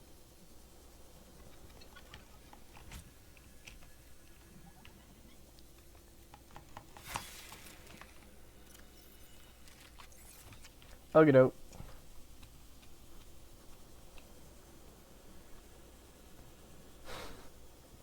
Hey, there are a lot of things that are stabbable, but not Jeremy. He is the one who does the stabbing. I would not recommend messing with him. He is a psycho. But he's on my side, so he's cool. You just don't want to get on his bad side, that's all. By calling him stabbable, you're putting yourself in danger. You're now susceptible to being sneak attacked by Jeremy at a moment's notice. Guess I can't go in here. No. Here, maybe? No, Jeremy's a thug. He's a gangster.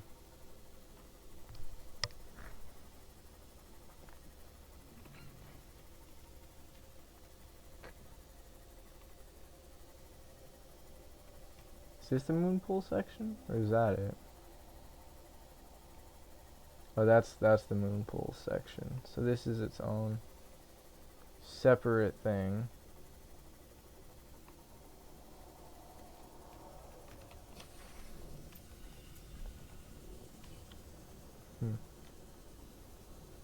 Also seems unenterable. Oh, another purple tablet though. That's good. Why do I hear a monster? Oh, I guess I don't need one Titanic. Come here. Let me eat you.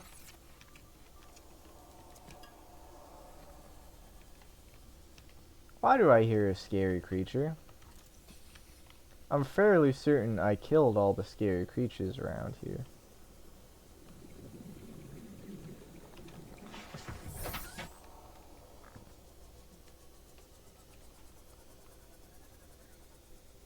Oh.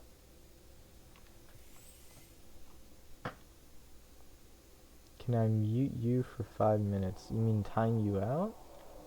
I mean, I could.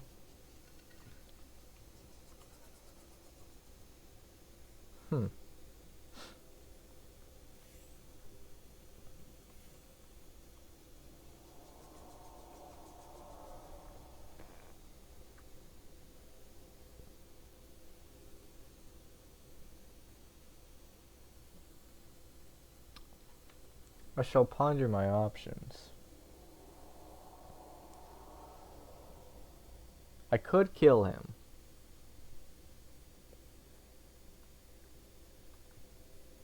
I could kill him. I could also leave.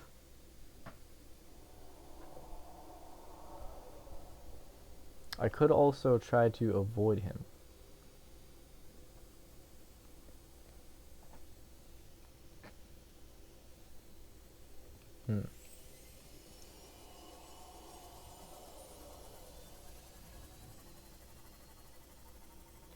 I'm gonna go with option number 3. I'm gonna be a sneaky little boy. Oh, there's 2 of them. There's 2 of them.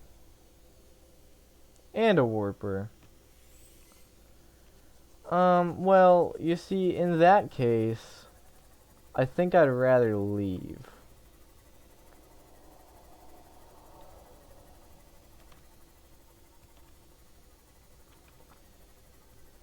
Not because I'm scared, just to be clear. Nothing scares me.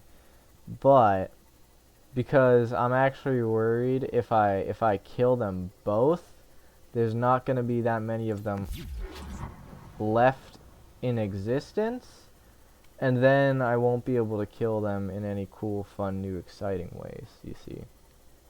I don't just want to stab them all to death, you know, you got to get creative with it. Warning, entering ecological. Nah! Adding report to data bank. Nah! How?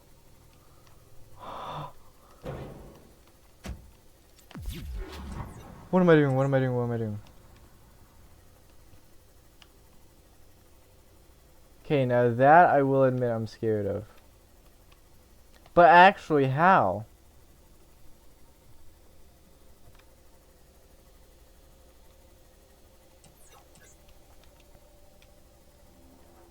I'm not that far from anything. And that's near my house. I was heading home.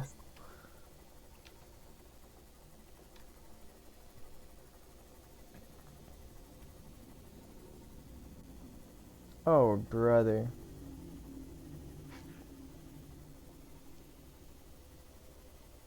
What's that?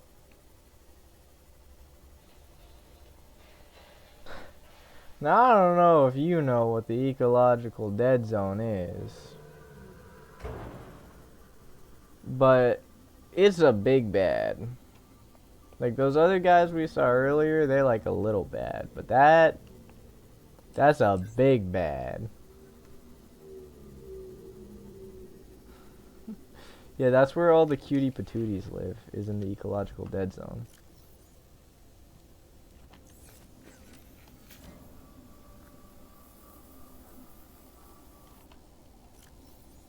It, when you go there, there is nothing but complete darkness in every direction, and it goes down infinitely, and it goes out in every direction infinitely, and giant versions of the blue fellas we killed earlier, they start spawning infinitely, and they can't die, I'm pretty sure. and they like 2-tap you. So the whole like last hour or so was spent getting this this car and all the upgrades for it. It would have just got blown up like immediately. And then we probably would have died. Dying is not that big of a deal. Actually, no, I could have avoided them because I'm a gangster. So I would have been fine, but...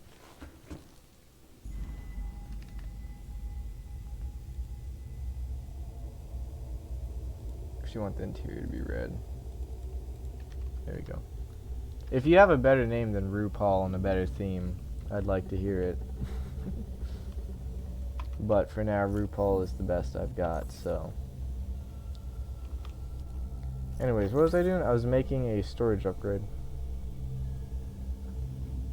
Hey, it's RuPaul. Come on now.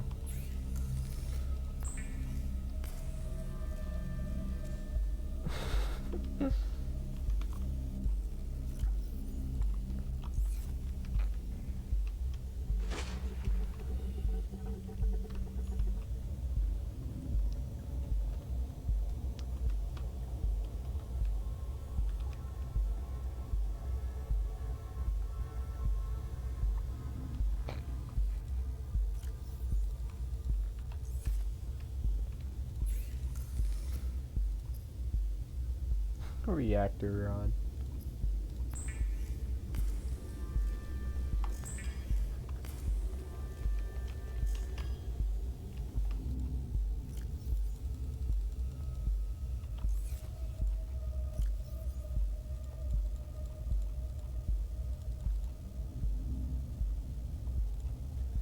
I'm keeping the purple tablet with me.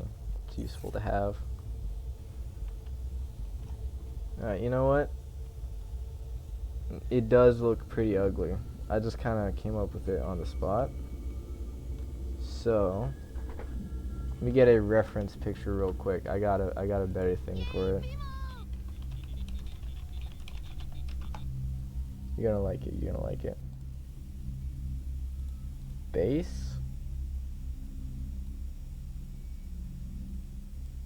That's a good color. Stripe.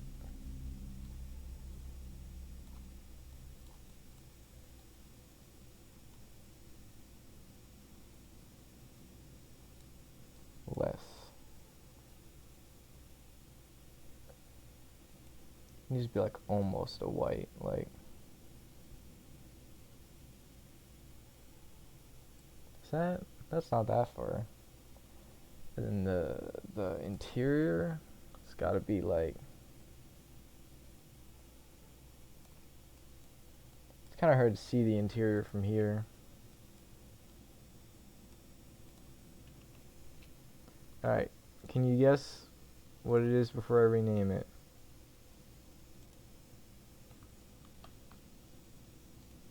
Alright.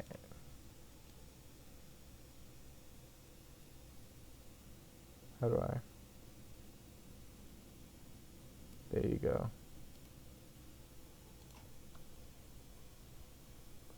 Boom, the 15 minutes of fame that you wanted. There you go.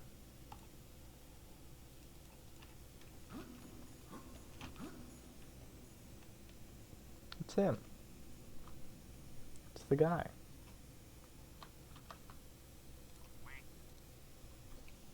Okay. Is there anything else I could get for CMOS? Solar charger. That's not really important. That's not important. That's cool. Maybe I do want it. I don't think I want it right now, though. It's for prawn suit. That's currently impossible. Currently impossible. I can get this. Oh wait, what's... I could get that too.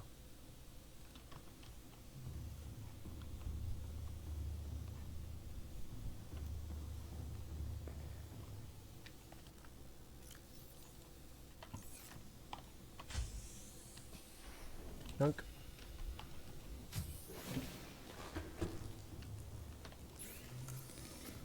There we go, benzene. I don't know why I didn't show up for synthetic fibers.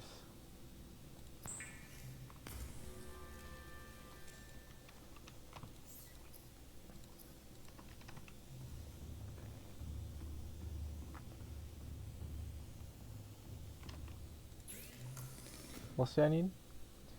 5 titanium, a lithium, advanced wiring kit. Okay. 1 lithium. 5 titanium. An advanced wiring kit. 2 gold. 3 gold. 3 gold, 2 copper.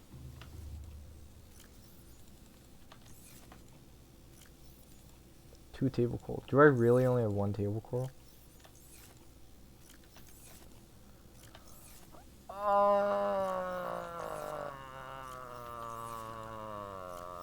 I do. That's gonna be annoying. I gotta go pretty far to get that. Okay, it's not that bad. It's not that bad. Calm down.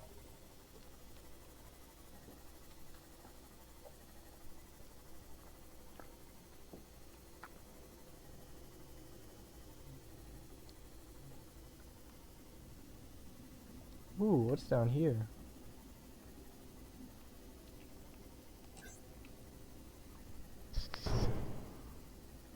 Oh, it's just nothing.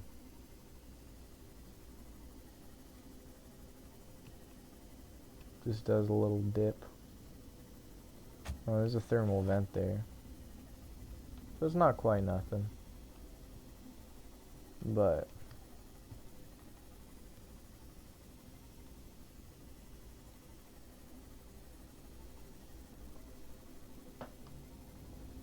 actually I could get, there's like there's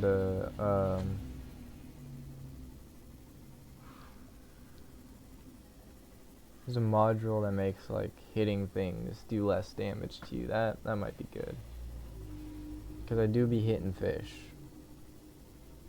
I do be hitting fish. Look how he whips the wheel around. Whee!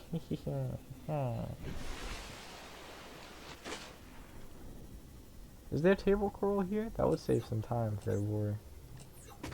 I don't think that there is though. Stick flip, stick flip, stick flip, stick flip. Ooh, with the explosion midair.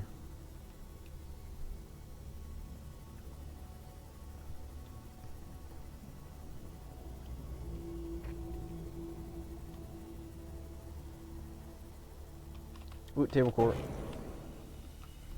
I'm gonna need like all of this because I don't want to have to get this stuff again.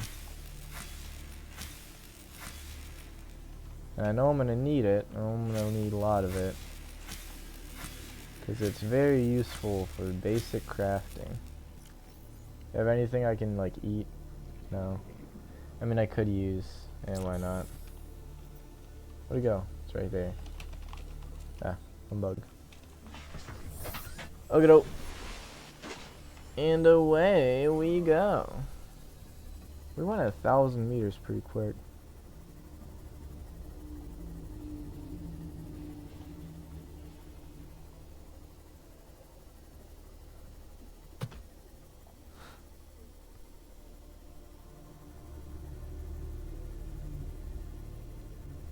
Okay, so this will get us grappling arm.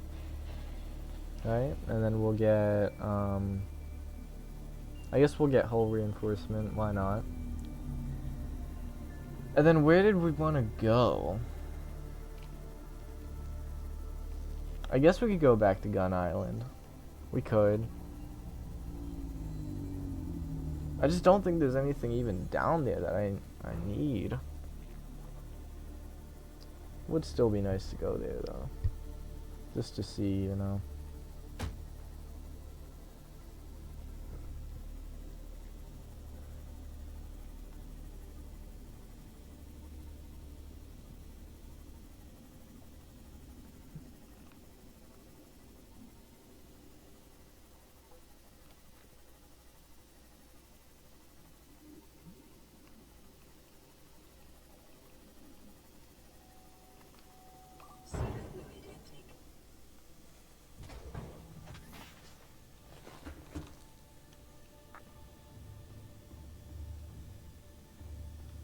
Now we make computer chip, right? Which is, yeah.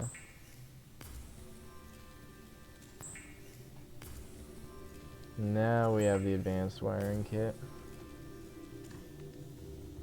And then that's all we need for the thingy thing, yeah? Yes. The prawn suit grappling arm, this thing is so sick. And then is my repair tool? Here.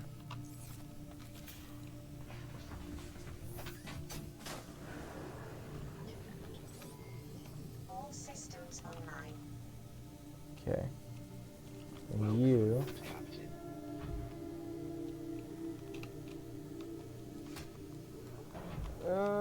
I just jumped off of the sea moth, I think. I just jumped off a gumball. Just Goomba stomped him. Okay, now put the arm here, which is the right click arm, I think. What's the sea moth depth module? Oh, it's under basic, huh? Preemptively hardens. Okay, so 3 titanium, lithium, 4 diamond.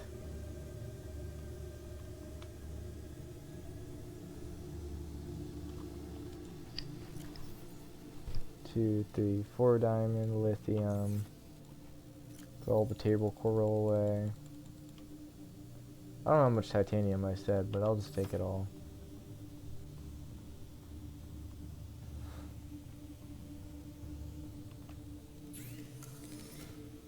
Hull reinforcement. Energy efficiency. Recycles heat byproduct to minimize power inefficiency. Seamoth prawn suit compatible. Oh.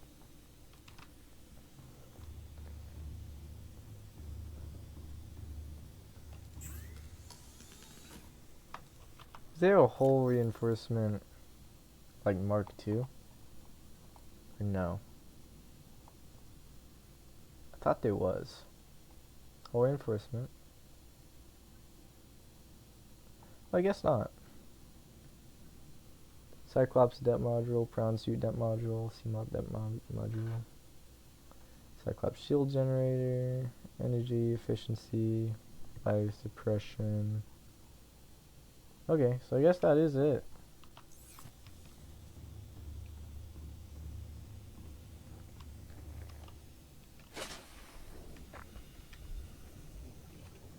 Here it is. Access upgrades.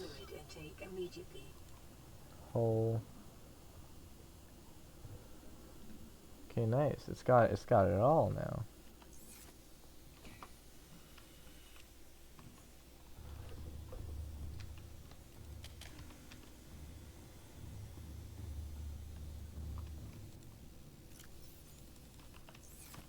Okay.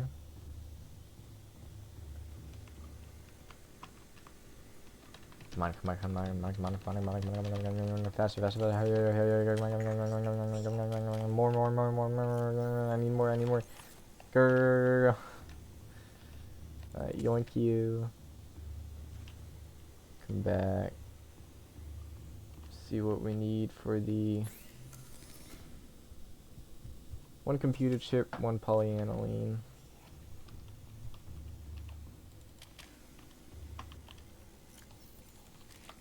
Vital signs stabilizing.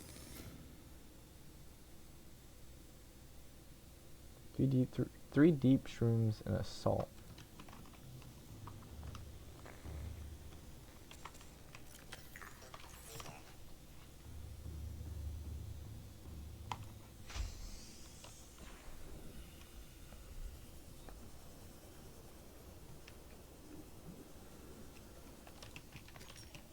It's perfectly right here.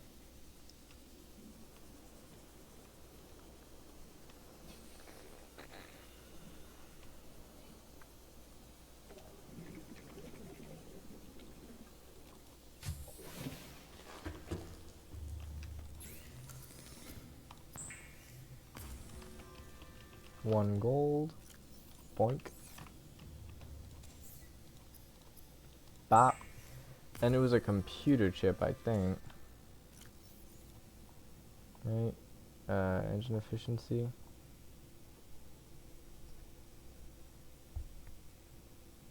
Yeah, computer chip. Okay.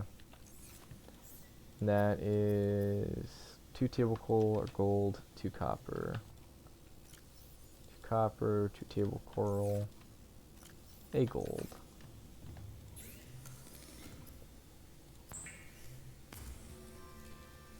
Computer chip.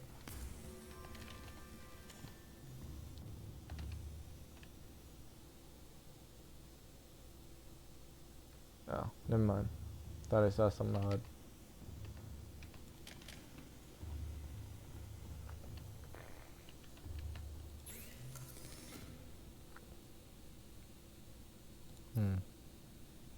Definitely need that. That's 1. And 2. That'll be the 3rd. Okay.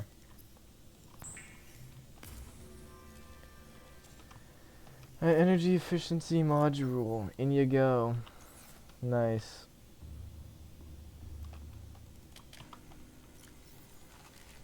So now,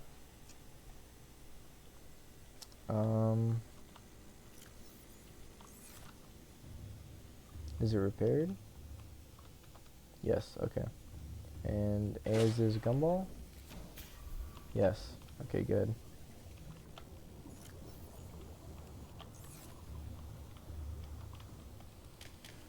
Ah, humbug. Okay. Maybe I should get nuclear reactor. What was this all about? Crater edge. Geological scans of this area show a steep decline in all directions. The data is consistent with the theory. The aurora crash on the edge of a 2 by 2 kilometer volcanic crater has likely been millennia since an eruption reached the surface, encouraging the ecosystem within the crater to flourish. The ecology of the trench surrounding the crater supports only 2 kinds of life. Microscopic and Leviathan class exploration is ill-advised. That's why we don't go there. That's why it was spooky and scary and skeleton-y.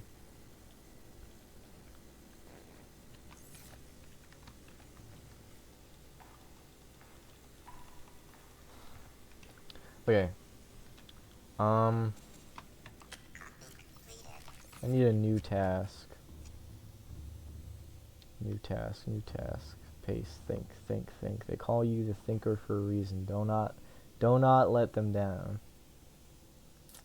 What do I do? Could explore.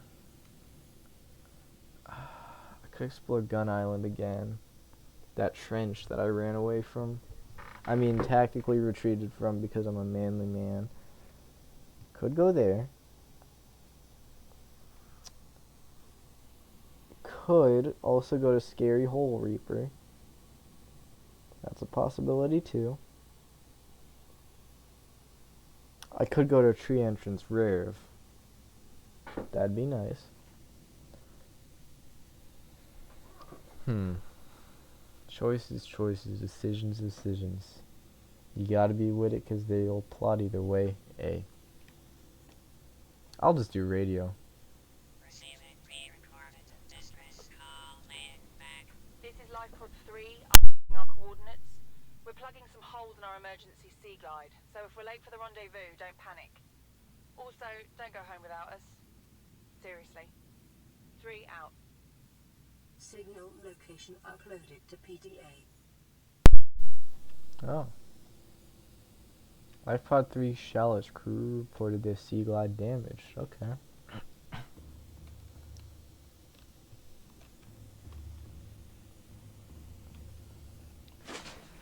Yeah, maybe I should go to Ruger Island.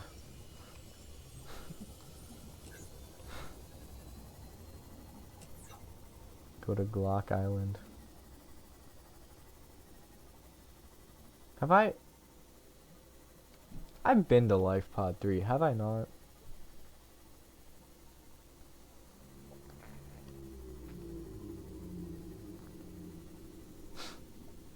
I've been to Mad Cave recently. So I know there's nothing there of interest. Anymore, that is. Sick flip! Whoa!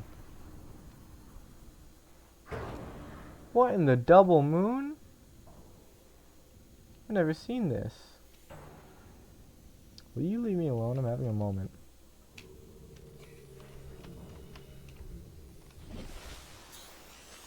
That's beautiful. Isn't that beautiful, Jeremy? A rare sight to behold. That looks like something I could reach. Like if I dolphin dive high enough. That looked like it almost hit it. Anywho, back in we go.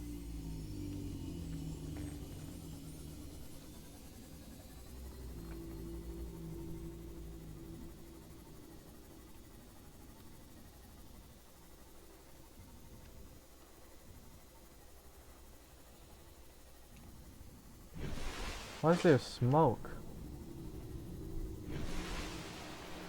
There is a big difference between 5 and 15.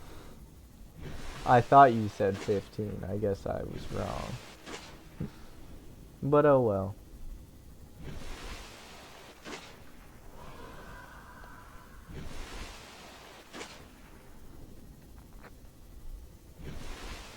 Yeah, I've been here many times.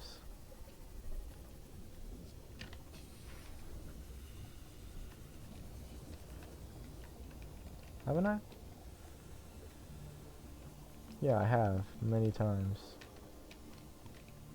I mean, I guess I'll scan this because titanium is now valuable.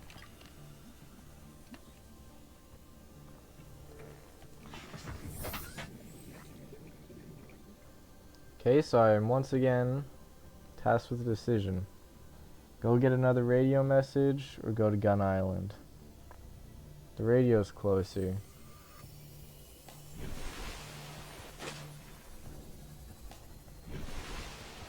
There's also water here, which I need, so.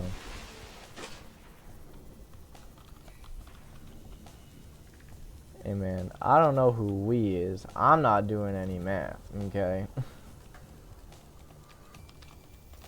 If you want to be a nerd and do math in your free time, that's up to you.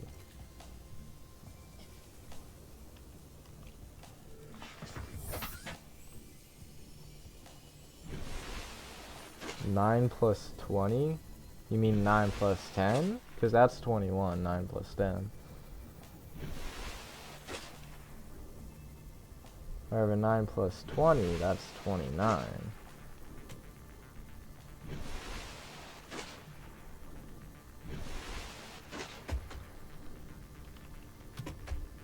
Jump it! Huh! I jumped it.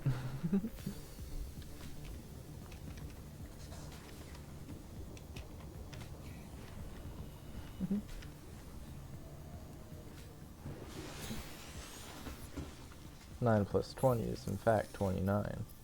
Okay, water.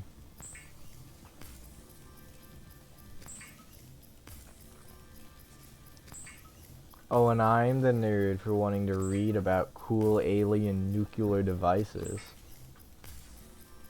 But when you do math for fun, you're the cool guy, apparently.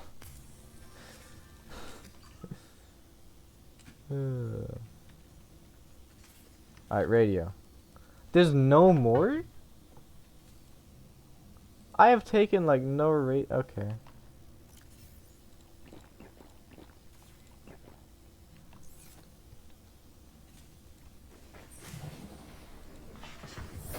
Math is fun. Yeah, alright. And so is root canal. Okay, buddy.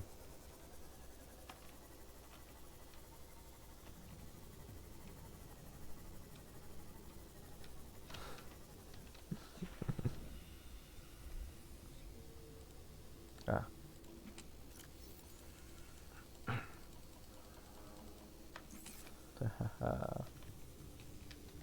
Floaters be floating. Is your storage as big as the other one? It is not nearly as big as the other one. That's lame. It did fit a box at least, but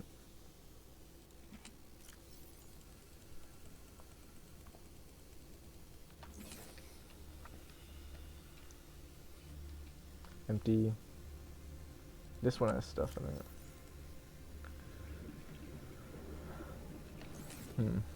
Okay.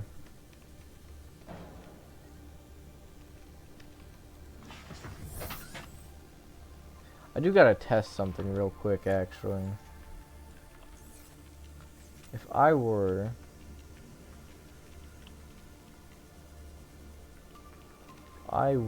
to stasis rifle, I said stasis rifle you. Okay, bud. And then do that. See, that's what I didn't want. And now if I let that go, yeah. Ow. Okay, but if I put this close enough, like, ow, like right up against him.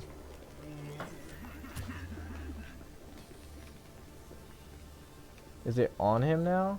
It is. Okay, good, good, good. Excellent, very intriguing, interesting, very, very interesting indeed.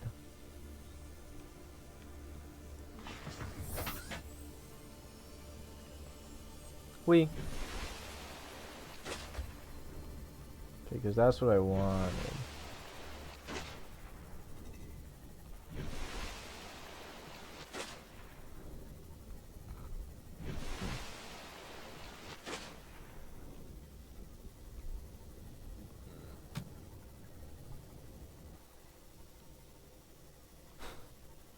China's in Asia.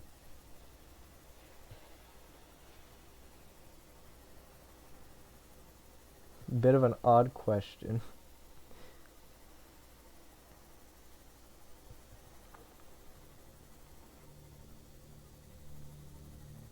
I have a question for you, counter question. What continent is Australia in?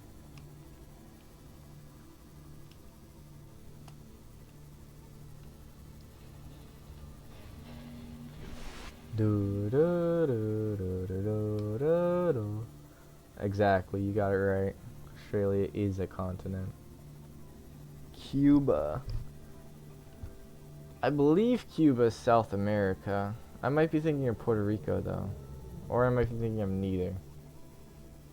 I don't know too much about the littler islands. I know about Europe a good bit.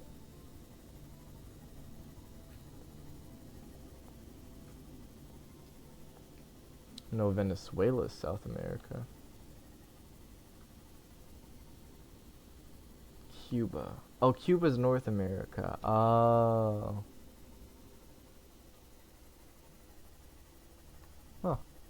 I did not know that. What are you barking at, dog? Calm down.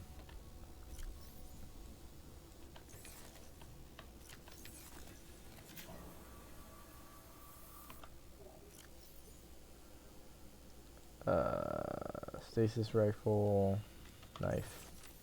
No, I don't need that right now. Nepal? I'm pretty sure it's Europe.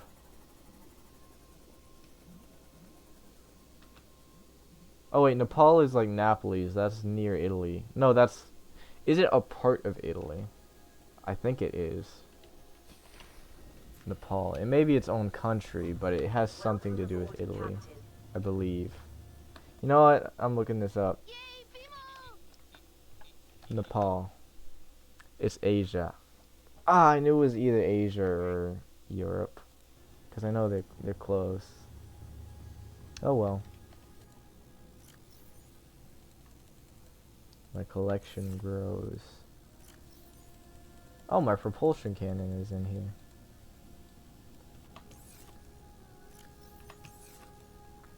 Not anymore, it's not. Lativa? Ooh, easy. That's not a country.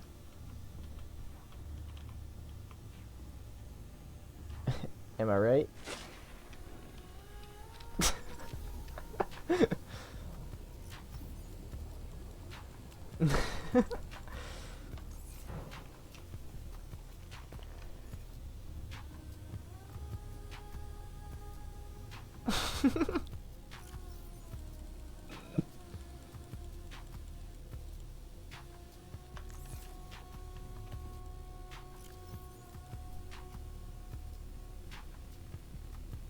Europe.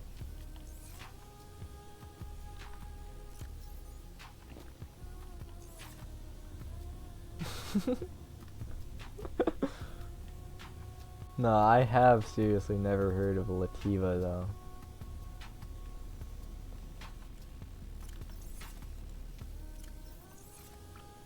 Do some quick research.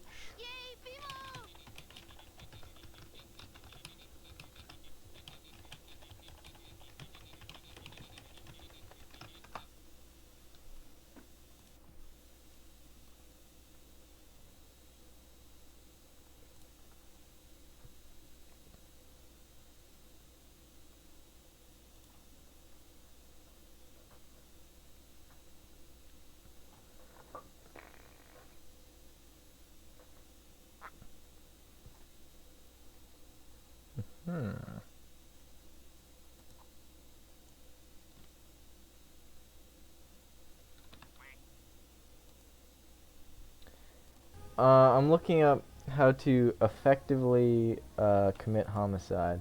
In-game.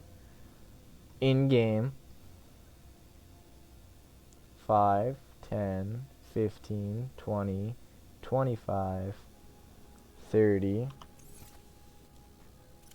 35, 40, 45, 50. Alright. So, do we plan an assassination? I think we should. That sounds like a good idea to me. So we're gonna put everything we don't need for the assassination in here. That includes Jeremy. He must remain safe at all times.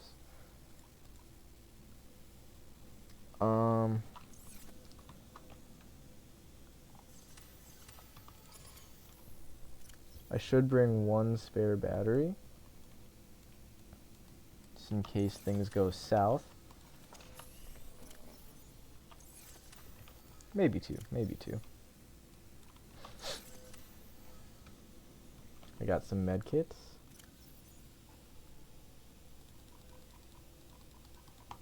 Calorie intake recommended. That is 30. I actually do need to go get some in-game food real quick though, so.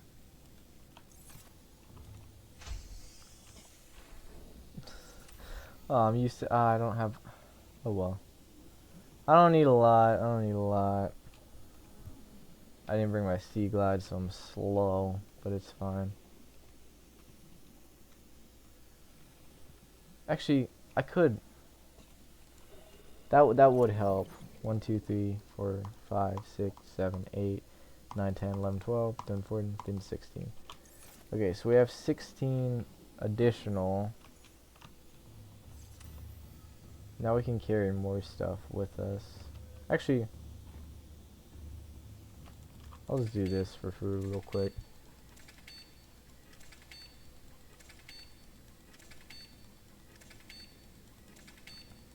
Okay, buddy, that's a bannable offense. Boom. I know I didn't actually ban you still. We don't allow that kind of language in my chat, alright? Now watch me eat 47 bags of chips. Vital signs stabilizing.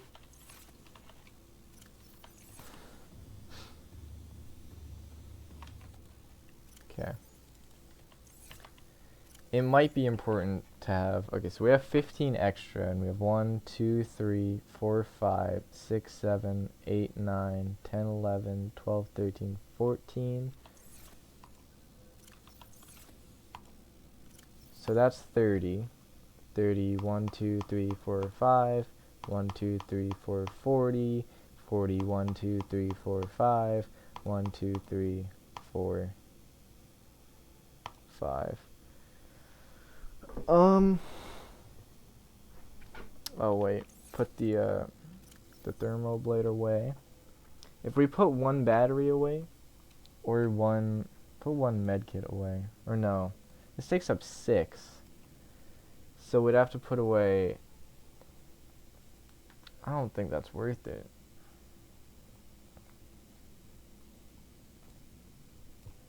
I think we just do this. And then just for good measure.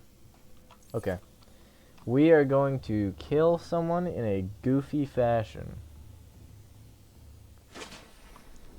We're going to do it using the Seamoth.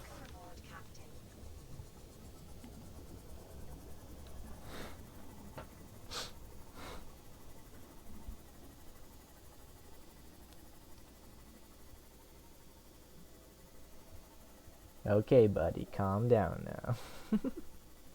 I know you wouldn't ban me, or else, this guy. You believe this guy? Talking about some or else. Who does he think he is? Kids nowadays, am I right?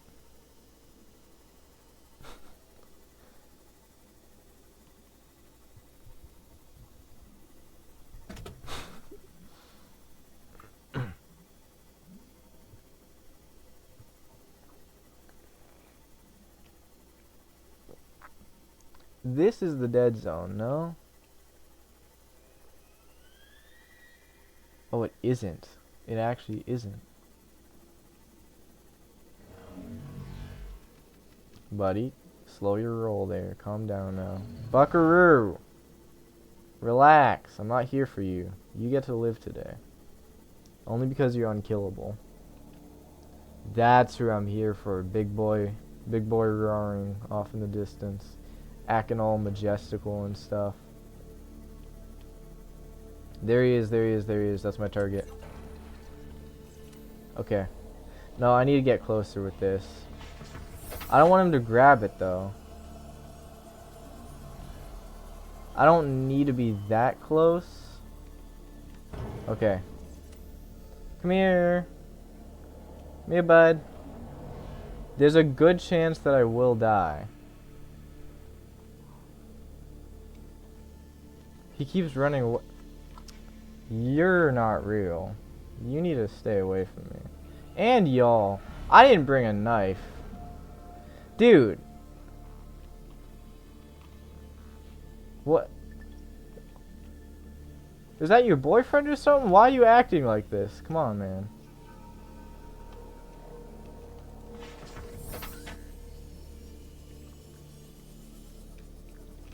Come on. Come on. Get aggro. Get aggro. Yeah, come on. These two.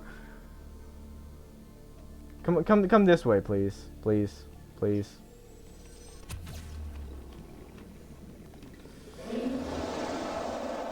That better be you screaming and not the guy behind you.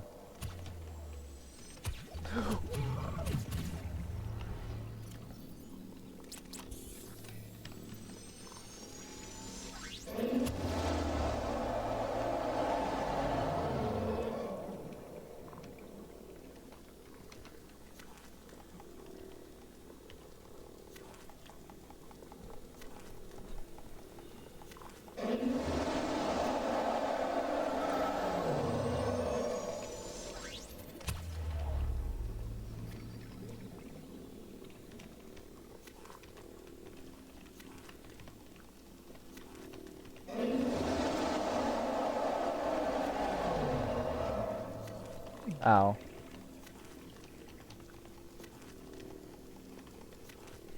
Ow.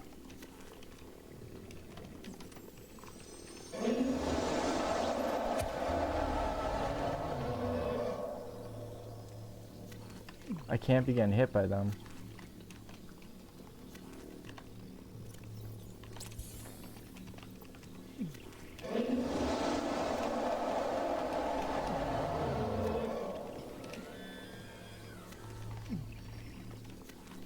I can't be getting hit by them. There is no way you're showing up at a time like this.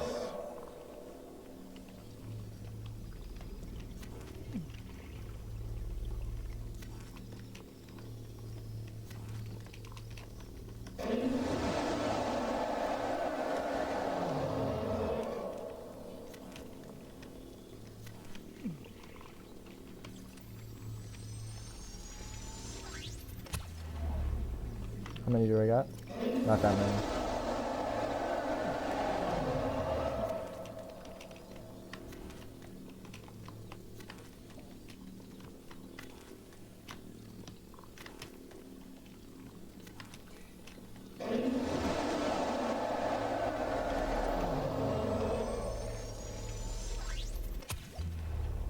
Is he dead? I don't think so. Okay. That's all I have on me. There are more in the car.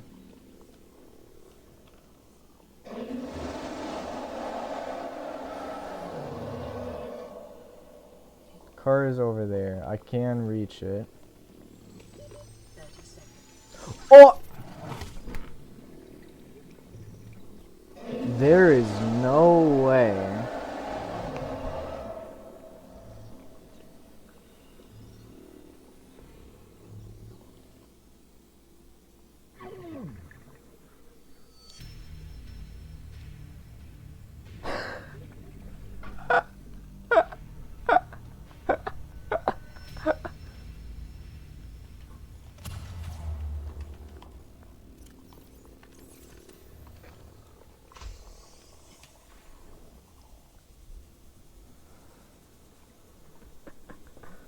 Okay, I think we can all agree. I did not die. The game simply glitched.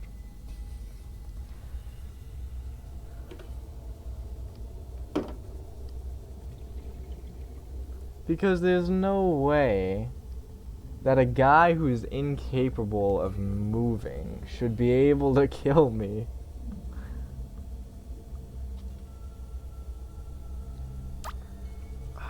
Also, let the record show I was not scared, I was worried. They're different. Aw, man.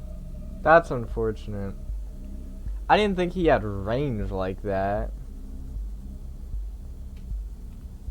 I did say there was a very high chance I would die. I was aware. I wonder if I'll see him on the surface now with all those floaters on him. I hope he still has them on him. I shouldn't have brought so many spare batteries. I should have brought more floaters and med kits.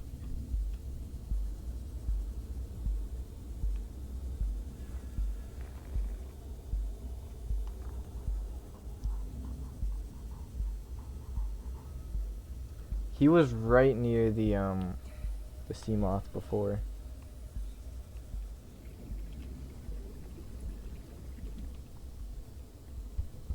Let's hope he's still there.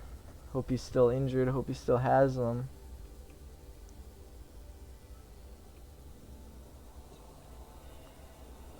I mean, I still hear one of them, but there were two of them, so that's the problem. These guys here too are problematic.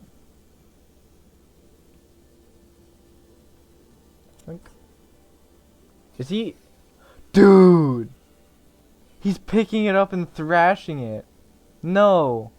No. No, no, no. No, no, no, no. You're not gonna do that. You're not gonna do that. Come here now. Come on, buddy.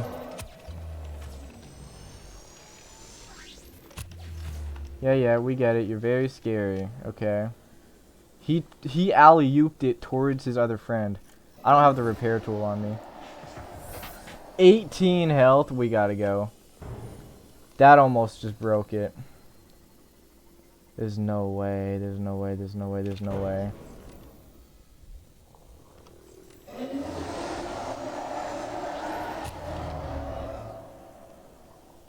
We gotta go. We gotta go. 12 health. Okay. Grab him. This is bad. We spent so long getting this thing. He's gonna get unfrozen, huh? By the time I get there? Yep, okay.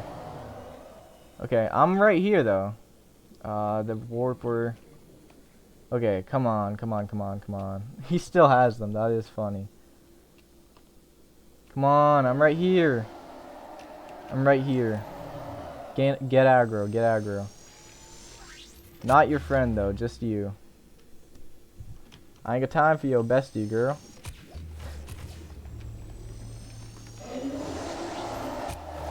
Good, good, good. Don't you dare try to bite me again.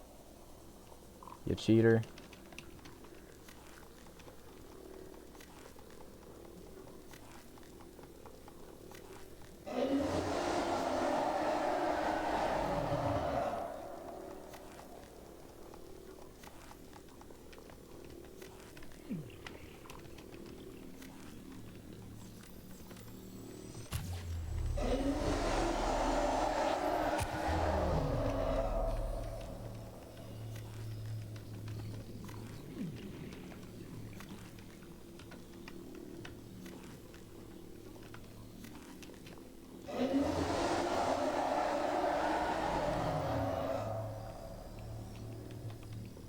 And now we wait.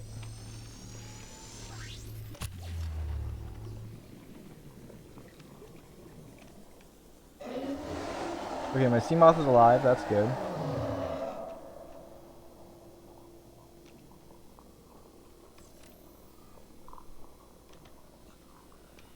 I think I'm gonna try and go grab some air.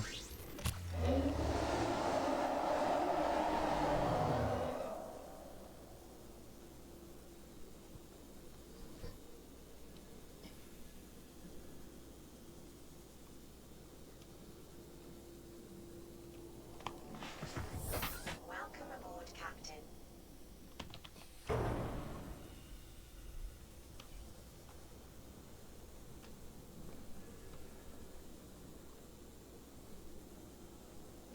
Okay, stay with me. What are you... Okay, this is a little bit spooky. He could whip around real quick and unpredictably. Okay, it's fine though. And that guy could show up. Okay. This is pretty much the ideal scenario now. Except for the fact that Gumball's about to die. He's on life support. He's in the ICU. I don't have a knife either. That's fine, but...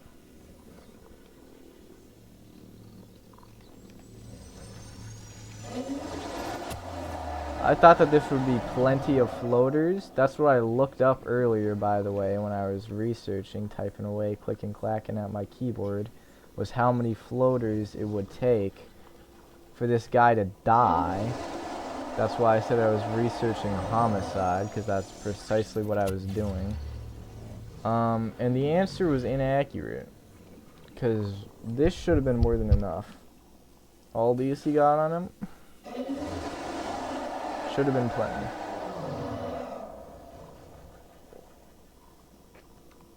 But evidently it's not. This guy's here too.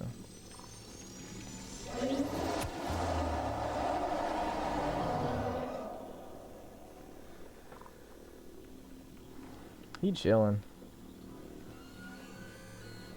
There's a bone shark there, or a sand shark there too.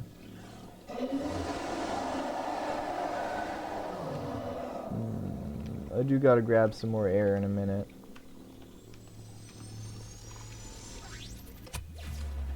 He is dying. It's slow, but he's dying.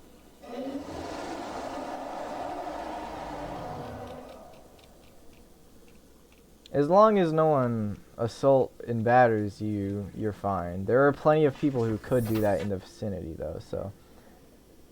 Maybe it's a little bit worrying for my, my sea moth. Ooh. Wait, is he dead? No, he's not dead. He's just lopsided because of all the floaters. Look, he's about to go belly up.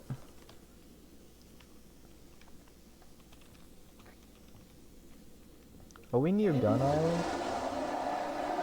No, we're not. There's two separate places which each have two Reapers.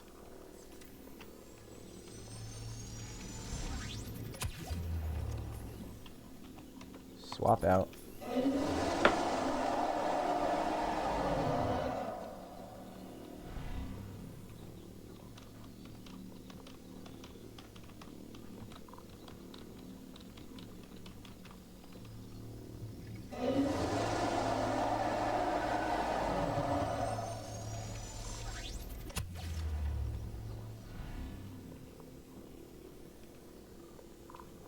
Unless I missed like a bunch of floaters, this should be close to 50.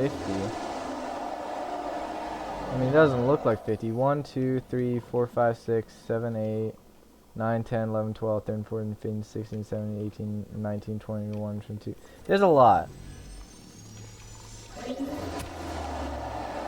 1, 2, 3, 4, 5, 6, 7, 8, 9, 10, 11, 12, 13, 14, 15, 16, 17, 18, 19, 20, 21, 22, 23, 24. Okay, maybe it's half as much. What is happening?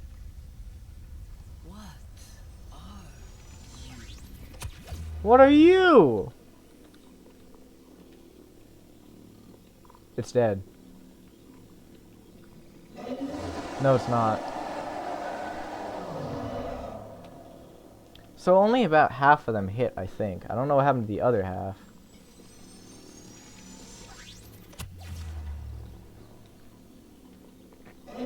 I'm hallucinating too. There's a lady asking what I am. If I had a repair tool, I would repair my sea moth and just ram it into this thing till it died. But I don't, unfortunately. So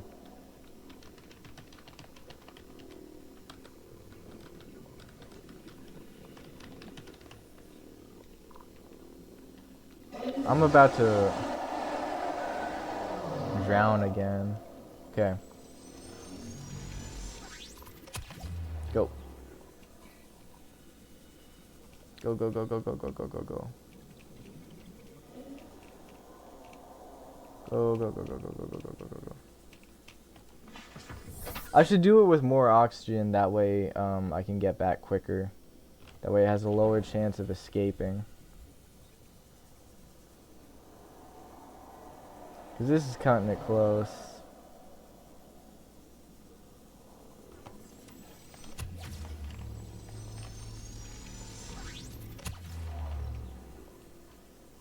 It's not dead. Yeah, it's not.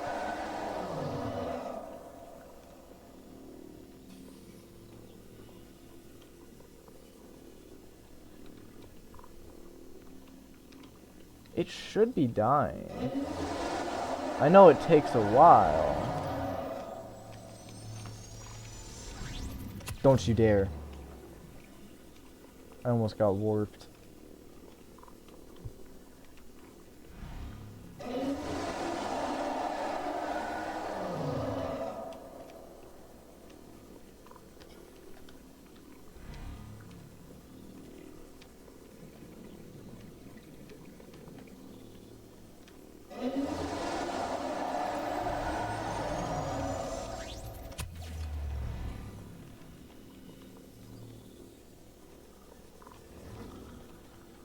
Oh, it's sand shark.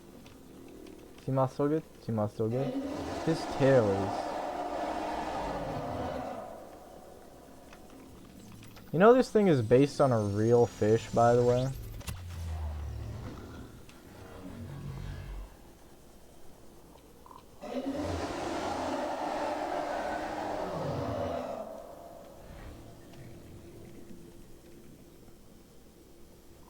Calorie intake.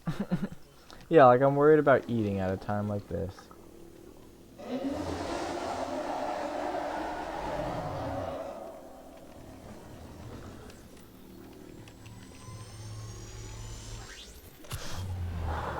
He should be dying very shortly. I've said that a lot because that's what I'm thinking, is he should be dying. I'm recharging my stasis rifle in between shots.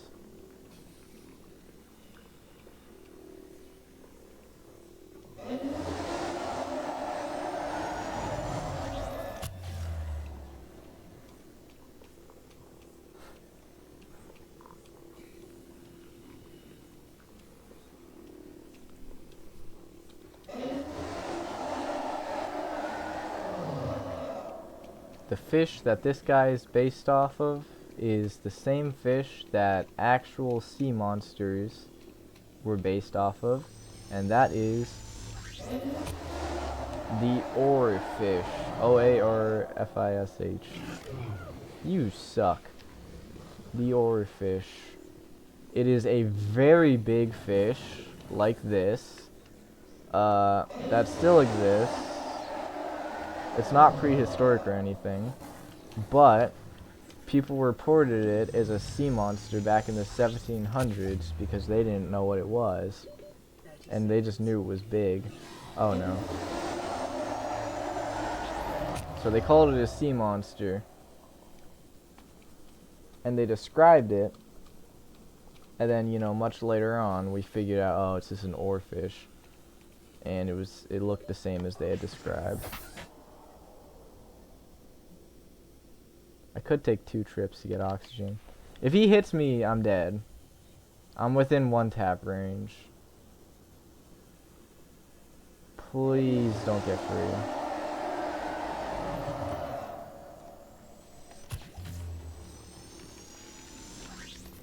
That warper shot almost hit me. He is going belly up because of all the floaters.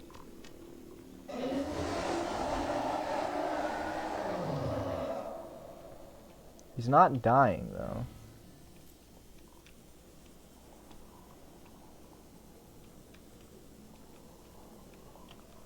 Let me double check that he should actually be dying.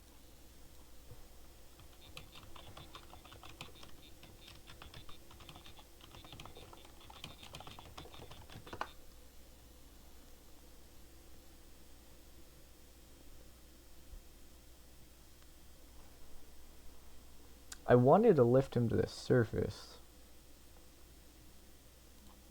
but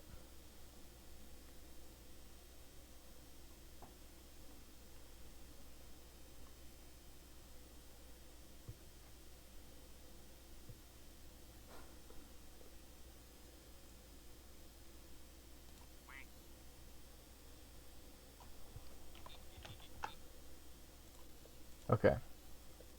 He is dying. Dude, if his friend shows up because he hears him screaming.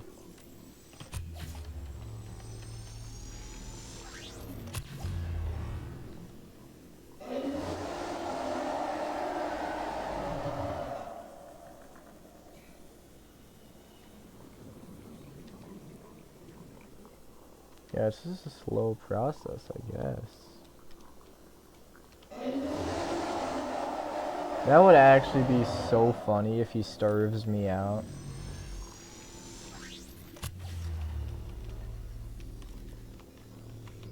It's not good to eat raw fish, is it? It is, it's dehydrating, but...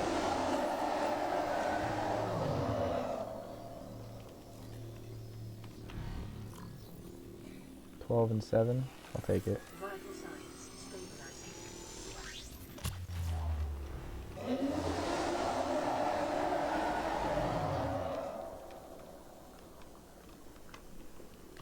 I need to be using this to recharge it. I have 1 more battery? I have 1 more battery.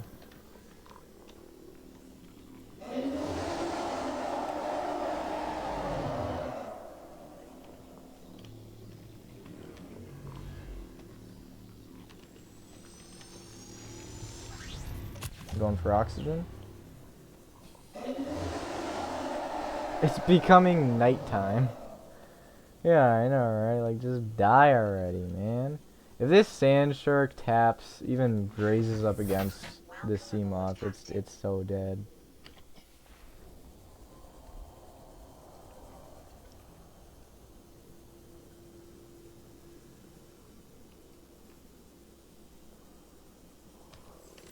No, the warper. Don't you do it.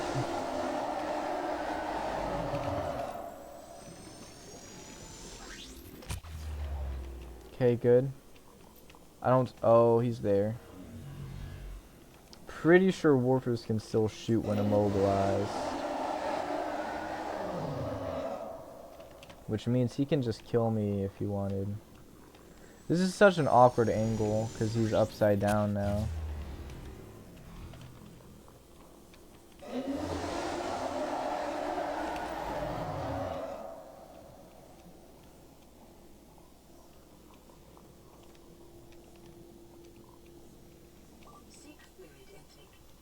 Seek fluid intake. Yeah, okay.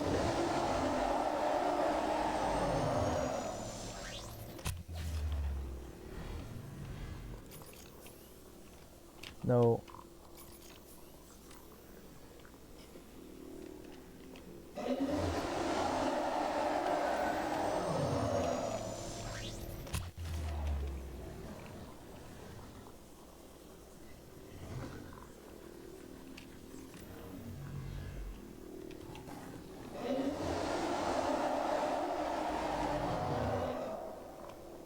There's so much danger all around me right now. I can't get too close to his mouth or that'll kill me. There's a warper nearby who can shoot at me. I can't see because it's dark. There's sand sharks running amok.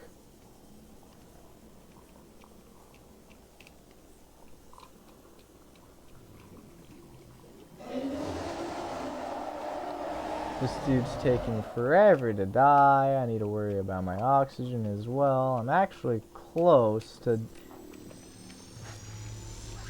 just starving to death, straight up. I hear the warper again. Still have a battery. I do. Oh, I'm aware.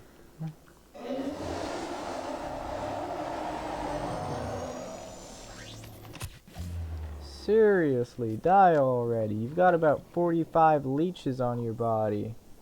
For about 10 minutes, you've been getting your blood sucked out of you.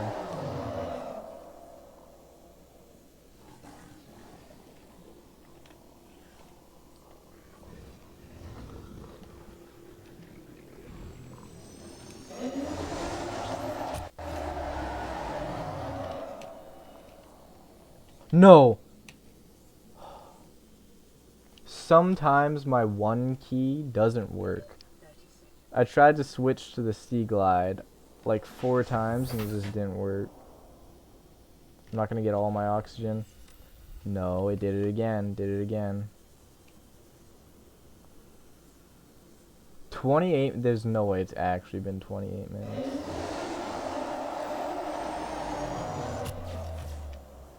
Do you see how he's moving?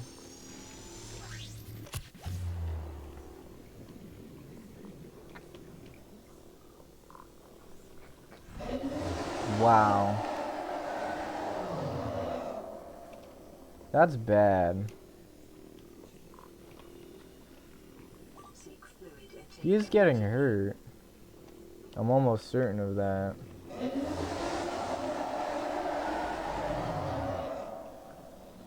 Guess it's just not very much.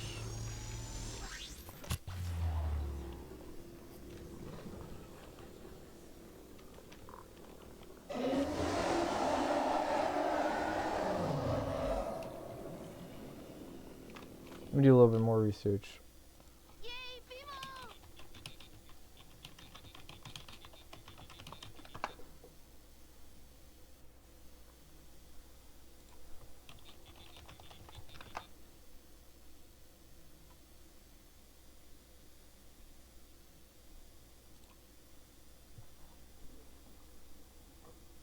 Yeah, they're draining his nutrients right now.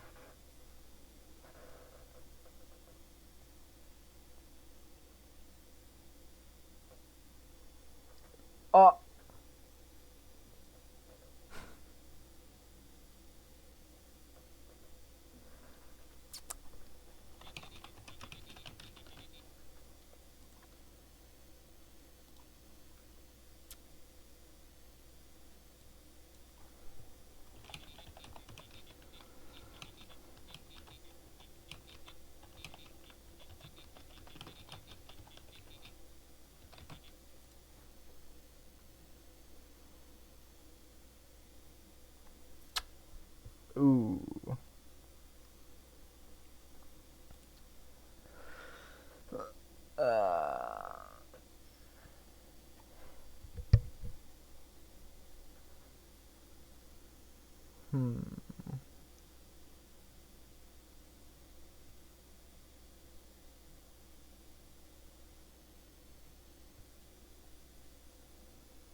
So, I have decided, tactically, to temporarily retreat and regroup.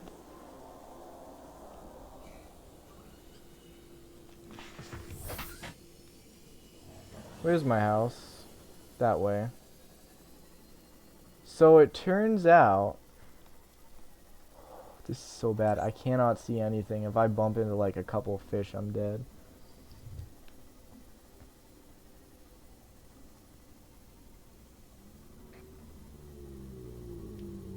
Bump into that thing, I'm definitely dead.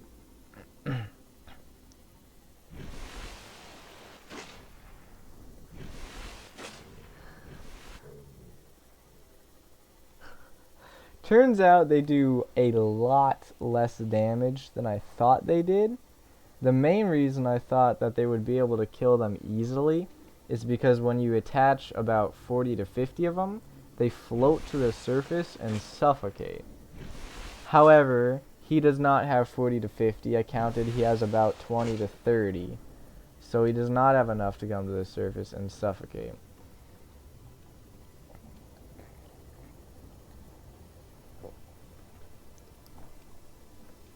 They are still sucking his nutrients, though. And they have been doing it for a while, so he might be close to death. I couldn't find good information on exactly how much damage floaters do. All I could find is that it's a very small amount.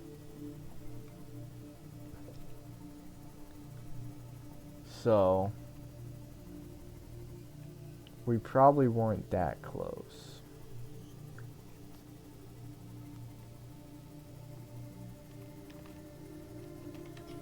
And he was extremely close to killing my sea moth, and I'm almost out of batteries. Emergency. Starvation imminent. I'm aware. I'm more worried about my sea moth, okay?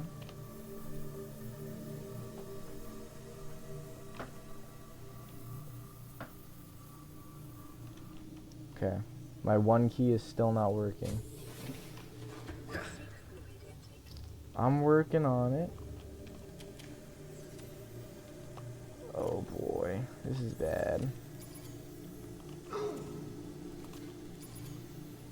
I mean, dying has no consequence. At least in this scenario. But it makes me look like a nerd, so I'm not gonna die.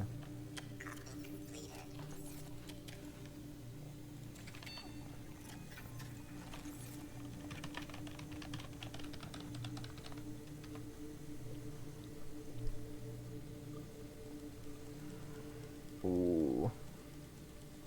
That guy still has floaters on him, by the way. They don't ever come off. Emergency. Starvation imminent. I know you think that, okay? But calm down.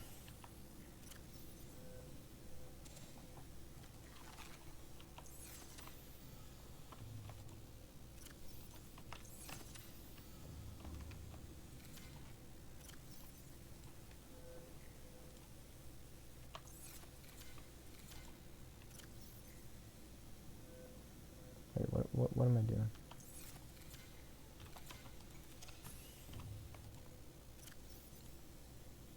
I should keep this with me. Sea glide, maybe not, but still.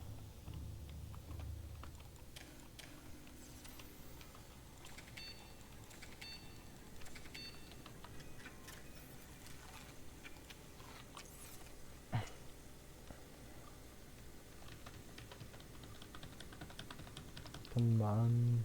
Oh. Okay, drink up.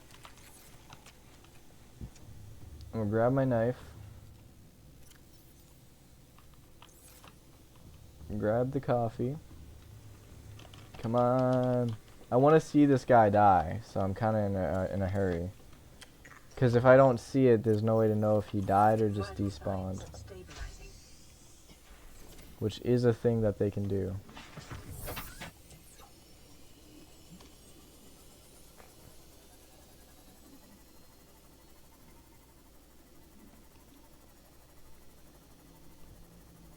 So I need to very quickly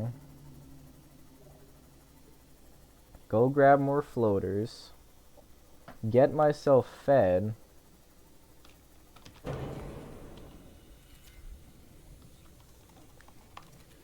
No, come on. Fed and watered, that is. Vital signs stabilizing. And then go back and put more on him.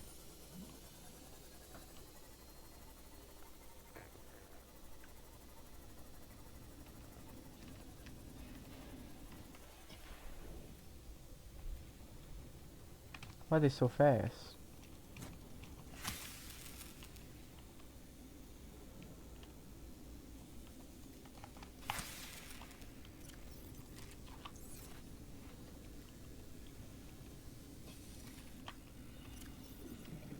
Negative water, really? What if you were cooked? Water? 4.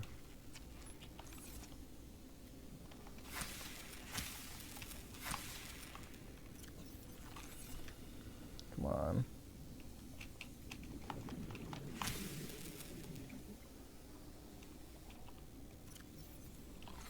Three.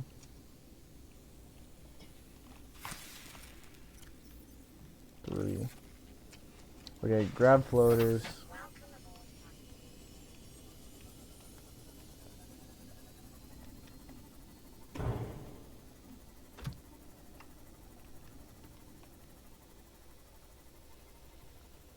There should be like 100 around here, something like that.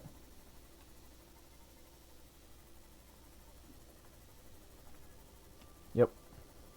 Good.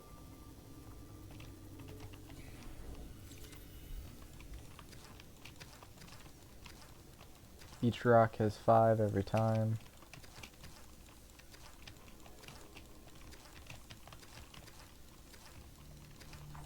I do not have any med kits. That's concerning, because it's very easy to get hurt by a floater when you're putting them on.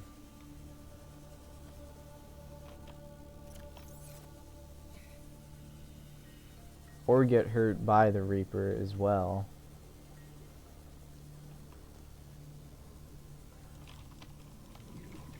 Come on. It's so easy to get hit by the Reaper and die. Okay. I want to get there quick, but I don't want to die or come underprepared.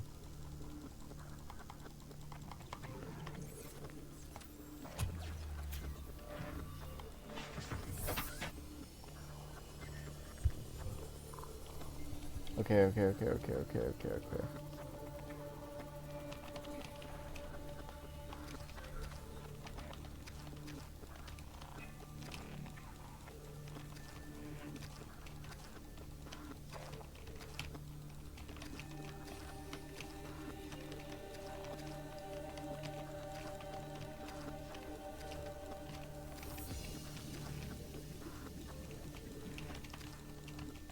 Interval, good. I also don't have that many extra batteries on me, but that's okay. Okay. We can't park the Seamoth that close either, which also makes this harder.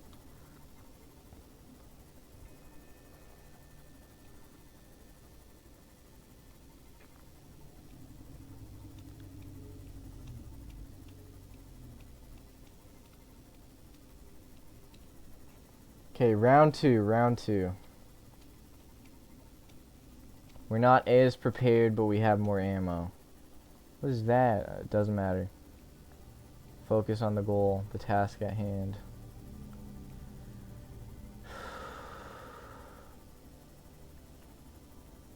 I better see him.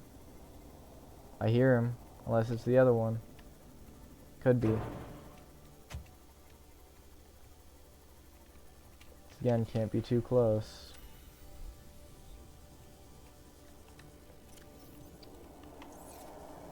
Come on. Is he still here? He's still here, he's still here. Okay, good.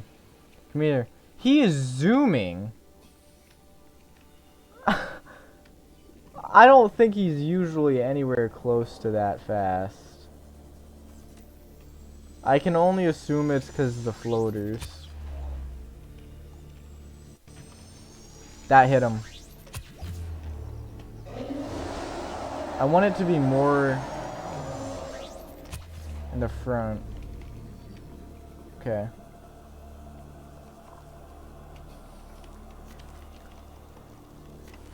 They're not sticking. I can't die from these either. That would be really bad.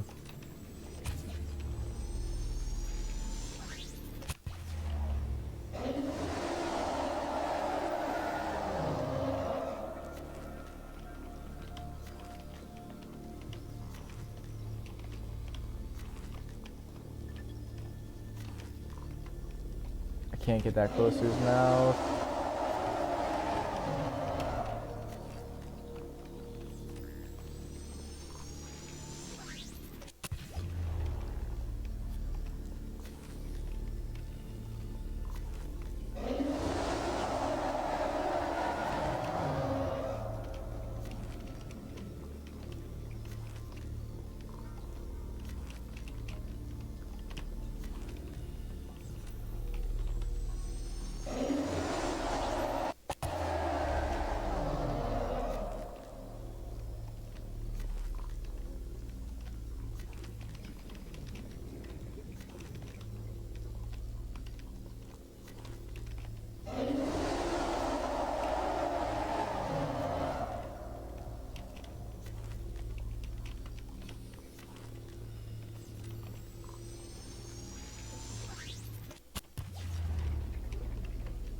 Okay.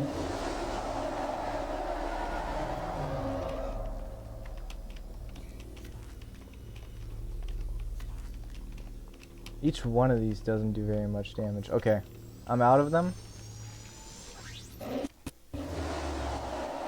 We go back to the Seamoth.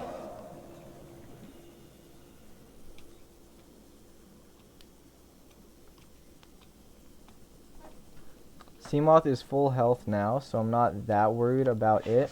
I'm more worried about myself because I'm closer to dying. We're gonna get air, let him get free. Grab all the floaters again. And see what happens to him. He might go floating. He's sinking. He's retreating. It looks like most of them stuck to him. I didn't see any floating up. They're pretty glowy. Oh, there's a couple. There's a couple.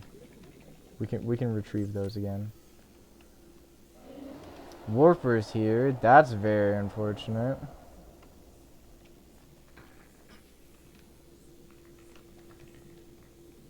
It's real easy to die to a Warper. He kind of running away.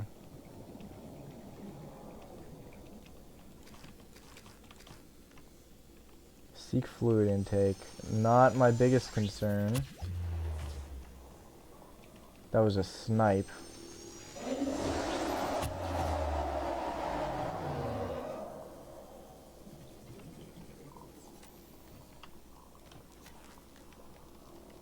This is so perfect. That's like exactly where you want him. This angle, it's beautiful. I better not get hit by a Warper and get killed. I'd be so upset.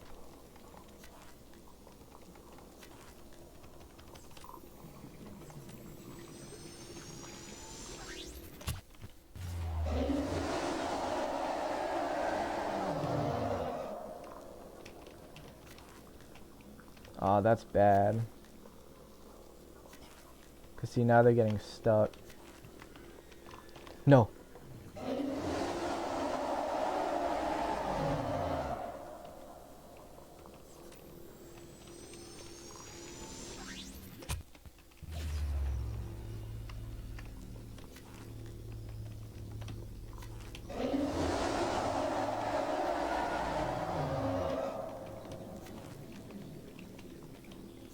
No.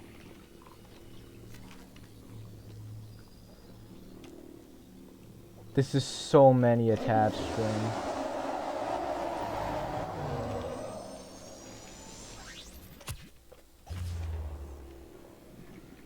Okay. I gotta bind my sea glide to something else. That one's not attached. That one's not attached. I can.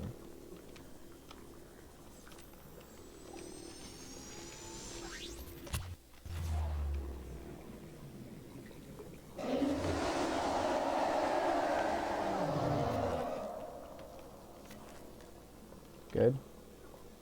Okay, we need more air. How far? 160-ish. It's pretty bad.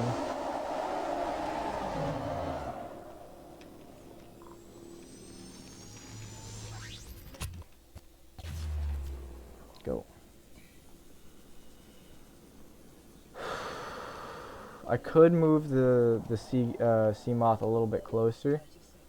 That is risky though, because if I die and he attacks it while I'm gone, it will blow up. I will move a little bit closer though, with that being said.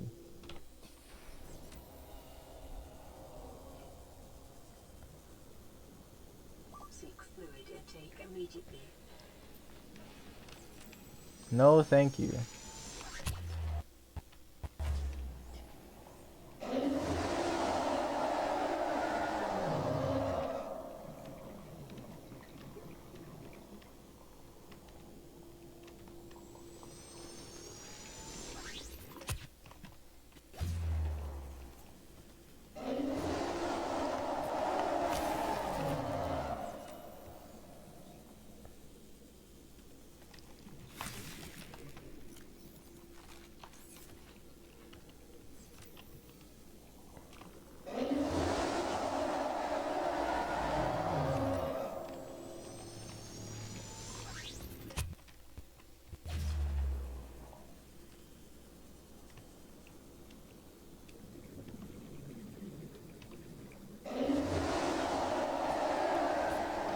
Dog, now is not the time to be evasive.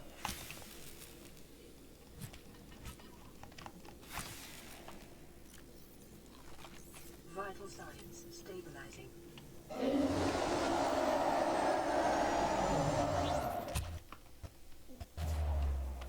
The game audio cuts out every time the stasis rifle gets shot. Wait, let me save, by the way. I have not done that in so long.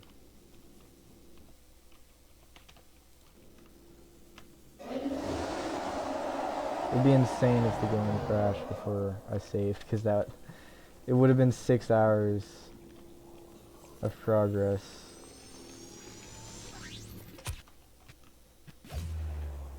Lost.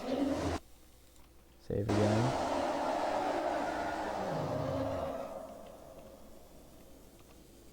Okay.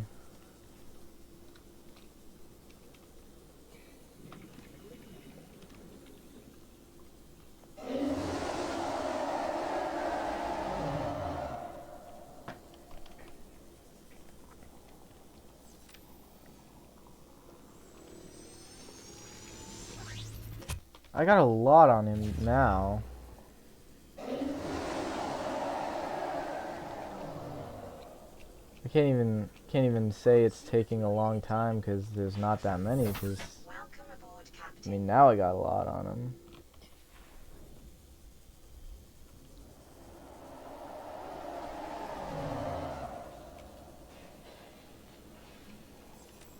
Did he move? No. I'm hallucinating. I need to charge this. I also need to eat. Or get water, I should say.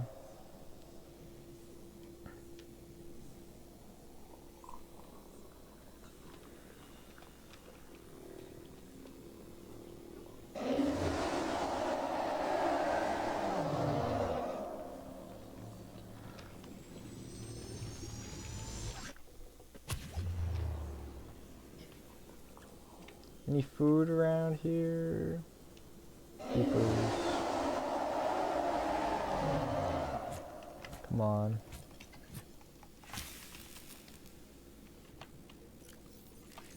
Vital signs stabilizing.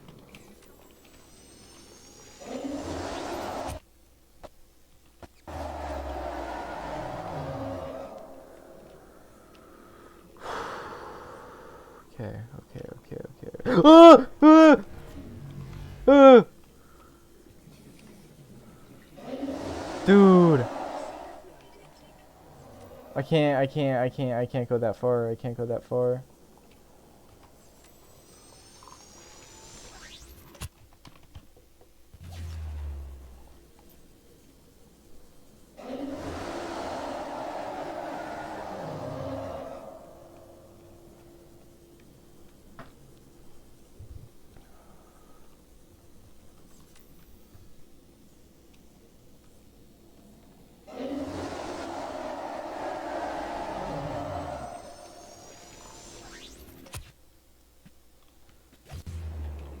He has so many on him.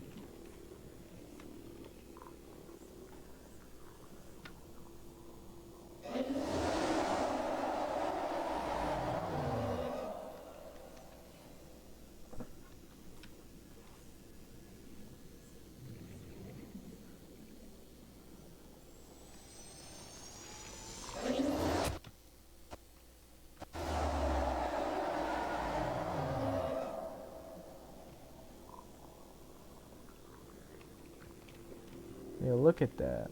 That's gotta be at least 50.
Man, this is taking a long time.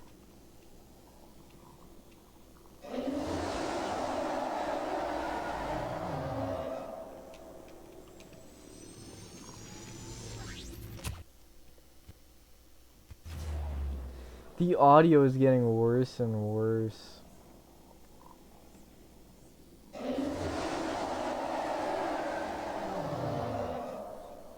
Did you actually leave and come back?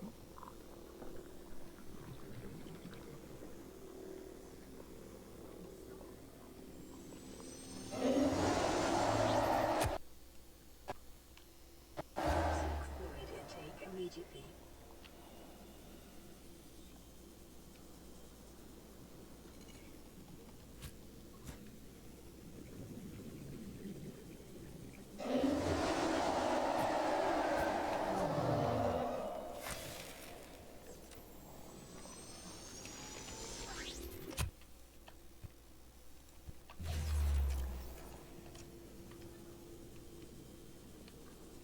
Oh, well, that's good.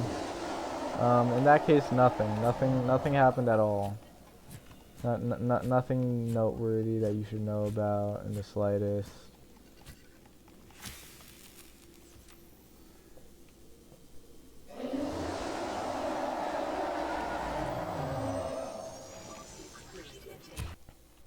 I got fluid intake, calm down.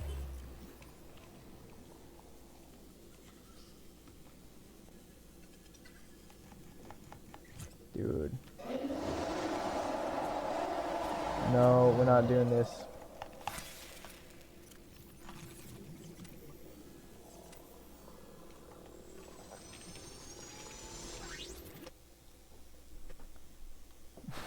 Good to know, man, good to know. The audio is desyncing. I'm guessing because all of the floater physics is causing lag or something. Ooh, I didn't know eyes were so good. But whenever I shoot the gun, the game just like gets muted briefly. Listen,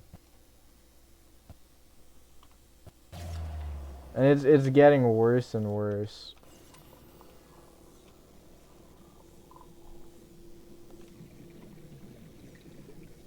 I only have like one more shot in this battery. After I shoot it, I'm gonna go grab oxygen. Then we swap batteries.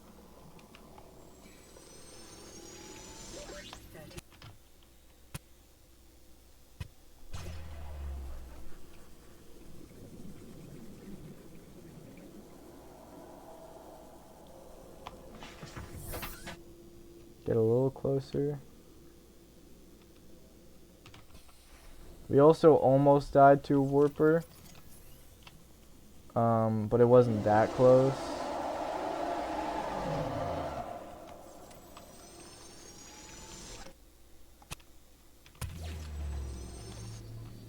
No, that still used power. Oh well.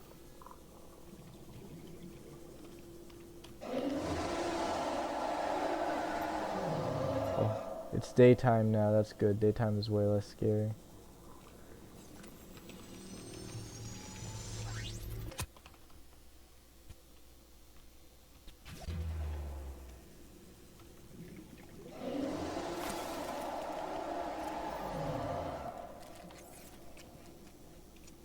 It also looks like the floaters are detaching and reattaching themselves to him, which I think is good. Like you see that those particle effects. Pretty sure that's the particle effect of a floater getting attached.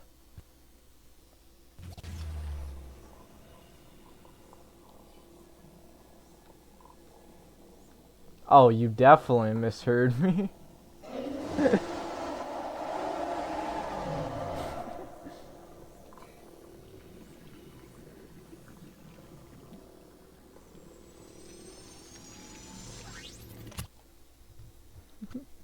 Not sure what part you misheard, but yeah, the game audio is desyncing and getting laggy and stuff. Some titanium here, that's nice. Almost died to a warper.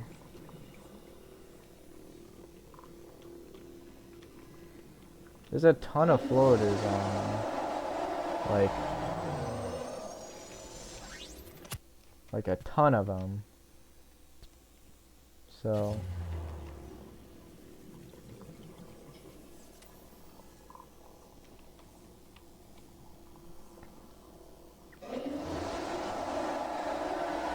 after this shot, I'm getting oxygen.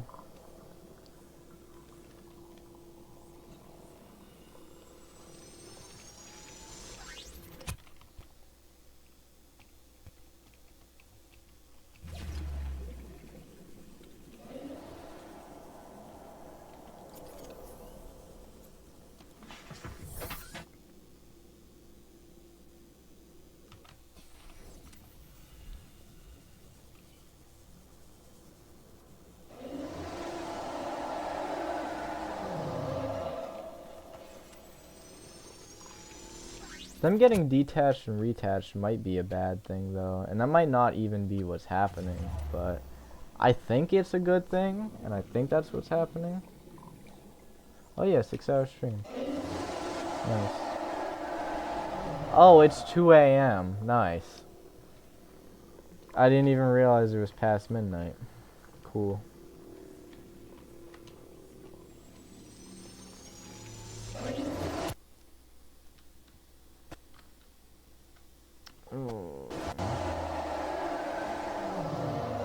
Don't know how long I've been doing this. I could have gotten more floaters in the beginning, but now I don't want to because I feel like he's close.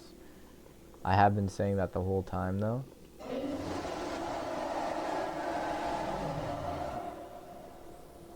Oh, I could stab him to death also, which would be so much faster.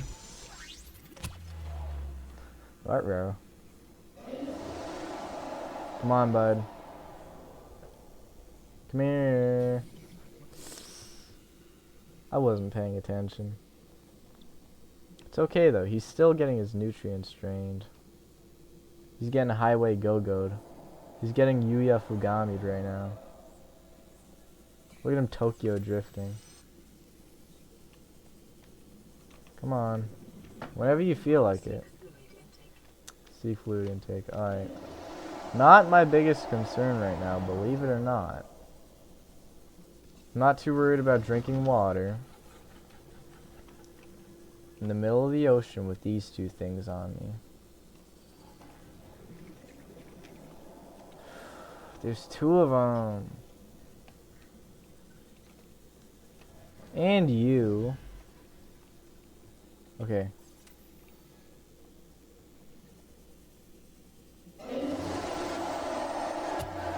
Good. Fully charged. Go. Grab air, bring it closer. Don't get that much air though. I don't think I even want to bring it closer because it's getting real close to his territory, but I kind of have to.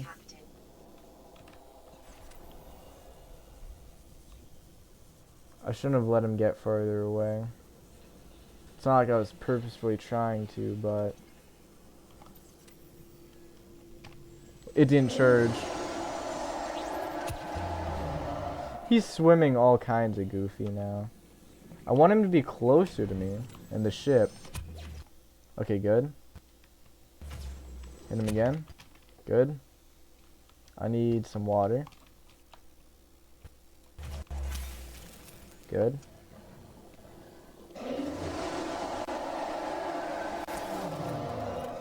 Good.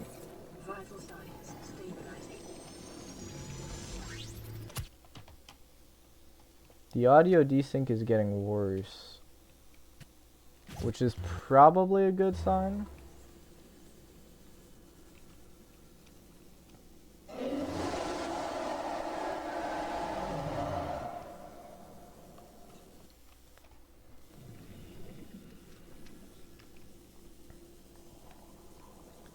How long has it been? Have you been keeping track? I didn't think it would take more than a couple minutes, so I haven't been.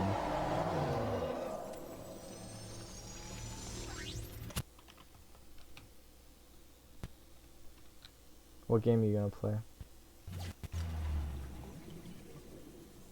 Rivals? I mean, I am playing Peak. Do you not see this? This is peak fiction right here.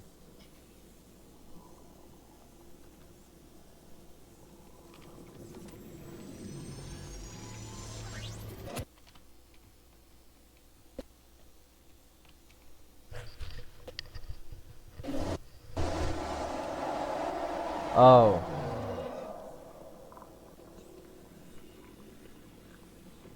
Yeah, that game's good.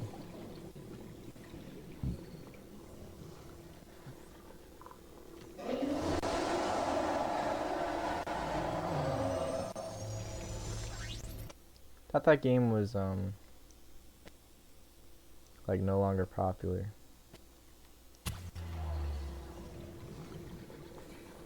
Okay, one more shot, then we gotta go get air.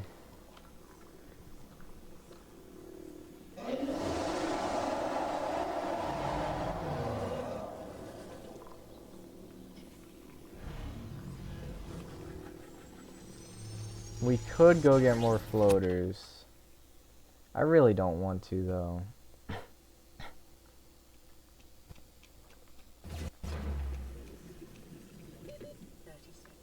It's because I'm worried he's gonna die.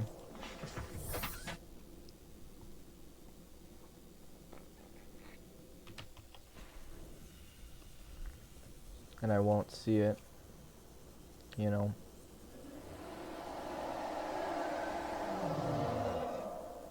Please. Good boy.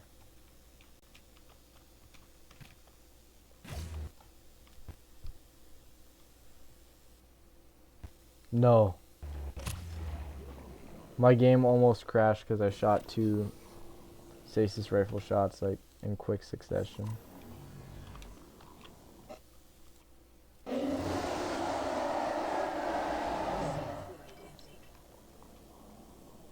That's so many on them. They might be attaching to each other, some of them. I don't know if that's possible even. I will have fun with Peak.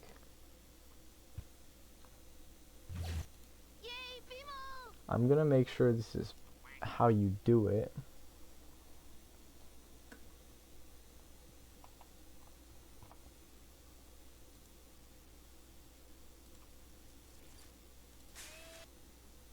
better run. Cough. Back off. I should have filled her in. What are you gonna do?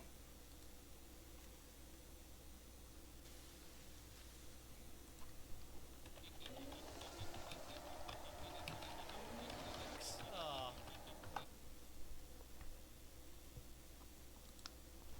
Okay. I mean, this is canonically what floaters do.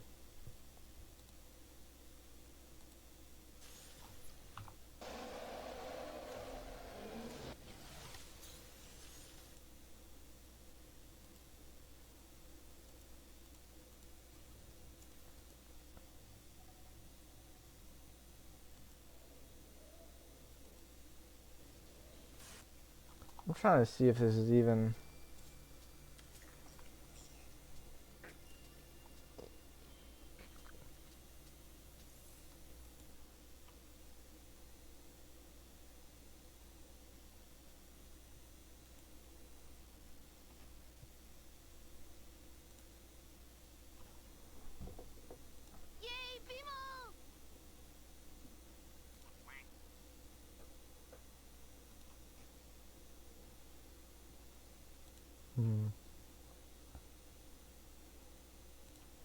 Okay. Yes, you're good. Good. If you go straight here, this way, this would be sick. That'd be sick. That'd be awesome. Ideal, actually.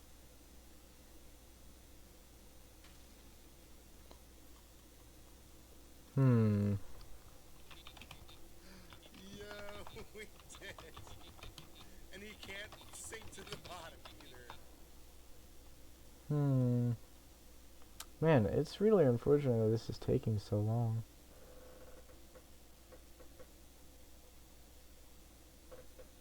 Latch 5, what does that mean?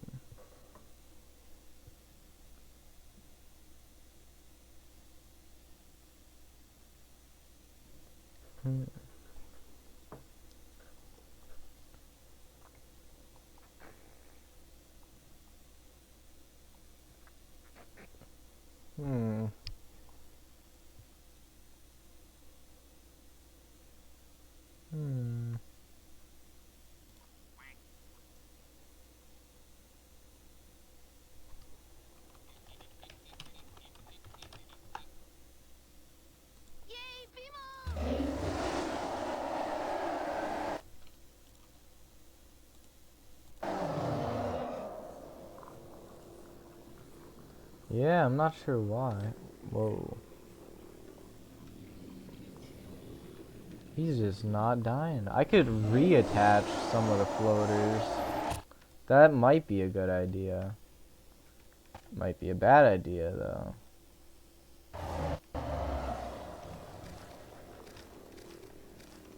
It's better than doing nothing, though. I just really don't want to die.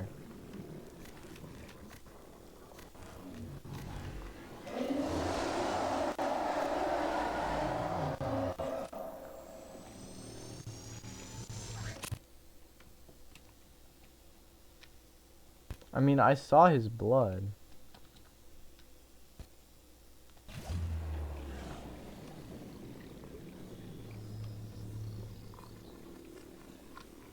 He should be floating by now, though. Like, I think with how many there are, it'd be enough to lift him to the surface, which makes me think some of them aren't attached. Perhaps. I know it does take, no, it just takes a while. Just takes a while. Just be patient.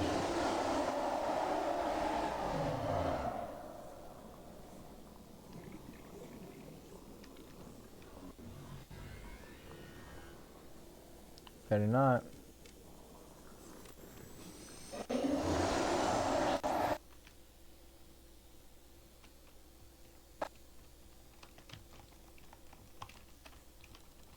Don't you dare float.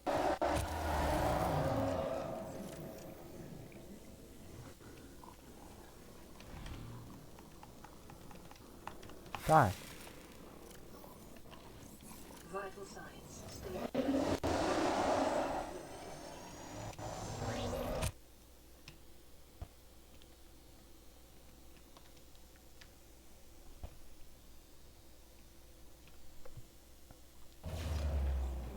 Are you hearing the game audio desync? 30 seconds. Oh, I wasn't paying attention to my oxygen. I gotta shoot off another one, which is inefficient, but oh well.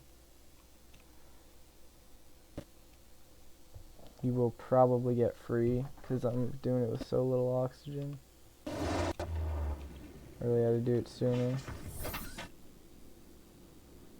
If I do it when it gets like 100, that'd be good.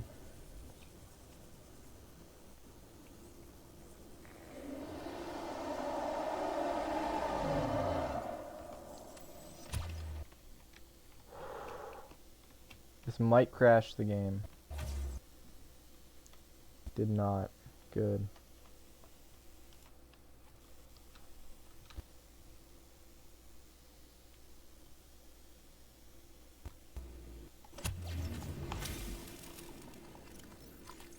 Vital signs. Stabilizing. He did go belly up. Which is good, but I think he's just doing a flip. I don't think he's gonna stay like that. Oh, he almost killed me.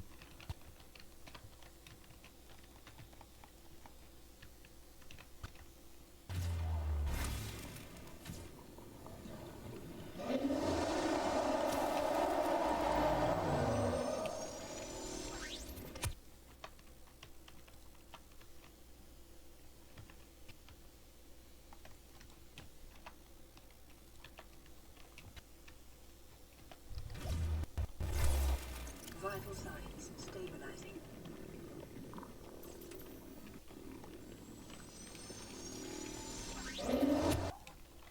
He's still roaring. He's still alive.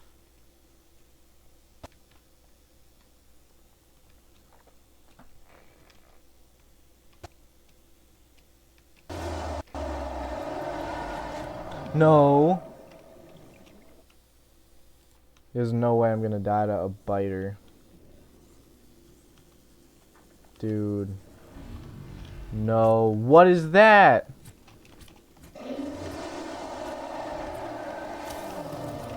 He's spawning them on me. He's literally spawning them on me. Nah. Nah, he's cheating. He literally spawned biters on me, the warper. Okay, I guess we're regrouping for round 3.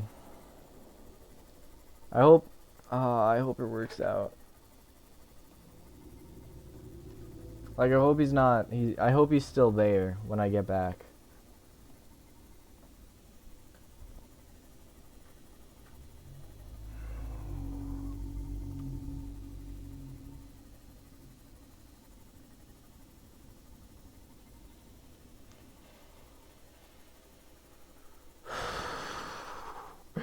Yeah, it certainly is taking some time.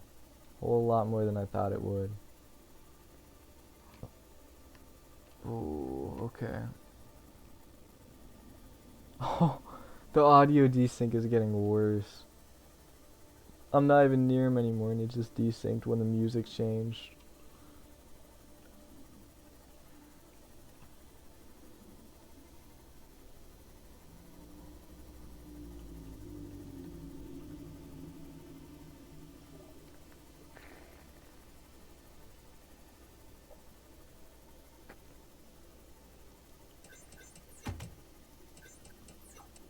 Oh.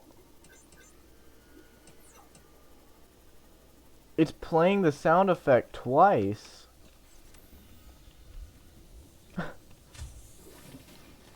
Welcome aboard, Captain. Welcome. It played welcome aboard Captain, welcome aboard Captain.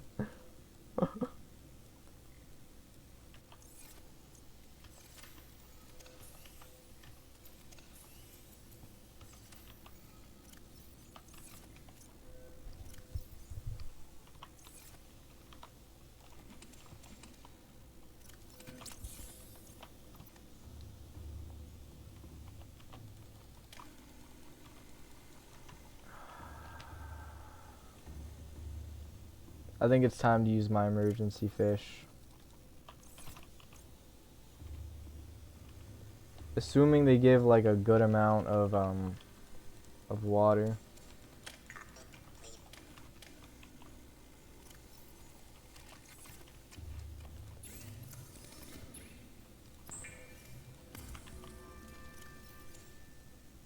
Three.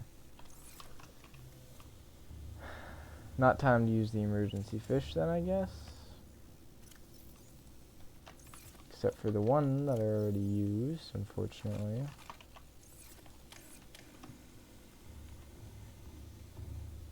It's okay, we'll figure it out, we'll make it work.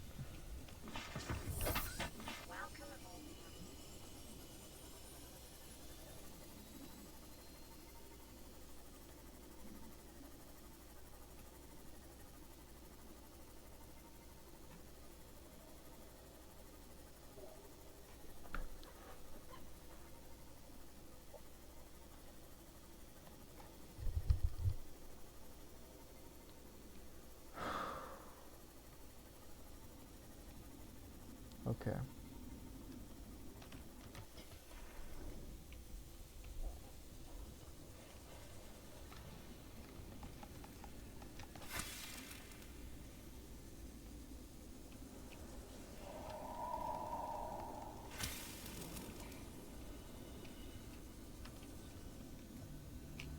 Wait, alright, cool.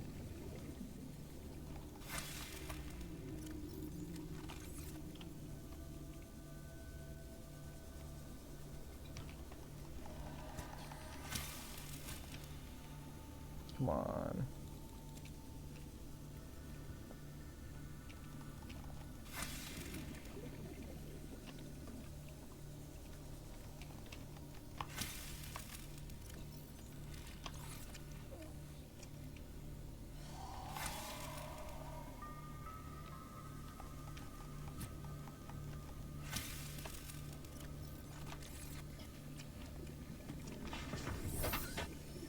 I don't know if that's enough to start healing or not.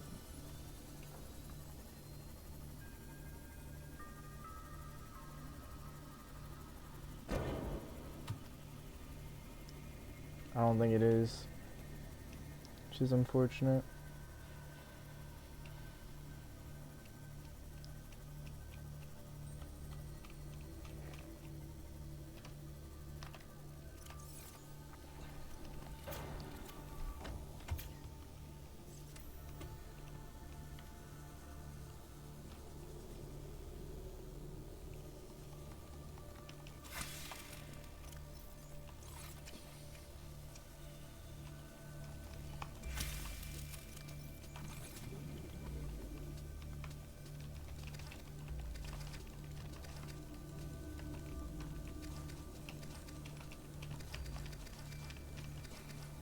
Yeah, you can hear the sound effects going off twice.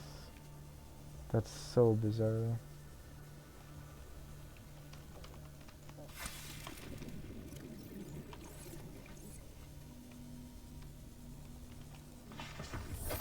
This is not that many more floaters than I had before.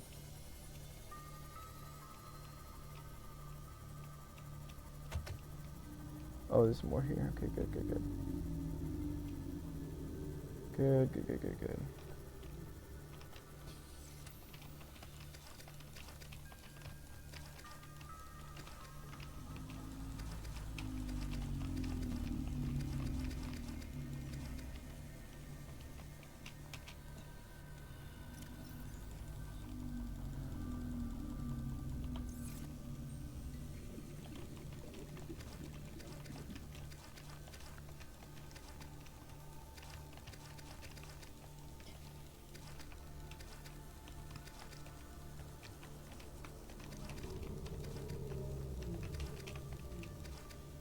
Please still be there.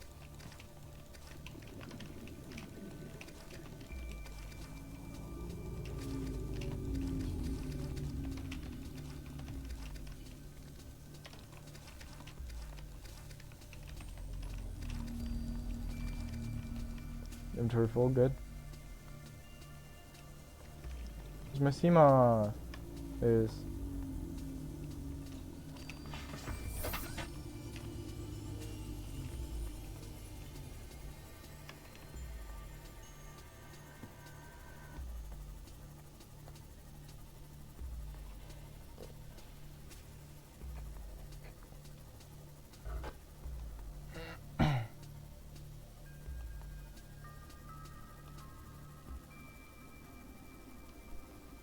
Please still be there, sir.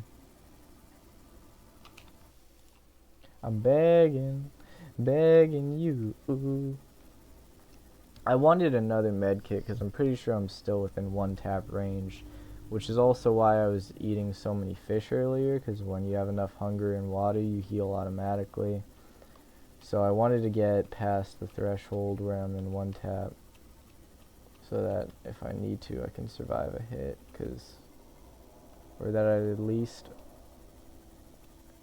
be healthier for the potential damage I'll take from these floaters. He's right there. Yes. Good, good, good, good, good, good, good, good. Come on. Please get away from him. No, he's in the ground. That's bad. Please come out of there. Please come out of there. Please come out of there.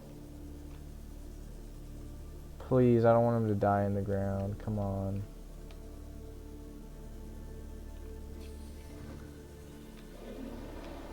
Yes, okay, okay. Stay out of the ground, man. Come to me. Stop being so fast. Get away from the warper, too, please, because he spawns biters on me. He's no fun. I don't like him.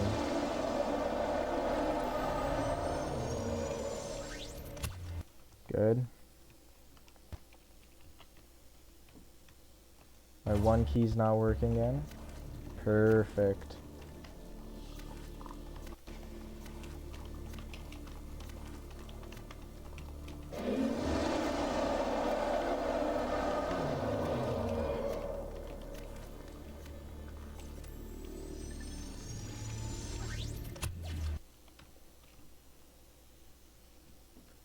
Okay, that's a little bit less good, but it should still be fine.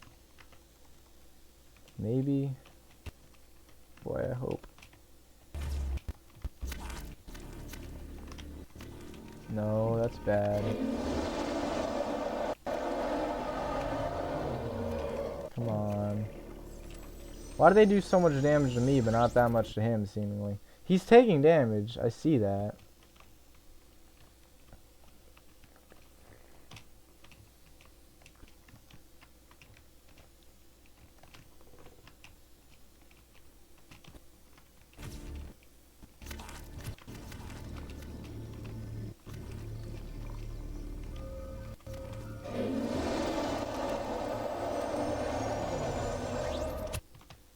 One hit from a warper and I'm pretty certain I'm dead. My Seamoth is pretty far.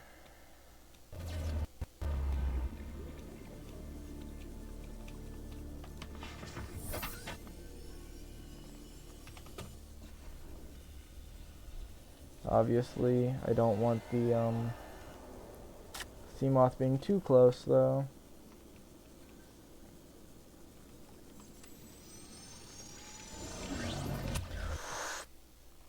Please no. I don't know why some of the floaters are different colored though too.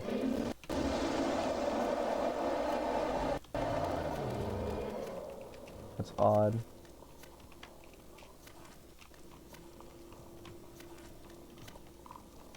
There's like ones that have been settled for a while and ones that are like just settling.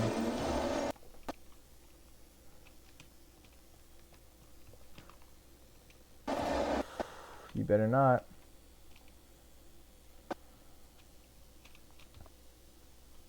Save. No, don't you crash. Don't you crash on me. Don't. Save again.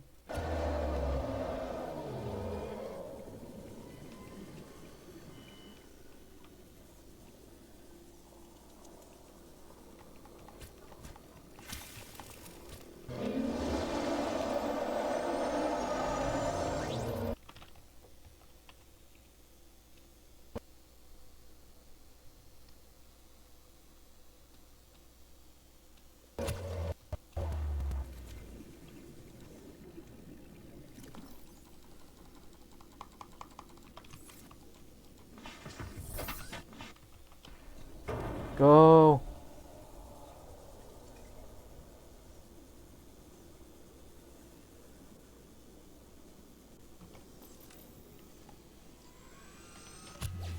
He's not even moving.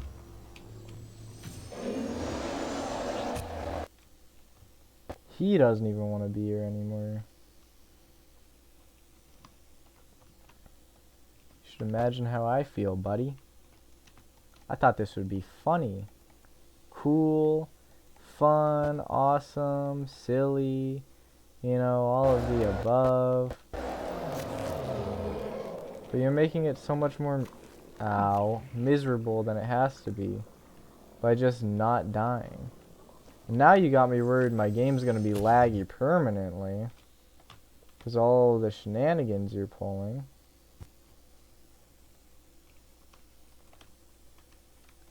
And the floater's probably not despawning.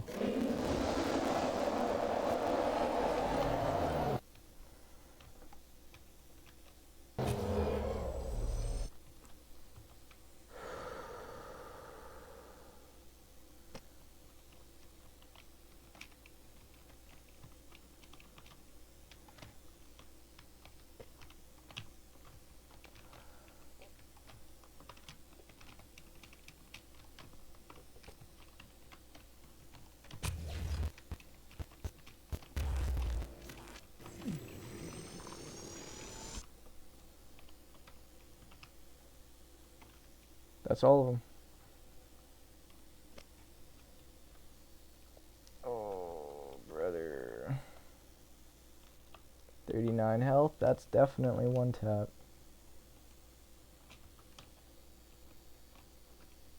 There's the other Reaper. This one's got to get closer to me. 30 seconds of... It's got to get closer to me. He's immobile. Totally. He's still alive, though. Welcome aboard, Captain.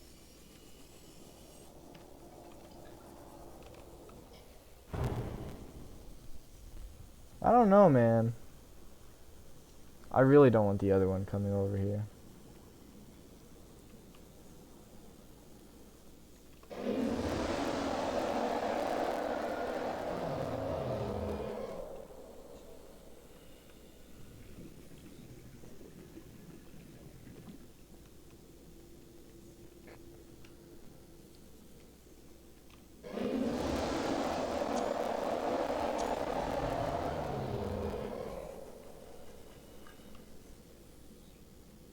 What is that? Oh, sand shark. I wish I had brought Jeremy with me so I could screenshot that. I mean, I don't know about you, but if I were this guy, I'd be feeling pretty defeated right now. So, maybe the lighter colored ones are still doing damage. I see he's bleeding. He's clearly bleeding.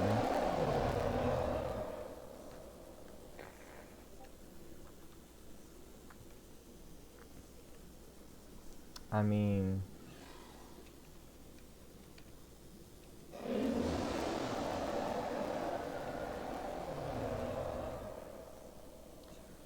I'll save the game. Save the game. Alrighty. Now, I'm gonna go home. Heal up. Come back. And if he's gone by then, I'll reload the save to when he was alive, because that would mean he's close to death. What is the noises I'm hearing?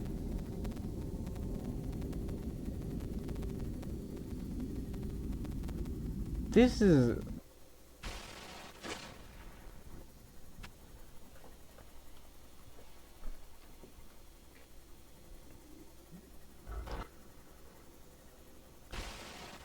This is unreal. I should just kill him with a knife at this point. I really should. Then try and clean up all the floaters, but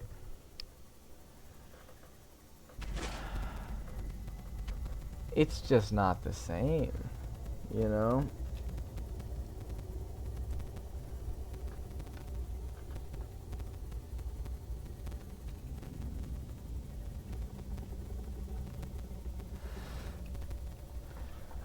I don't know if you're hearing the same audio I'm hearing, but it's bad.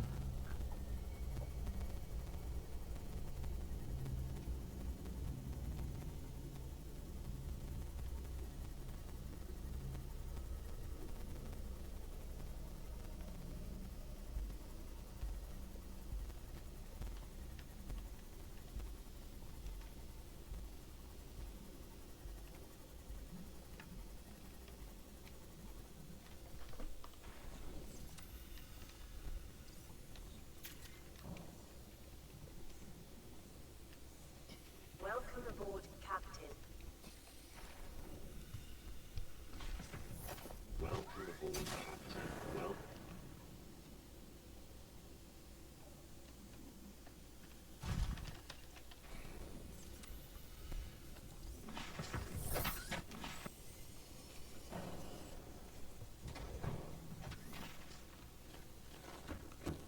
Okay, I'm gonna go to the bathroom real quick.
Okay.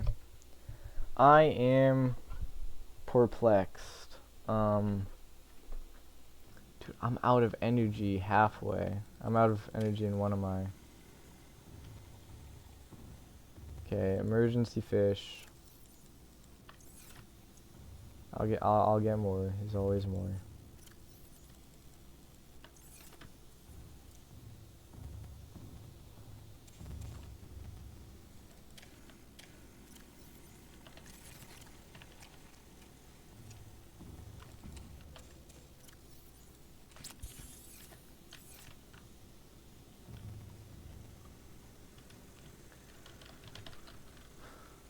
I'm very loud? Really? I didn't change anything.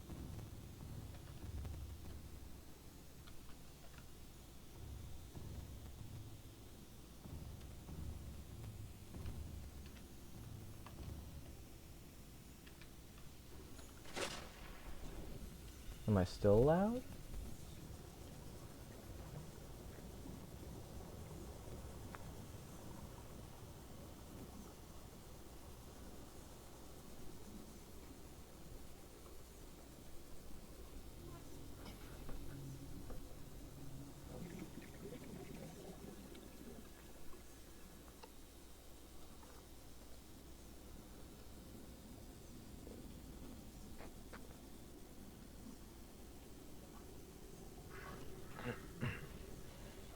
Oh.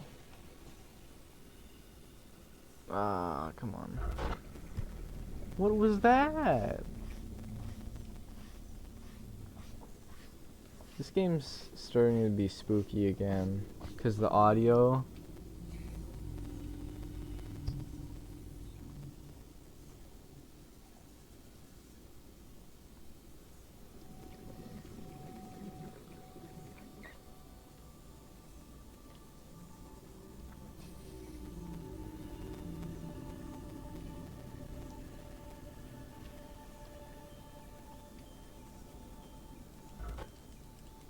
No, I can't drink him.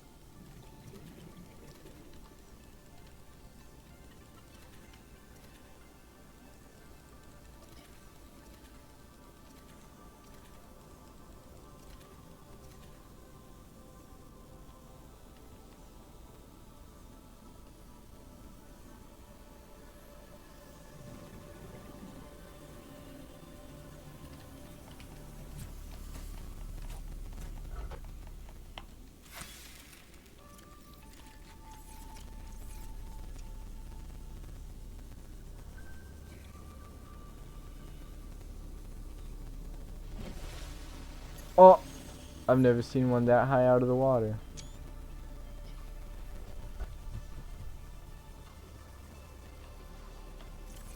Okay. We're not gonna grab floaters now. Until this Reaper dies. He's gonna die. I don't care how long it takes. I don't care how many times I die. I don't care how many floaters I gotta use. I don't care how many times the game crashes. He's dying. I'm not gonna cut him. It's gonna be floater only. Because that's what I wanted to do. So that's what I'm gonna do. I'm gonna stick to it. I'm gonna get real well prepared now. And just gonna make it happen.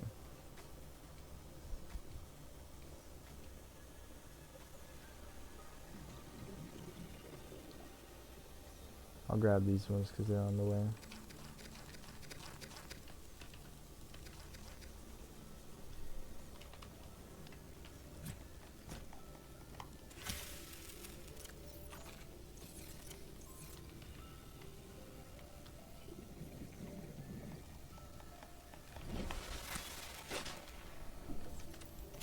Come on, that's not what I did.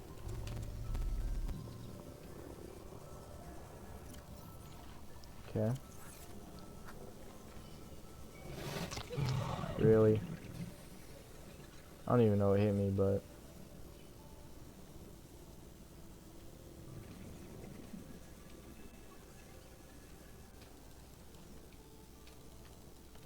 Me? Should be good. Anyway.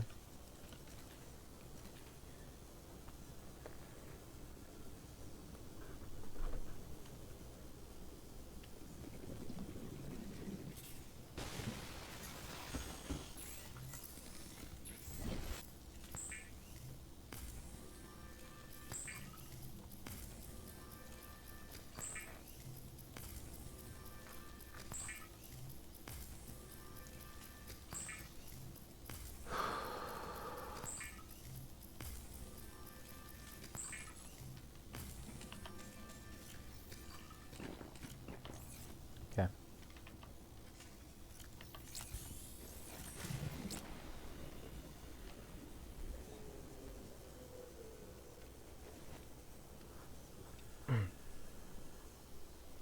Okay, we're gonna go home. We should have another med kit by then. We have a little bit of extra water. Gonna grab the med kit. Gonna swap out our batteries. Gonna grab more floaters. And then that'll hopefully be that.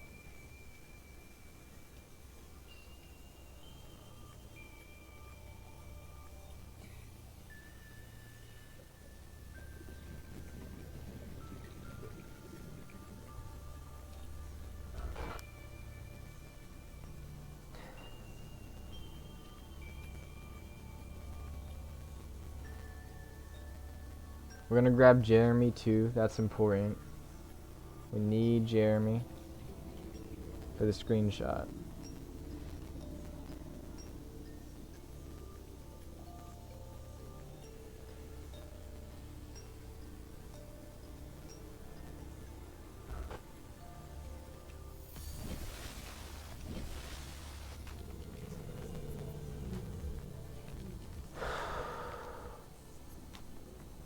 Okay.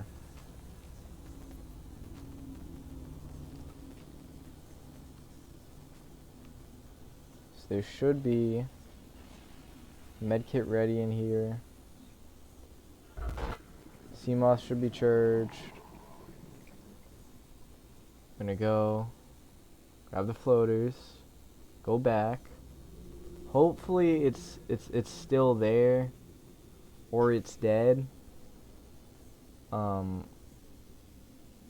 Yeah, if it's immobile, that would be best case scenario.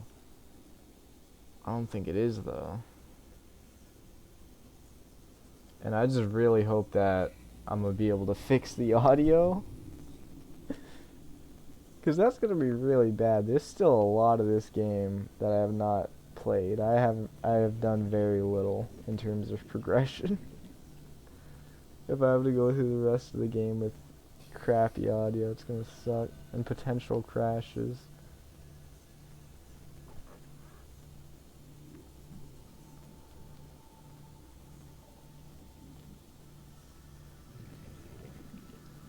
Okay. Medkit. Not done yet. Okay, we'll do the battery first then.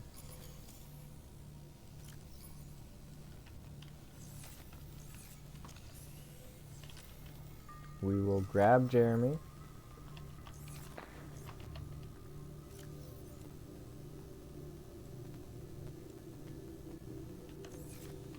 Okay, what else do we need to do? We have the floaters.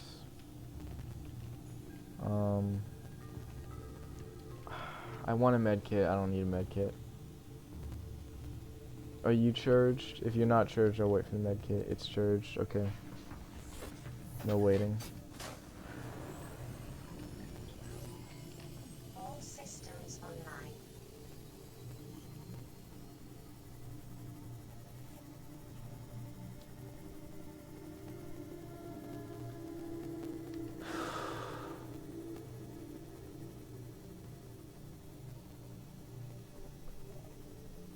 Okay. Gonna get the floaters. I would like to have some of this water gone by then. That's probably not gonna happen.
Come on, that's annoying. It's been so long since I've been damaged by one of those guys, and he just appears out of nowhere. Better not do it again, dude.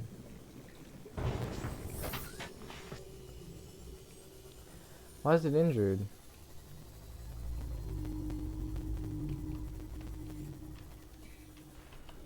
Oh well. Repair tool.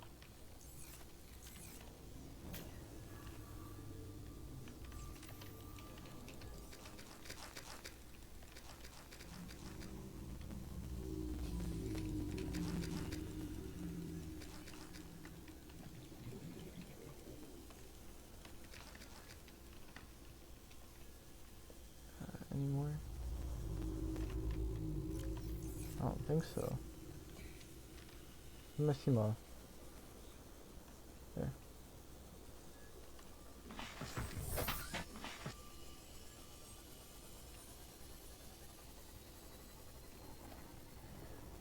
Okay. This should be the rest easily.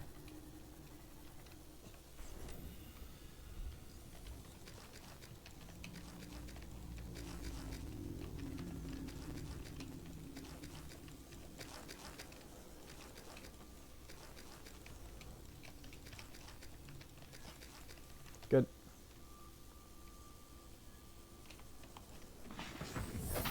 Off we go. I really hope the second Reaper doesn't show up.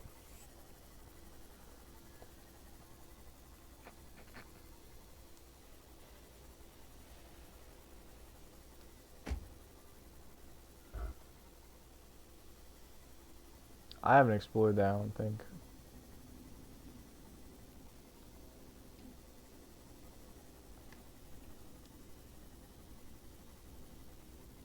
Maybe I should explore that after I kill the Reaper.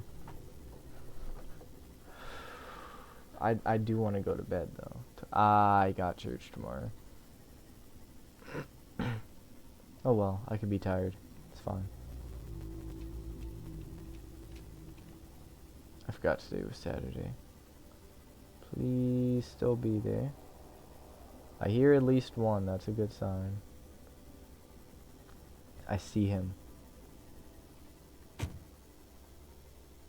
He hasn't moved, that's good. That's good, that's good, that's good.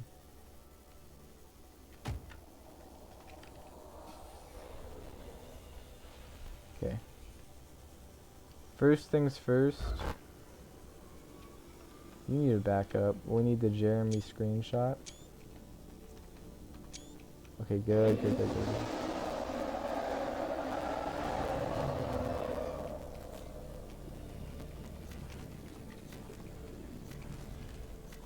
You better not. You better not. You better not, dude. You better not.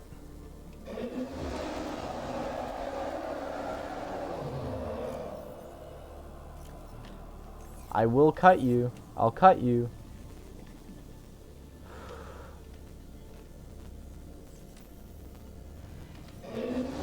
Dude, leave me alone.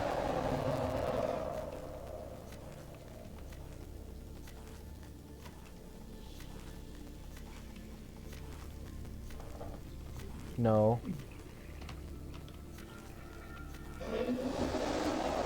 I see him bleeding. I'm not crazy.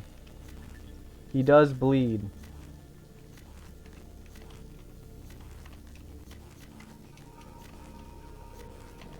Come on, man. That's not cool. Ha, you got one on you. That's what you get, you butt. You got multiple on you. He got frozen too. Maybe I should have left him.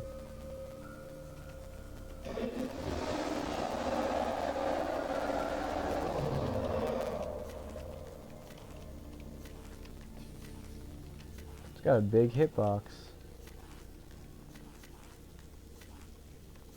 You know what they say about Reapers with big hitboxes?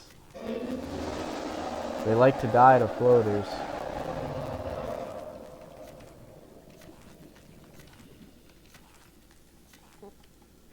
That's all of them. Alrighty. We'll go grab some more. We don't have a whole lot more though.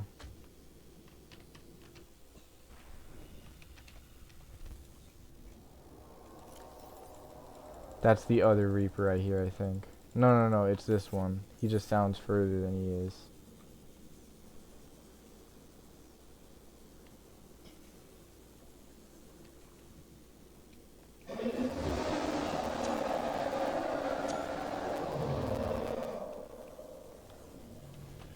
You better not. It was whatever the first time. You do it again, I'm gonna be upset with you. You wouldn't like me when I'm upset with you. I don't think this guy likes me, and I'm upset with him. You could just ask him how it feels. Him not moving helps a lot. So that was very nice of him to do for me. I'm still not sure exactly how these work, though. They obviously hurt when they hit him. I heard, thanks.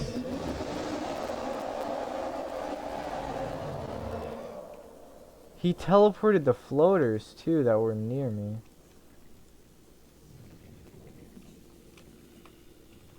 I heard they do damage over time. It really doesn't look like they do, though.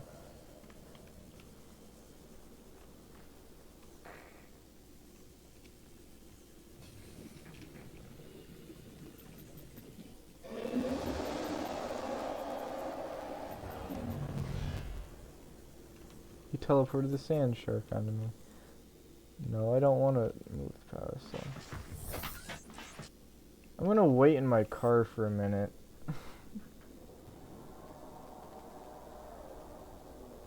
Maybe until it becomes day? Or...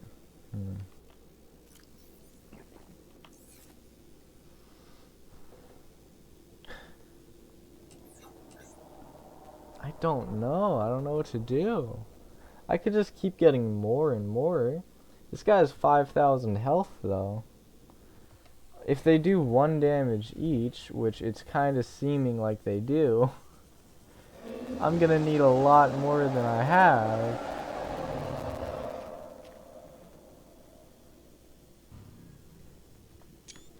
No, you're not.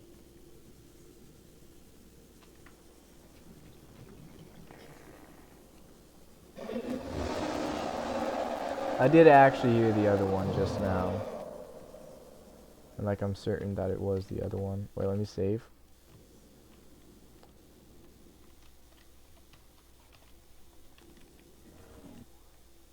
Save again. I guess we'll just keep loading him up until he dies. I mean... I really don't know what else I can do.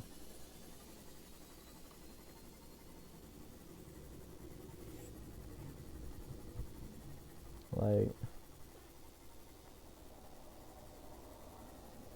It's kind of unreal. I really did not think it would take this long. I know I keep saying that, but like...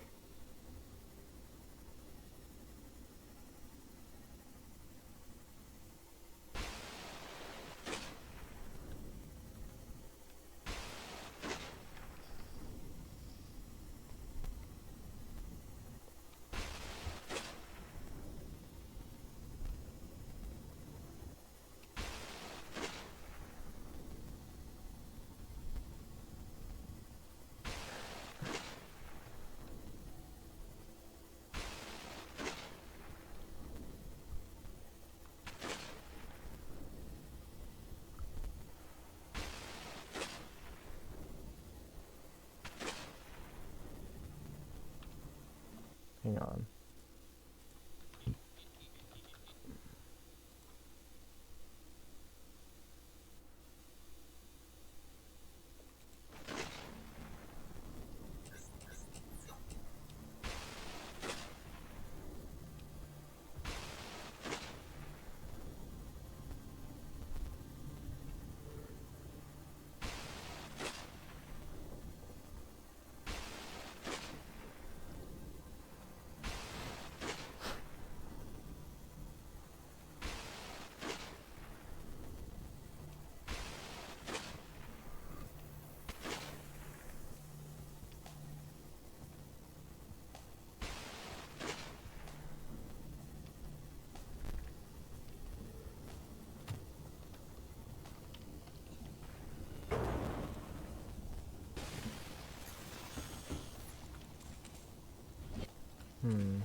I mean,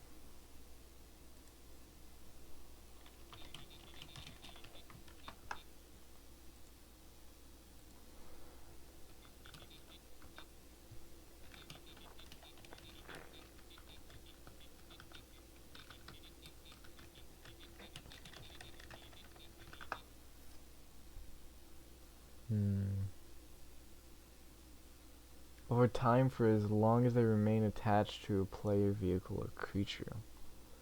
Typically cause damage until they are removed. They die upon impact. If player or host object is destroyed, a single floater can slowly damage, flip, or cause. Is continuous while attached. Cause slow long-term damage. Roughly 1 health per second. Ah, so that makes sense. It has been some hours though, so surely it's close, right? I'd think. Okay, I'm going west.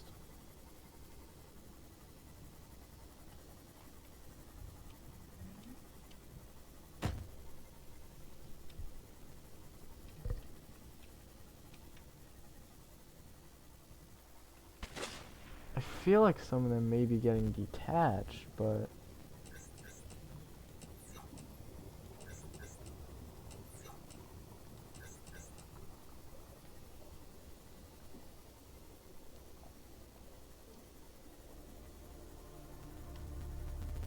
and yeah, it plays the audio once, and then it begins to play it a second time, but doesn't finish it.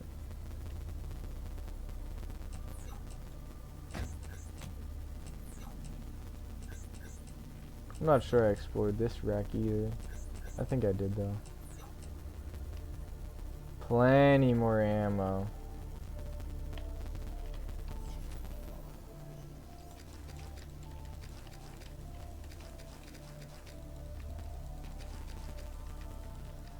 Come on.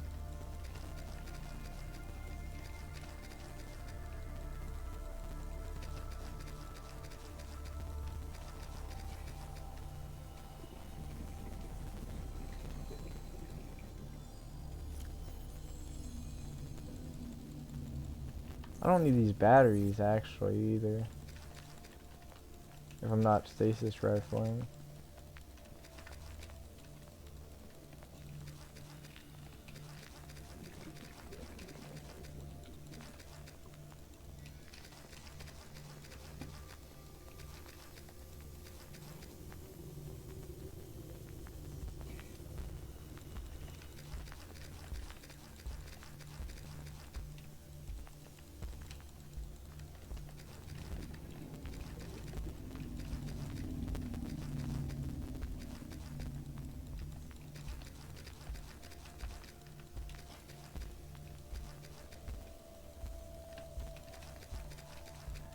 Inventory full, good.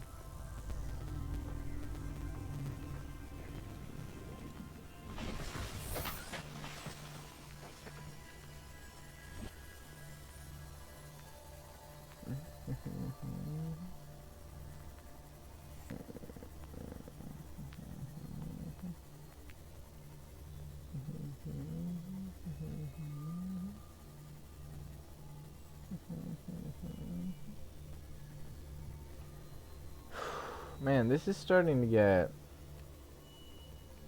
like annoying almost. It's beyond boring, but I wouldn't quite say it's annoying. This was supposed to be cool and fun and silly, you know. You show up, you throw some floaters on him, he goes up to this guy, he stops breathing, you know. It was supposed to be hilarious, but I mean, this guy is just, as well as the warpers, he's just making it more of a problem than it has to be.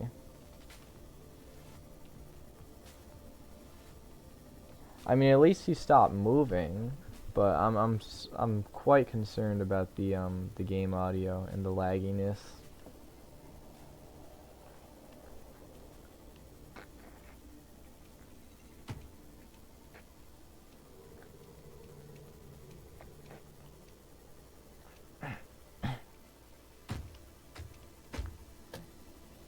Still there.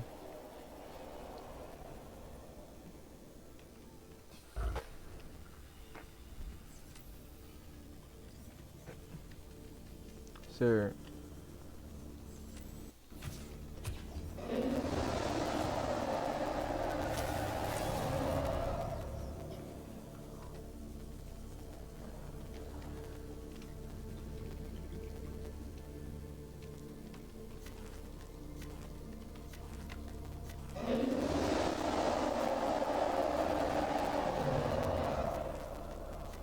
They should be doing 1 damage a second.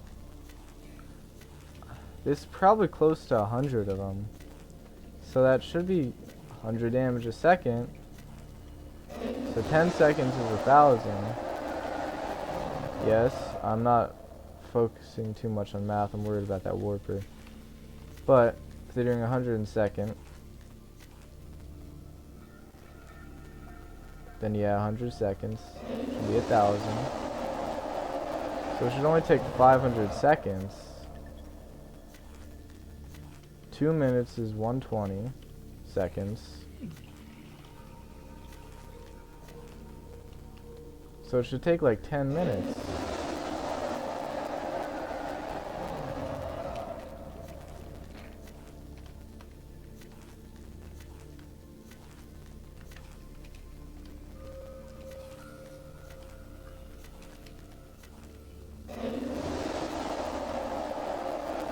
Whoa!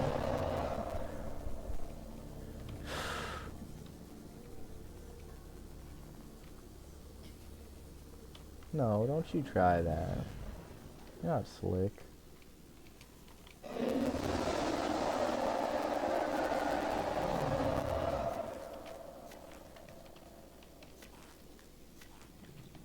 That's... I am thinking that maybe they're only dealing damage while they're the lighter color. And what makes them go from the lighter color to the darker color is if you get too far away from them. So like when I go to my Seamoth, they become inactive and stop dealing damage. And that's why it's taking so long and so many of them. That's completely a guess though. This guy is a stormtrooper.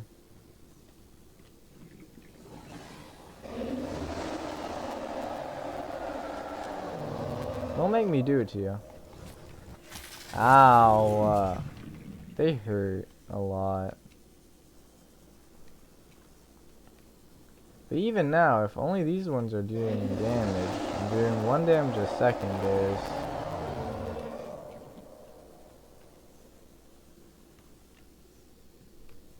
There's about 25 of them. So 25 damage a second. I got to.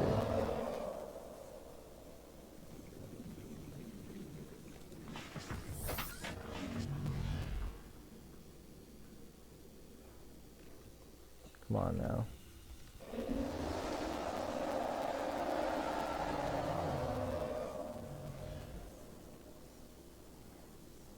They're the same color.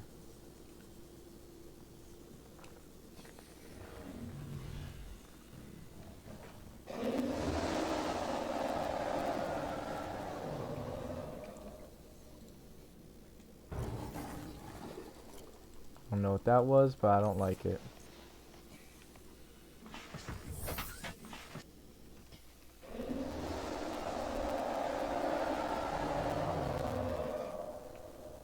Come on, brother. It's 25 damage a second. 4 seconds is 100 damage.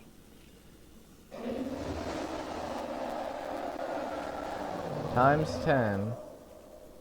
400 seconds is 1,000 damage. 400 seconds is about 8 minutes, a little bit less than that. So 8 times 4, no, 8 times 5, we'll say 5 times 5, should be about 25 real life minutes, if only the lighter colored ones are active.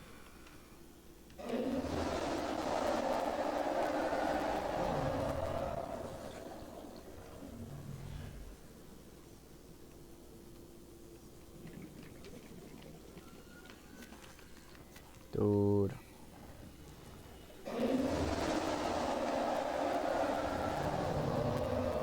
I can't play tag with you forever, my guy. I've got work to do. Alright. You're not funny, you know.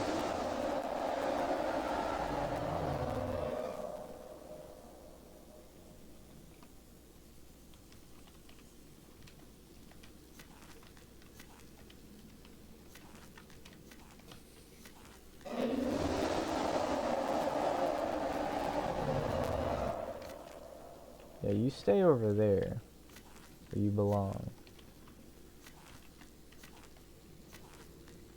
I could pick some of these up and put them back on. They do 5 damage each time they stick. I do know that. That would take 5,000 though, which is kind of insane.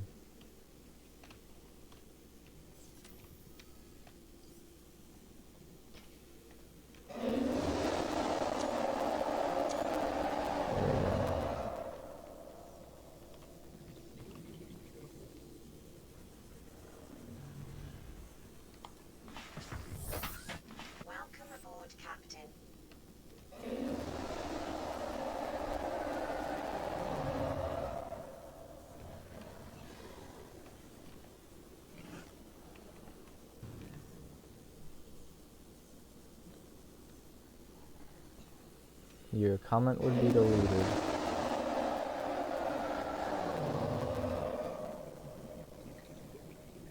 Also, it's cool how you can see his hitbox. It's more of a hit sphere. The exception of a couple odd ones. I should probably reapply them. Kinda difficult with this guy around.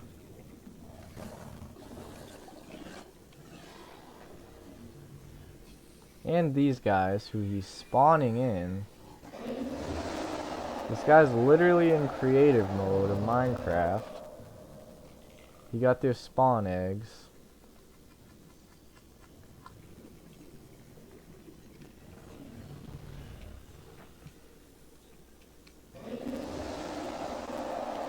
Please just go somewhere far away, Mr. Warper.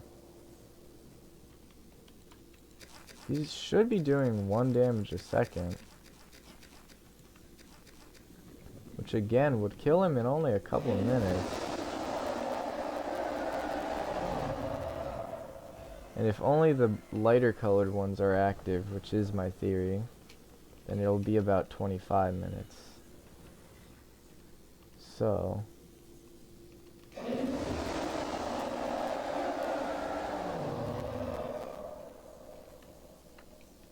Can't get too close to his mouth. I will die, and it might set him free.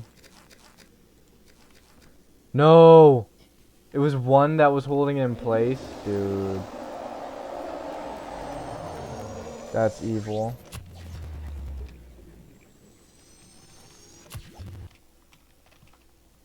And the audio is back to being screwed. There's no way. The thing that was holding it in place was the fact that there were a couple attached to each other.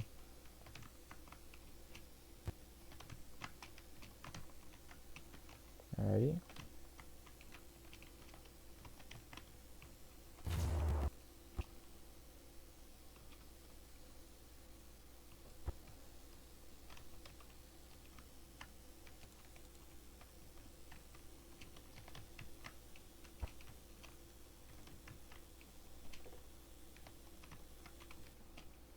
Did the game crash? I hope not.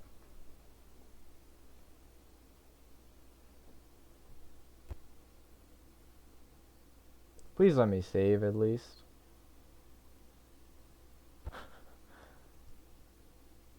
Actually, it might be a bad thing to save, because I could get him back to being stuck if I... No, that's cowardly.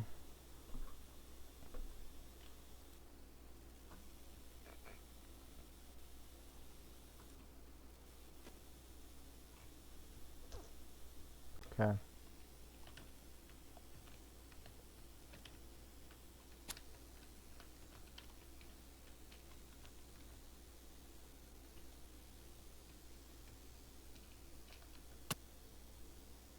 Jeez. The audio is really giving me a hard time here. He has so many on him. Okay, well, not that one anymore. 30 seconds of oxygen remaining.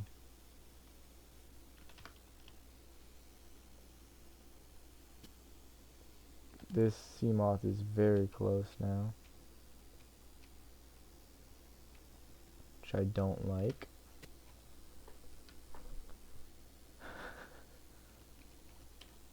Audio is still dying. The more stasis rifle shots I shoot, the more it's contributing to the problem. Oh no.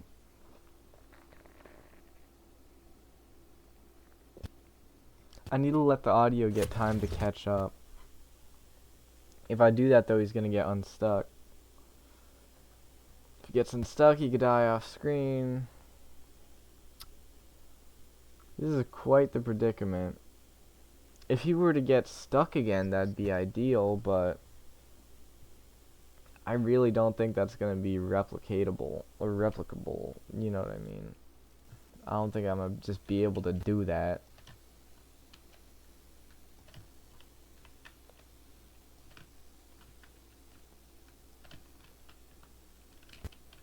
That's all the floaters I have. Oh. I also really don't want my sea moth to die. Are some of them changing color?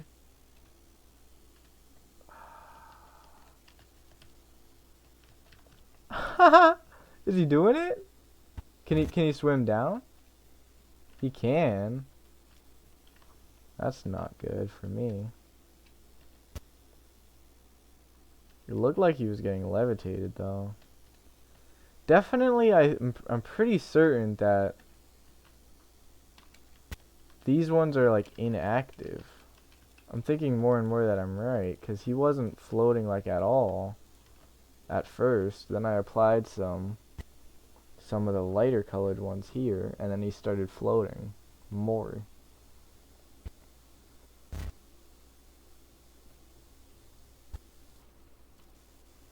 I'm thinking maybe.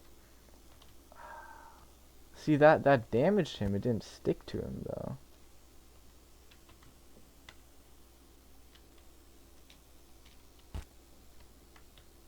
I'm not sure why. Maybe because they're stasis in place? Oh.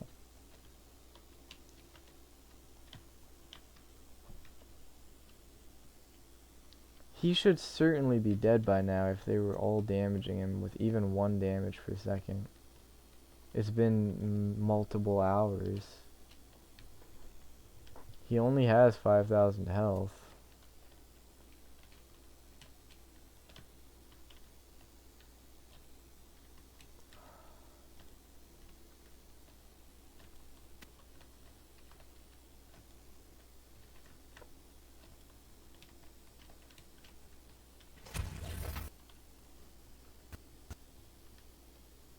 I'm gonna back up and just let this.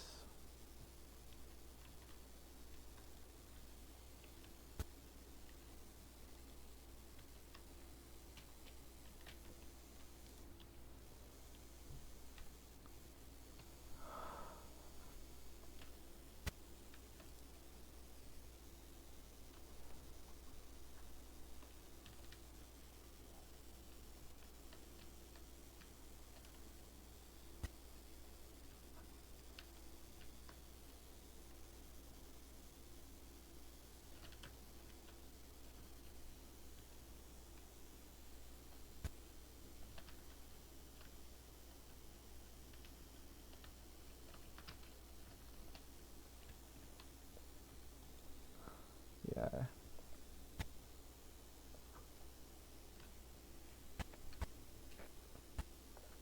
Are any of them still like the color of the ones that I believe to be active?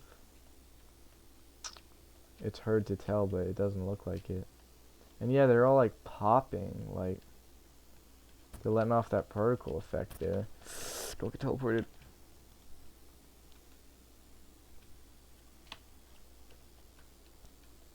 definitely bad. Oh, oh boy.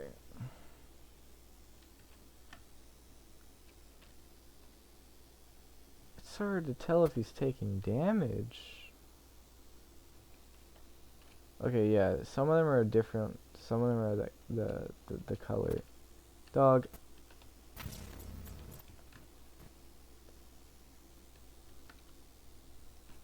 Color that I believe to be good. He's shaking his head. I'm pretty sure that's just him roaring, though. He does a similar looking animation when he takes damage. The other Reaper's over there.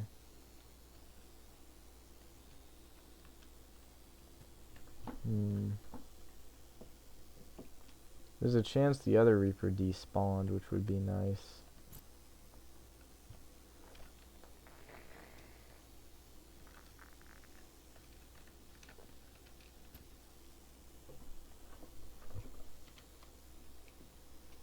But then again, I like killing Reapers, so maybe it wouldn't be that nice. Having no audio cues makes warpers harder to deal with, too.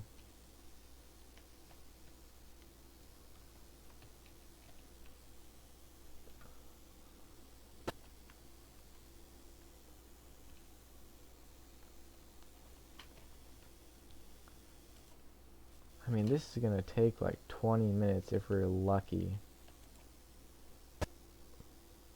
Is that not insane?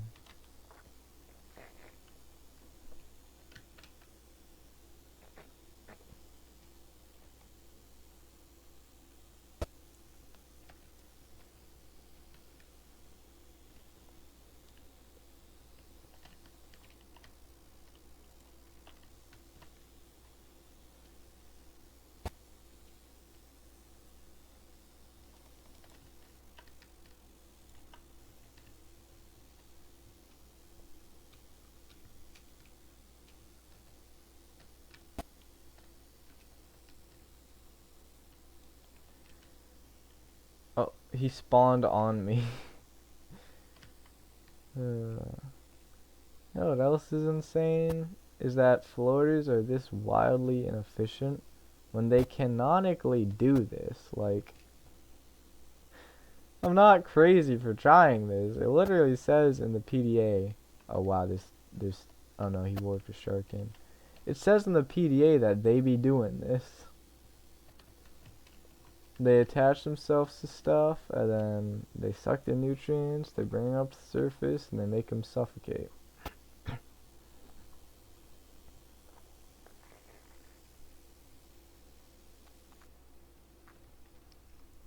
Did it just...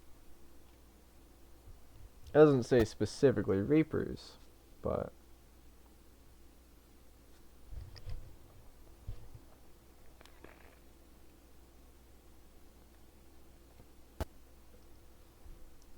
It's gotta crash. Also, I've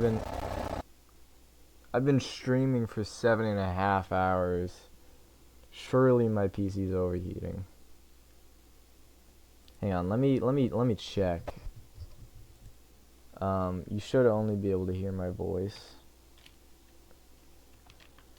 Let me see, like, my temperature, my CPU usage, all that. CPU's not bad. Memory's not bad. Yeah, CPU's not bad. GPU's pretty high in usage.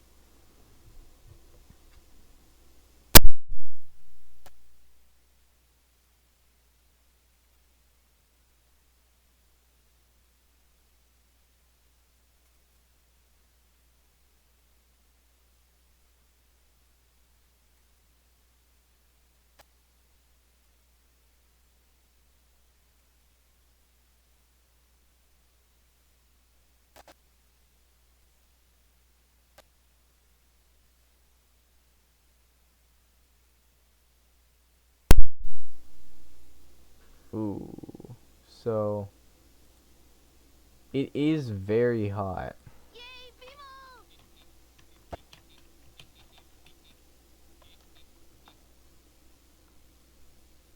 Oh wait.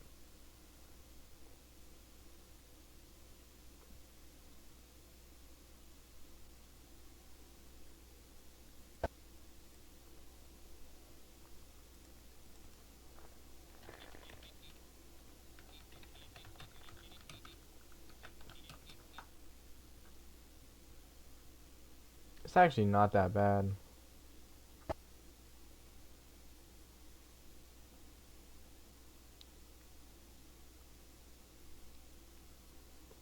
My computer's actually awesome, never mind.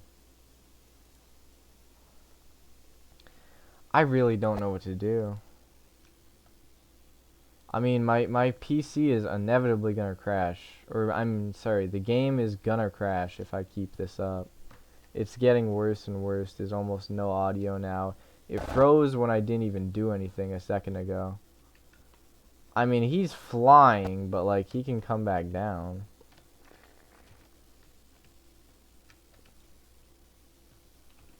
I'm probably gonna die to a warper eventually, or he's gonna eat my sub.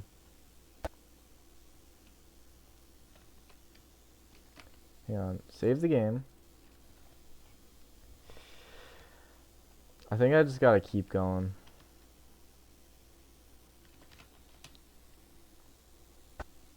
I might also kill myself with floaters by accident.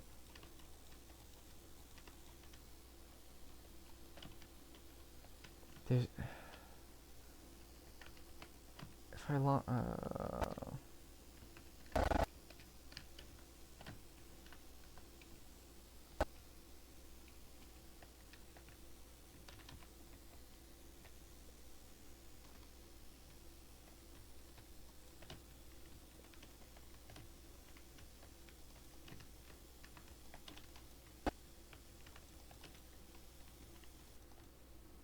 Game froze again.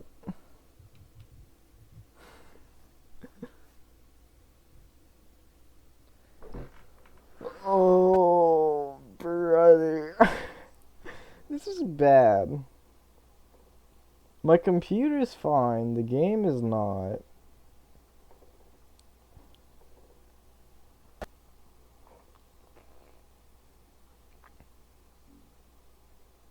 Adding floaters is making the lag so much worse. Again, I know for sure they do 5 damage per, like, stick when I hit him with it. But that's gonna take 5,000. I could just pick them up and put them back again forever. But they should be doing, like, 1 damage a second forever. That's what the wiki says. That's what Google AI says. That's what the player base says based on their own testing. I'm pretty sure I've seen someone do this before. I mean, I'm almost certain Reapers don't heal. So there's no way he should be. I mean, maybe if they eat a fish, but he hasn't been eating fish.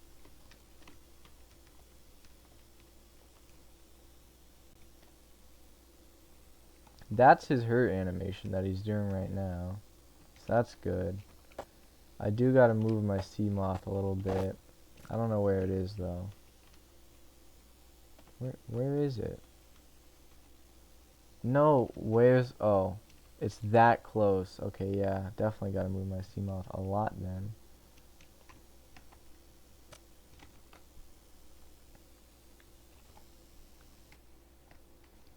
Not mid-shot.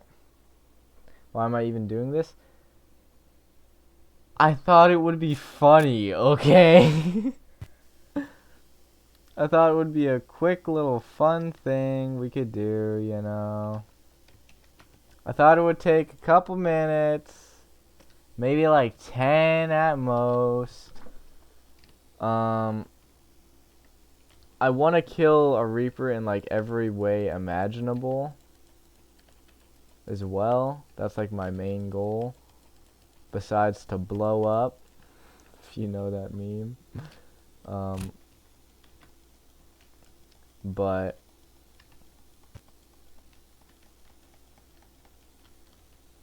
no, please don't.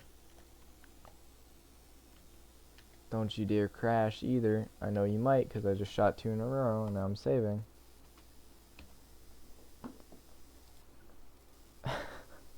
Look, the idea was you stick a couple on him, he goes flying, and he stops breathing. Okay, it was gonna be funny if it worked the way I wanted it to. the way I'd thought that it would. They're not sticking to him anymore, even. I don't know why that is. Dude. Come on, you gotta give it more effort than that. I might die here. They're just not sticking. You know, see, that's what was supposed to happen. He was supposed to go flying up into the air and never come back.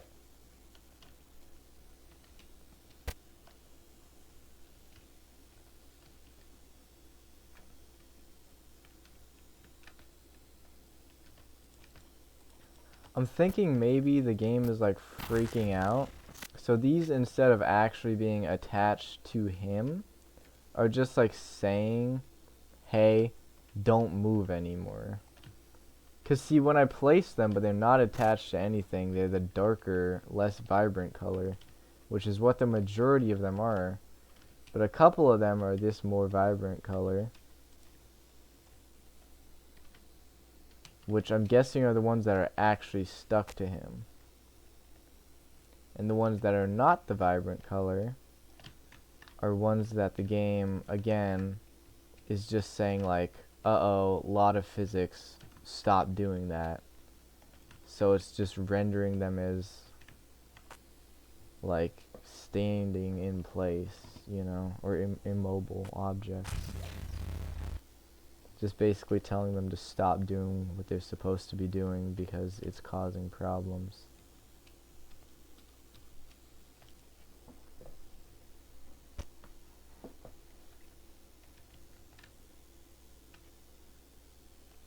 Sooner or later I'm gonna die. That's pretty inevitable, but considering I don't have any med kits.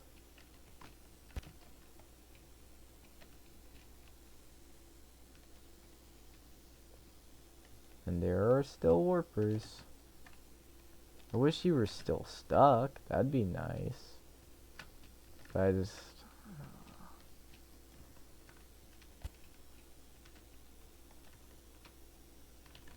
See, that one's not sticking. Did it? No, it kept going, right? Yeah, they're just going. They're choosing not to stick to him because there's already so many of them stuck.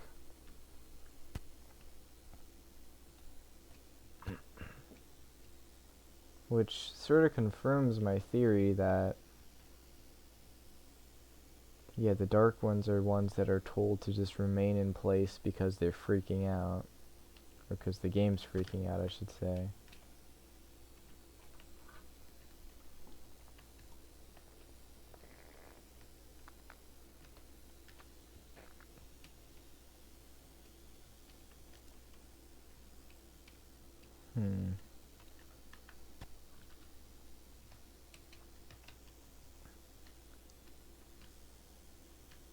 Audio is so bad now.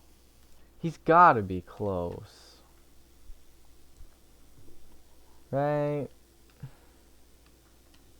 Let me just make sure they don't heal.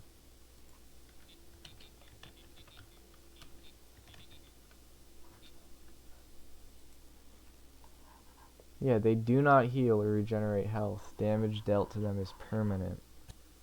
If he's left alone, it will remain at that reduced health level indefinitely, rather than restoring health over time.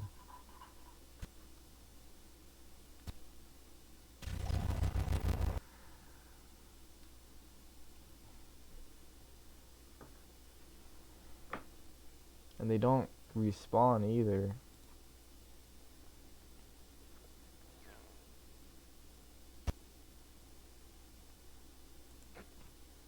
Hang on, what?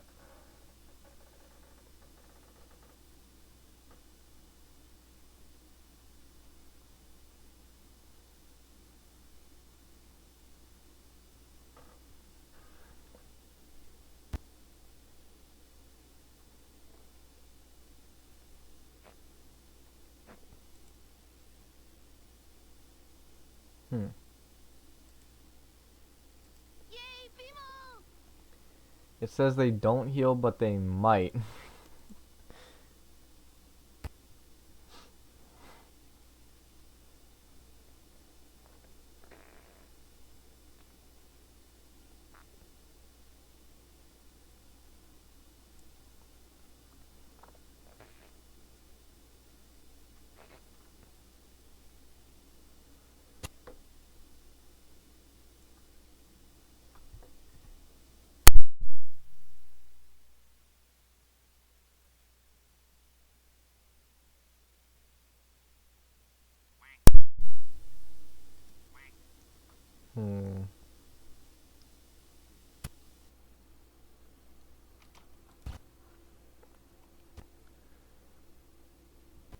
So they don't heal, but it's possible if you go away and come back that they will sort of respawn with full health. But it's not intended and it's rare. So I don't think he has healed, especially because he's had floaters on him. The scenario in which they would respawn is when they get deloaded and then reloaded. I think if he were to be deloaded, the floaters wouldn't have stayed attached to him. So I clicked back to game, by the way. It's did it crash? I think it crashed.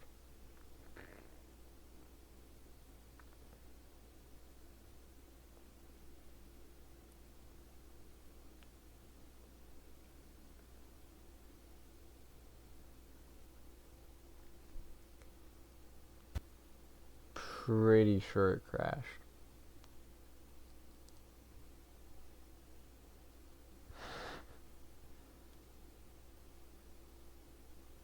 Because the audio is so behind now, it's still trying to play the stasis rifle shot from multiple minutes ago.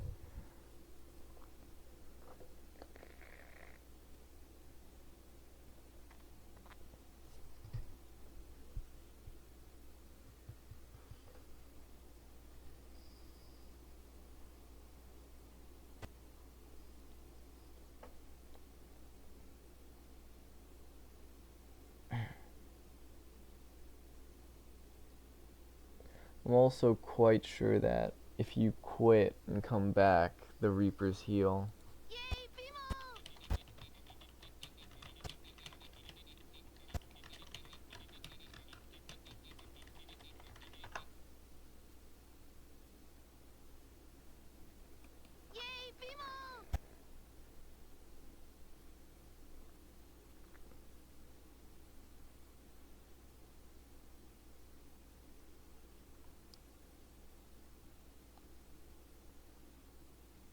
Oh no.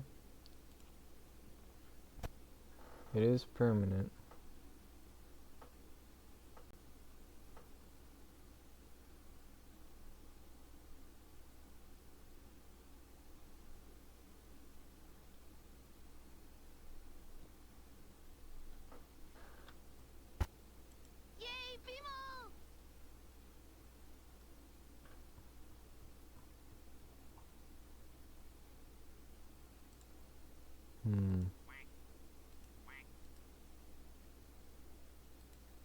Oh! It crashed. Subnautica.exe is not responding. I could wait for it, or I could close the program. I'm gonna click wait, but I may alt F4. Oh, it's back.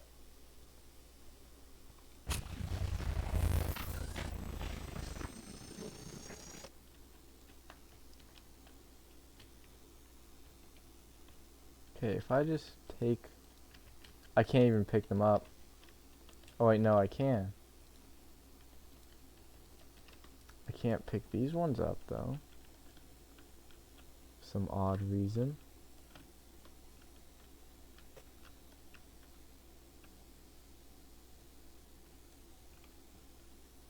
Okay, they're sticking to him and hitting him. I'm pretty sure.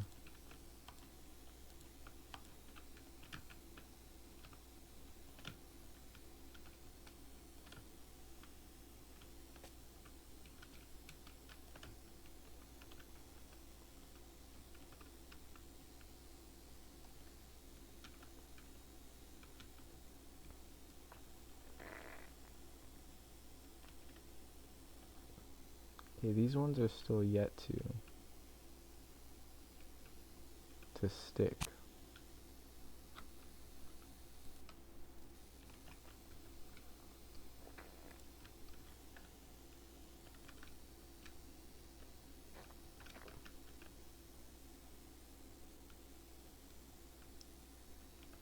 Okay.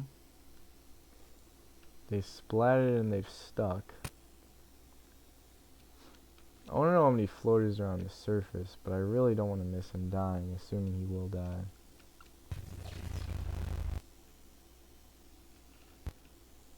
Ah, this is rough. What do I do? I could just leave, since damage is permanent. He will inevitably die. But, I really want to see it, is the problem. Because he could also, like... there's a lot of things.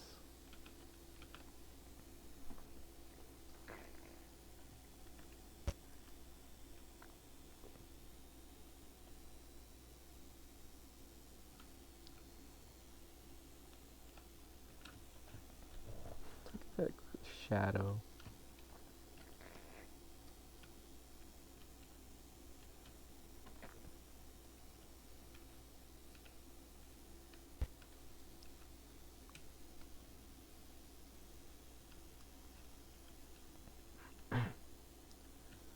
Oh, this is so bad for many reasons.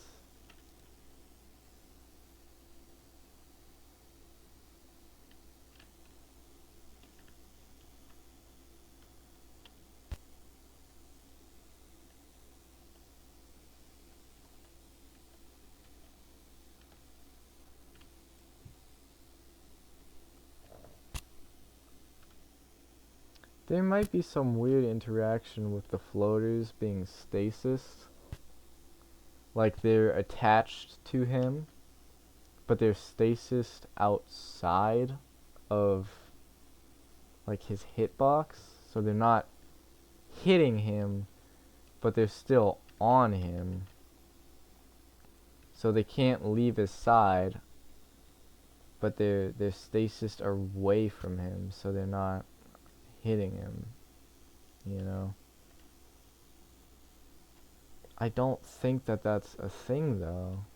Like, that doesn't make sense code wise for that to be a bug.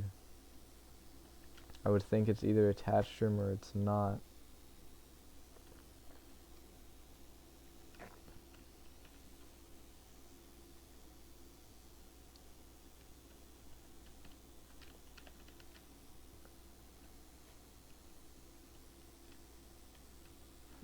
Seek fluid intake. I'm about to seek a rope around my neck.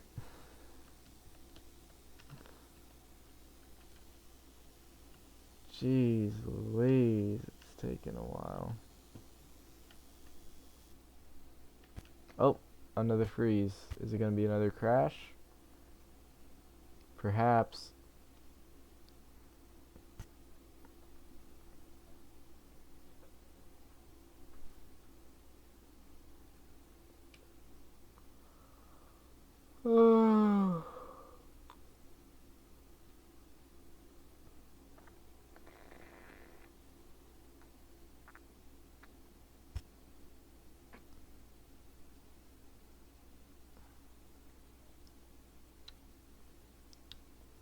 Is anyone's... This is miserable. It's been... Oh boy. It has been multiple hours. He's not dead. I'm not even sure if he's taking damage. My game is freaking out because there's probably 100 floaters on the surface and like 100 floaters on him. That might not even be doing anything.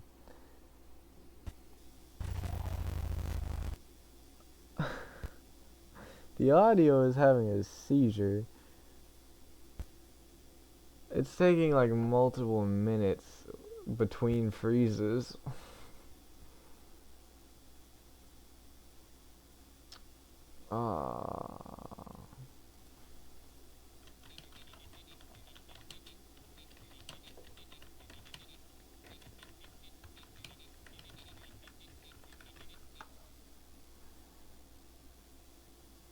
They do become inactive and cease to provide buoyancy.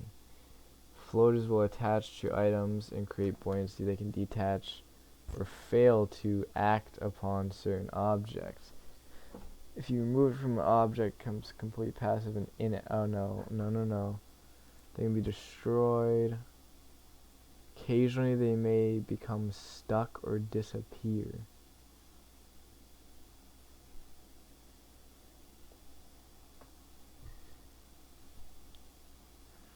A broken or stuck floater may be resolved by reloading the game.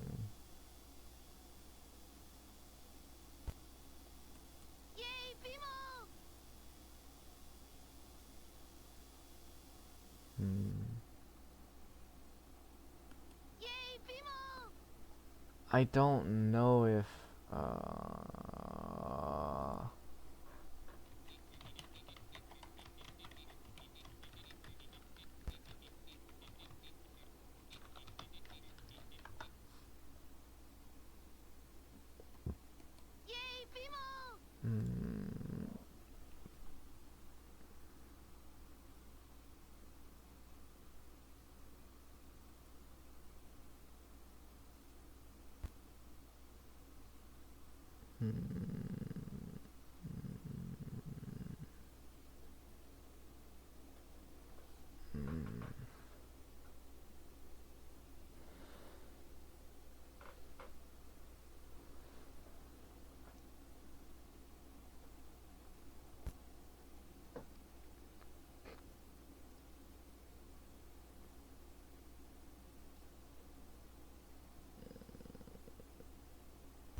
it's hard to find information on if they heal by reloading, because I think reloading might change something. But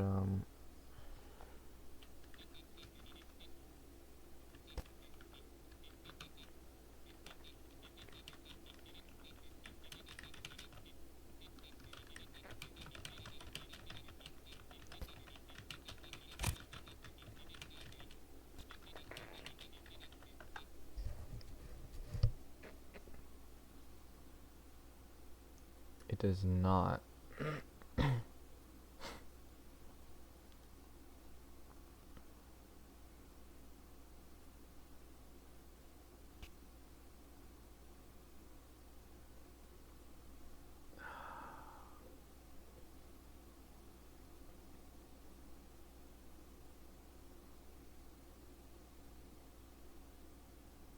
They could despawn and respawn. I could just the game is about to crash again. Yep, not responding. I'll wait. I guess I'll just quit. I mean, if it weren't lagging and freezing every once in a while, I'd just thug it out until he dies, but I'm not even sure how many floaters, if any, are dealing damage. Even if none of them were dealing damage, I could just reapply them. It would take 1,000, but I could just reapply them and it'd be fine. But it's only getting worse and worse, the lag.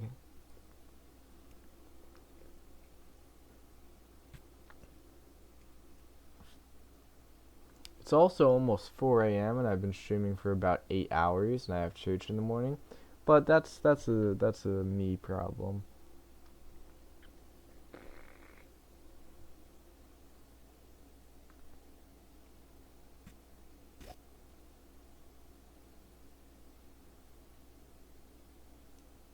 I'll literally have to be up in like 4.5 hours and cut the grass.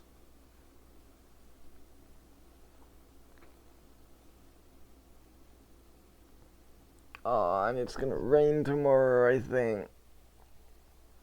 I should have done it today, but I've been doing this all day and night, mostly night. That's where procrastinating gets you. Wanted to cut the grass, but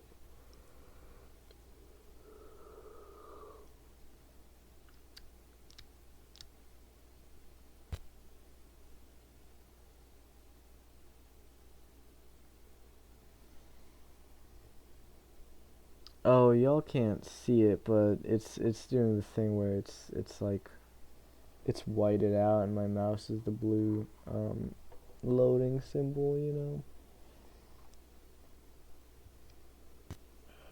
Yeah, because I'm only capturing the game, not my screen or even the application. Not responding. I'll wait one more time. Not responding, I'll wait. Not responding. I think I just have to close it and we'll take off. We'll kick off maybe tomorrow. See where it goes. Close the program. Alright, well. I mean, thank you all for stopping by. That is that. And, yeah, we'll see where it takes us next time. Alright, good night.